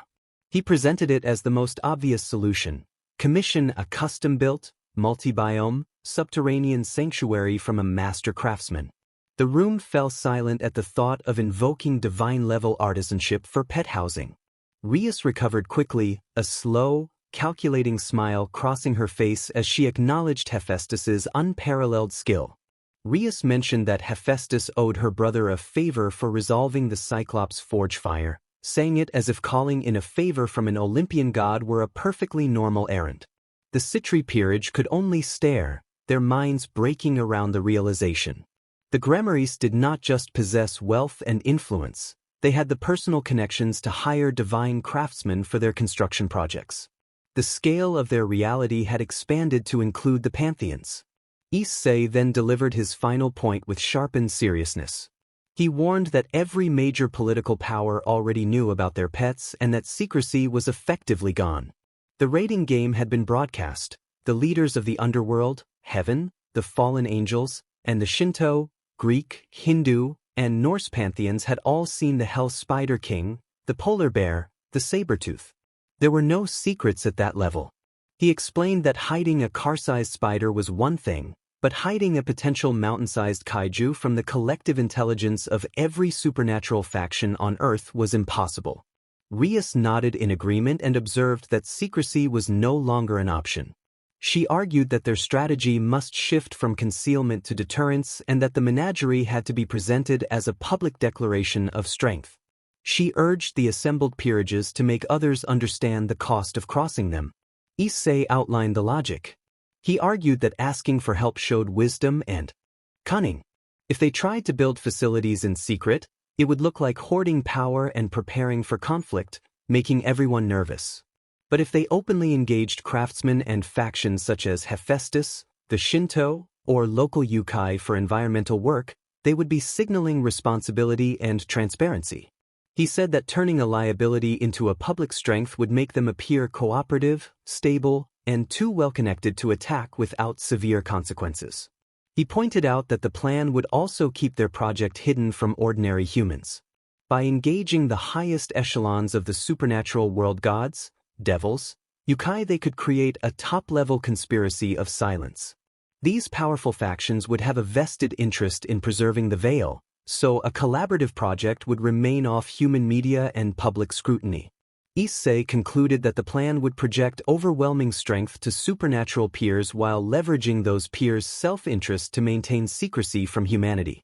With Sona remaining behind to begin the diplomatic and logistical task of reaching out to divine craftsmen, the rest of the raid party mobilized. The Gremmery and Citri teams merged into a single, powerful hunting party and stepped through Issei's bedroom door into the Tiger Mountain dungeon. The atmosphere was tense but electric. The Gremmery members were confident veterans of the pocket dimension, their stats now godlike. The Citri members, while strong, were wide-eyed at the system's world for the first time. Issei took the role of balanced vanguard. Asia acted as the mobile healer mounted on her raptor. Kiba filled the unbreakable Tempest role. Aquino became their Sky Queen riding a pterodon. Tsubaki served as the Citri's balanced queen. Tsubasa held the durable rook position. Binia functioned as the glass cannon mage. Lu was the swift scout, and Momo, Ruruko, Rhea, and Tomo served as versatile pawns. They stood at the foot of the snowy peak as a united front. For the Gremmery members, it was a return with overwhelming power. For the Citri, it was the first step into a larger world and their chance to earn the legendary companions they had witnessed. The hunt for combat pets had begun. The confrontation with the glacial snow tiger ended swiftly. With the Gremmery members' inflated strength, the mini-boss that had once been a serious challenge was overcome in a dramatic, non-graphic display of power. Kaniko's Sabertooth delivered the final strike, dissolving the beast in a burst of ice and light without lingering gore. When the creature dispersed, it left behind a flood of experience and a cluster of glowing eggs, one for each participating Citri peerage member. Tsubasa received a sturdy mountain goat kid. Binia the bishop was given a shimmering, intelligent-looking owl egg. Lu the knight received a sleek, shadowy fox kit. Each of the pawns Momo, Ruruko, Rhea, and Tomo received eggs suited to their styles, from a swift hawk to a clever weasel. One more egg materialized and floated toward Tsubaki. It pulsed with a deep, watery blue light and had a small, elegant note tied to it with a simple string. Tsubaki opened the note and noted that it was addressed to Sona. The dungeon's intelligence, or the system itself, had acknowledged the absent leader and provided a combat pet specifically for Sona Citri. The gesture reinforced the raid party's unity and ensured that the Citri peerage was complete. Each member, including their strategist queen, would have a loyal, evolving companion. The hunting party emerged from the dungeon with the Citri members cradling their new eggs and creatures in awe. They returned to the clubroom to find Sona and Rias waiting, and the atmosphere had shifted from a clubhouse to a command center. Sona confirmed that the commission was accepted and that Hephaestus had agreed to the specifications, expressing satisfaction at the progress. Sona noted that the Yukai factions had also pledged their support for the environmental systems in exchange for future considerations. Rias nodded and said that the foundations would be laid within the week and that the project was officially underway. Tsubaki then stepped forward and presented the pulsating blue egg to Sona, explaining that it had come from the dungeon and was for the president. Sona accepted the egg. Her usually composed expression softened into genuine surprise and touched gratitude. The gesture bridged the last remaining gap. She was not just their leader making deals, she was a full member of the team, included in its blessings. The two peerages were now irrevocably fused. They had shared their ultimate secret, fought together, gained new power together, and were now embarking on a construction project of mythical proportions together. The Gremmery Citri raid party had moved beyond alliance into something like family, forged in shared effort, sealed with eggs, and destined to reshape the world. Following the now familiar ritual, each member of the Citri peerage pricked their fingers and smeared a drop of blood onto their respective eggs. Tomo Meguri's egg was the first to hatch. The shell split with a deep, rumbling tear, and a baby Megatherium emerged. It was already the size of a large dog, covered in shaggy brown fur with powerful, clawed limbs and a placid, blinking expression. It let out a soft, rumbling grunt and nuzzled against Tomo's leg. The combat pet was a baby Megatherium, owned by Tomo Meguri, of uncommon rarity, with passive abilities Ground Shaker and Thick Hide. The sight was both adorable and slightly intimidating. The gentle-looking creature promised to grow into a living, earth-shaking tank. Tomo looked down at her oversized baby with a mix of shock and instant devotion. The Citri peerage's transformation into a beast-taming force had officially begun. Rhea Kusaka's egg hatched next. The shell fell away to reveal a small, woolly mammoth about the size of a large piglet, covered in a thick, russet-brown coat with tiny, curving tusks and a curious, waving trunk. It emitted a high, trumpeting squeak and clumsily bumped into Rhea's legs, seeking warmth and protection. The combat pet was a baby mammoth, owned by Rhea Kusaka, of uncommon rarity, with abilities Tusk Charge and Thick Coat for cold resistance. The creature was a perfect, prehistoric fit for the icy mountain dungeon it came from. Despite its babyish appearance, the potential for a full-grown charging mammoth was clear. Rhea, whose own stats made her a fragile fighter, looked at her new companion with immense relief. This sturdy future powerhouse would be the perfect guardian for a glass cannon like her. Ruruko Nimura's egg hatched with a series of rapid, sharp pecks. What emerged was a Dodorex, a bizarre and fascinating hybrid. It had the overall body shape and powerful hind legs of a small tyrannosaur, but it was covered in soft, grayish feathers. Its head blended reptilian and avian features, with a beak-like mouth of tiny teeth and large, curiously intelligent eyes. It chirped and waddled unsteadily before pecking at Ruruko's shoelaces. The combat pet was a baby Dodorex, owned by Ruruko Nimura, of rare rarity, with abilities Pecking Flurry and Primal Screech. The creature was both comical and unnerving, a perfect blend of the majestic and the absurd. Ruruko, with her high intellect, regarded her strange new pet with a researcher's fascination, eager to see what the unique hybrid could become. Momo Hanakai's eggs seemed to dissolve into a puddle of salt water and light rather than crack. From the liquid emerged a land-adapted shark with 4 stout, webbed legs. Its gills fluttered, but it also drew a breath of air, black, doll-like eyes blinking as it surveyed its new surroundings. It waddled forward on its fins, sleek and out of place on the clubroom floor, and gave a low, guttural growl that conveyed raw predatory instinct. The combat pet was a landshark owned by Momo Hanakai, of rare rarity, with abilities amphibious, blood scent, and terrestrial charge. The landshark was a terrifying and perfect partner for agile Momo. It could keep pace on land and unleash aquatic ferocity when needed. Momo stared, a slow, dangerous smile spreading across her face. This pet matched her swift and deadly nature. Lu Guan's egg hatched with a swift, precise crack to reveal a Deinonychus. Sleek and feathered, it was built for agility with long, powerful legs and disproportionately long, sickle-shaped claws on its front limbs. It shook off bits of shell, locked intelligent eyes on Lu, and took a few experimental steps on its toes, tail twitching alertly. The combat pet was a baby Deinonychus, owned by Lu Guan, of uncommon rarity, with abilities Sickle Claw Slash and Pack Tactics. The Deinonychus mirrored Lu's speed and precision-based combat style. Its long front claws promised devastating slashing attacks, and Pack Tactics suggested uncanny coordination alongside its master. Lu allowed a rare, genuine smile. They would be an unstoppable duo of speed and cutting power. Benia Orcus's egg hatched with a soft, sizzling sound. From it came a manticore the size of a large house cat, with the body of a sleek black lion and a scorpion-like tail already twitching and glistening with venom. Its face bore an almost humanoid quality, with large, intelligent eyes and a small, fanged mouth fixed in a mischievous smirk. It unfurled leathery wings, tested them with an experimental flap, and issued a sound that was part purr, part hiss. The combat pet was a baby manticore, owned by Benia Orcus, of rare rarity, with abilities Venomous Sting, Dark Flight, and Cunning Gaze. The creature embodied the idea of a magical glass cannon, a dangerous familiar for a mage like Benia. It could fly, poison foes, and its cunning gaze hinted at the power to debuff or influence. Benia, who lived for powerful, precise spells, regarded her new pet with undisguised excitement. It was a living extension of her destructive philosophy. Tsubasa Yura's egg was large and stony.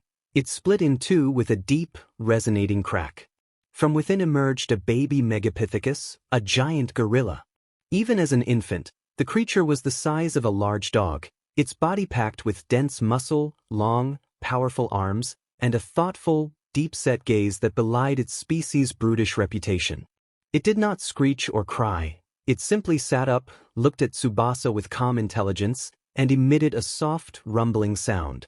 The creature was classified as a combat pet called Baby Megapithecus, owned by Tsubasa Yura, uncommon in rarity, with abilities including Ground Pound, Thick Skull as a passive trait, and Loyal Protector as a passive trait. It was a perfect match for the Citri Rook, raw physical power incarnate, a living battering ram that would only grow larger. The Loyal Protector trait cemented its role as Tsubasa's steadfast guardian. Tsubasa, the immovable object of her peerage, regarded her new partner with a single, satisfied nod. They would be an unbreakable wall together. Tsubaki Shinra's egg was the last of the Citri acquisitions to hatch. Instead of cracking, it shimmered and dissolved into a cascade of light, revealing the creature within. The hatchling was a baby wyvern unlike any known species. Its scales seemed to be facets of clear, pale blue crystal. Tiny clusters of sharp crystalline shards ran along its spine and the leading edges of its wings, catching the light and casting tiny rainbows across the room. It was serpentine and elegant, with prismatic, intelligent eyes. It chirped with a bell-like note and flexed its crystalline wings.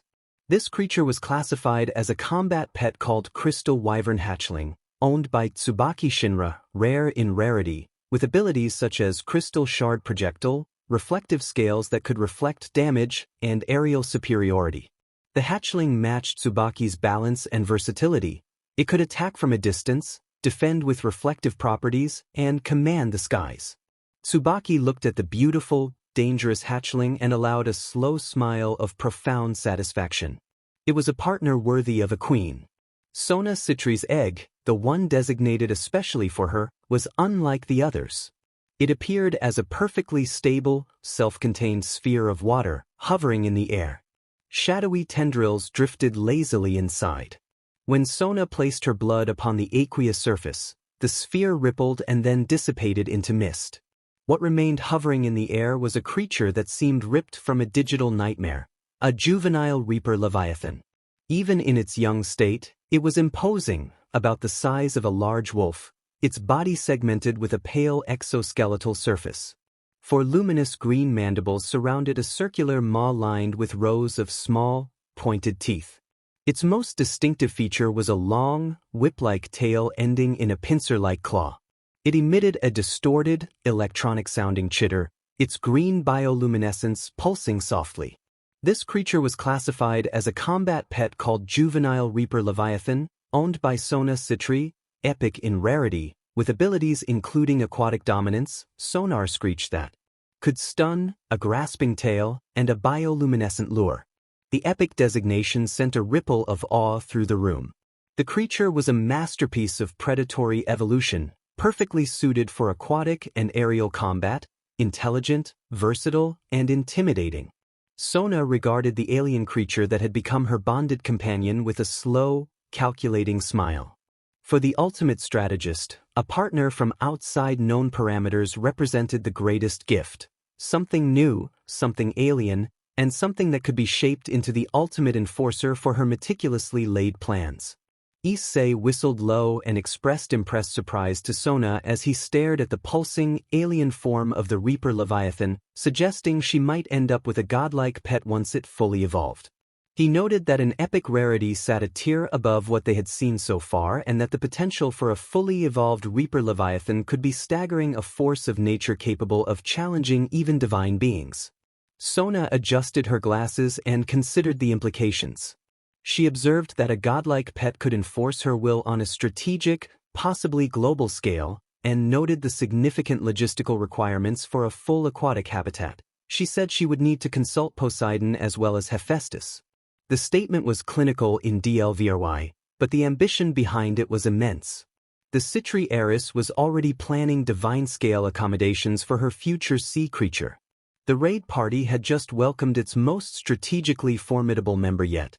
Issei's practical mind moved to logistics, sorting the new arrivals into future habitats. He organized that the manticore and the wyvern could share the large aviary with Aquino's pterodon, since they all required vertical space. He grouped the more terrestrial pets, the sloth, the mammoth, the unusual dodorex, the land shark, the feathered raptor, and the giant gorilla to share the expansive forest and plains area being prepared for Asia's raptor, ensuring plenty of room to roam. The clubroom felt like the loading dock for an ark, with creatures from every era and imagination finding their place in the grand design. The Gremry-Citri alliance was not merely building a basement, it was curating an ecosystem. Each new pet became another piece of a puzzle, forming a picture of multifaceted power. The mundane world above had no idea what was being assembled beneath their feet. Issei's vision expanded beyond military strategy to public relations and interfactional diplomacy. He proposed creating a park in a pocket dimension where, once the creatures were fully evolved, they could be displayed safely, an attraction like Jurassic Park but without the risks. He suggested allowing children from all factions, devils, angels, yokai, everyone to visit, see the creatures, and perhaps pet the herbivores and feed them. He explained that such a menagerie could be framed as a source of wonder and unity rather than a mere army. A Hell Spider King might be a weapon, but it could also become the most amazing thing a young devil had ever seen. A Reaper Leviathan could be a nightmare of the deep or the star attraction of an aquatic exhibit. Presenting their power as something magical and educational could disarm enemies, foster goodwill among neutral factions, and create a generation that viewed the united Gremry Citri front as guardians rather than a threat. Their underground sanctuary would serve not just as a barracks but as the foundation for the world's first interspecies supernatural zoo and nature preserve. Rias nodded in approval at the long-term planning and agreed that a phased approach was wise as she looked over the assembled creatures, both veterans and newborns. Rias explained that the habitats beneath Issei's home would serve as their homes, their training grounds, and their sanctuaries until the creatures reached full potential. She turned her gaze to the future and, aligning her strategist's mind with Issei's vision, described the next step. Once the creatures were fully evolved, stable, and accustomed to interaction, they would initiate the Park Project, a secure pocket dimension preserve where power would be shown through shared wonder instead of threat. The plan was set. Phase 1. The Great Build, constructing subterranean biomes with divine and supernatural aid. Phase 2. The Grind, raising and evolving their combat companions to maturity. Phase 3. The Reveal, opening the menagerie to the world as a park and transforming their arsenal into a tool for peace and diplomacy. The clubroom, once a hiding place for a few devils, had become the war room for a project that would span years and redefine relationships between supernatural factions. For the first time, they felt like architects of the future rather than reactors to fate. 2 weeks of frantic, miraculous construction passed. With Hephaestus's divine craftsmanship and the yokai's environmental artistry, the project finished ahead of schedule. Beneath the unassuming Hayadu residence now lay a marvel of magical engineering, a sprawling, multi-level subterranean world. A vast, misty Arctic cavern hummed with controlled blizzards for Rias's polar bear. A colossal aviary soared overhead, with thermal currents for Akino's pterodon, perches for Tsubaki's crystal wyvern, and shadowy roosts for Binia's manticore. A sprawling forest and plains biome with a winding river became home to Asia's raptor and the Citri peerage's megatherium, mammoth, dodorex, landshark, Deinonychus, and megapithecus. A deep abyssal grotto filled with saltwater and bioluminescent flora had been crafted for Sona's Reaper Leviathan. The crown jewel was a massive spider chasm, a vertical pit leading down to a cavern the size of a stadium where Issei's Hell Spider King could roam and grow in peace. The companions were moved into their custom-built homes and the chaos subsided. Phase 1 was complete. With the habitats secure and operational, it was time to begin systematic training. Issei assumed the role of drill sergeant and instructed Tomo to take her megatherium into the tutorial dungeon, the Rabbit Warren, for controlled experience and bonding. Tomo Meguri nodded with determination and led her baby megatherium, a shaggy, dog-sized bundle of claws and potential, toward the shimmering portal in Issei's bedroom. The creature rumbled softly and stepped through. The Rabbit Warren was a simple, controlled environment designed to initiate growth and strengthen the bond between master and companion. One by one, the Citri peerages members would do the same, leveling their charges from adorable or terrifying infants into fully evolved war beasts. The team's great leveling had officially begun. 20 minutes later, Tomo and her companion emerged from the Rabbit Warren. The difference was staggering. The creature was no longer a baby. It had grown into a fully grown megatherium, towering over 12 feet on powerful hind legs. Its shaggy fur was thick and coarse, and its front claws had become massive, scythe-like implements. It released a deep bellow that vibrated through the clubroom. The system announced that the megatherium had reached level 10 and that evolution was available. The speed of the growth was breathtaking. The system's efficiency was relentless. Tomo stared up at her now massive companion with awe and pride. It was ready for its next transformation, the first real step toward becoming the earth-shaking titan it was destined to be. The Citri peerage's ascent had begun in earnest. Tomo focused, and the evolution interface appeared, presenting the available options. The choices offered sensory, offensive, and defensive capabilities that would define the Megatherium's battlefield role. One option granted thermal vision, allowing the creature to detect living beings through obstacles and in darkness, excellent for tracking and ambushes. Another option replaced its natural claws with ultra-hard tungsten, sharply increasing piercing and slashing power for a purely offensive upgrade. A third option imbued the claws with a life-draining enchantment that returned a portion of damage dealt as health, adding battlefield sustainability. The final option wove metallic fibers into its fur to provide major resistance to physical attacks, a pure defensive enhancement. Tomo had to choose two that would synergize and set her pet on its unique path to power. Issei studied the options and, with tactical clarity, recommended vampiric claws and steel fur. He explained that with steel fur it would become an almost immovable tank against physical attacks, and with vampiric claws every successful strike would restore health, making it exceedingly hard to defeat. It would not be the flashiest choice, but it would be an unyielding frontline bulwark that wore down and dominated opponents over time. Understanding the strategy, Tomo selected the recommended pair. The Megatherium was enveloped in a dark, metallic light. When it faded, its fur had a distinct steely sheen and its massive claws pulsed with a faint crimson energy.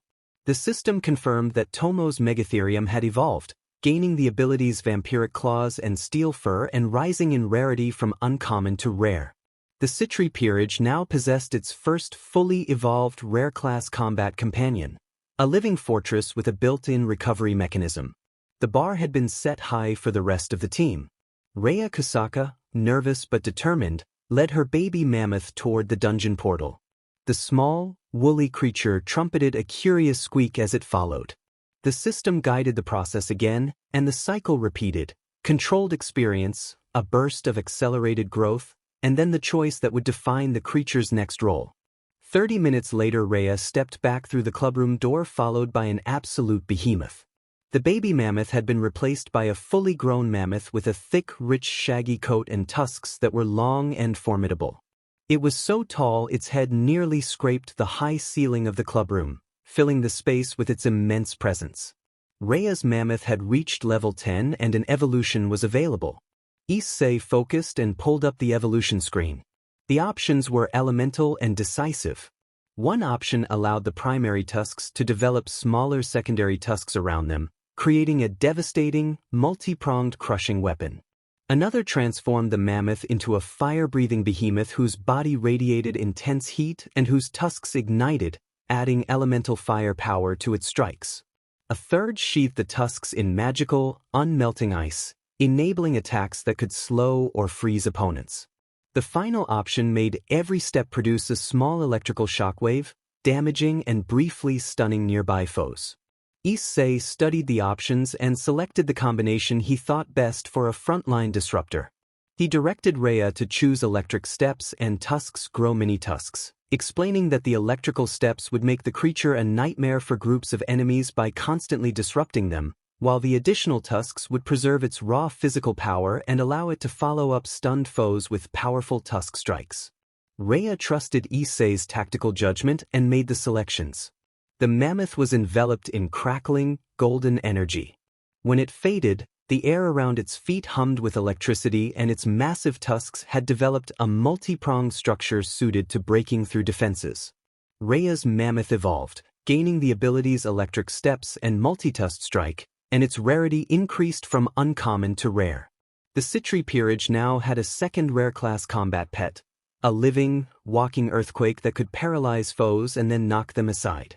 Ruruko Nimura and her Dodorex spent a full 50 minutes in the rabbit warren. When they returned, the gigantic creature could not fit inside the clubroom. A shadow fell across the windows. Outside, the fully grown Dodorex stood in the courtyard, now the size of a Tyrannosaurus Rex, a formidable blend of reptilian muscle and strange, fluffy feathers. Its beak-like mouth, lined with serrated teeth, released a deep, squawking roar that rattled the window panes. Ruruko's Dodorex had reached level 10 and an evolution was available. Its hybrid nature was even more pronounced at this scale, a unique and intimidating presence that promised vast new power. The entire raid party filed outside to assess the Dodorex and review its evolution options. One choice would shrink the creature into a much smaller, cuter form without reducing its combat power, offering a potent disguise and psychological edge. Other options granted cone-shaped breath attacks, searing flame, freezing mist that could slow opponents, or a toxic cloud for attrition and debuffs. The party weighed whether the Dodorex should remain a towering physical threat, gain a ranged breath weapon, or adopt a deceptive form. Issei recommended Ruruko select Chibified and Fire Breath, arguing that the chibi form would cause enemies to underestimate the creature until it was too late, while Fire Breath would provide a powerful, unexpected ranged option to complement its physical strikes. Ruruko accepted the strategy and made the selections. In a flash of light and a soft puff of displaced air, the towering Dodorex vanished and a chibi version took its place, no bigger than Tomo's Megatherium. The miniature Dodorex was irresistibly cute despite its sharp features, and it let out a tiny squeaky squawk followed by a small puff of smoke from its nostrils. Ruruko's Dodorex evolved, gaining chibified form and fire breath, and its rarity rose from rare to very rare. The combination of deceptive appearance and potent breath weapon created a uniquely versatile companion, a creature that looked like a keychain but could unleash dragon-like fire. Momo Hanakai, a sharp grin on her face, led her landshark toward the dungeon portal. The odd creature waddled on 4 stout legs, its gills fluttering and its dark eyes fixed on the shimmering gateway as if it could already sense targets within. The rabbit warren was about to encounter a predator from a different evolutionary lineage. Momo's agility paired with the landshark's ferocity promised an efficient clearing. 15 minutes later, Momo and the landshark returned. The creature had matured into an adult form, about half the size of a great white shark but condensed and powerfully built for land. Its 4 legs were muscular pillars, its hide rough and durable, and its rows of teeth were visible in a permanent, formidable snarl. The fact that this oceanic apex predator could now move with disturbing grace on land made it uniquely threatening. Momo's landshark had reached level 10 and an evolution was available. It stood in the clubroom like a biological impossibility, its dark eyes scanning the room as if seeking its next target. The evolution options appeared and ranged from practical to strange. One option granted thermal vision, allowing the landshark to detect living creatures by body heat and making hiding far more difficult. The upgrade options presented a wild mix of biological, technological, and necromantic paths.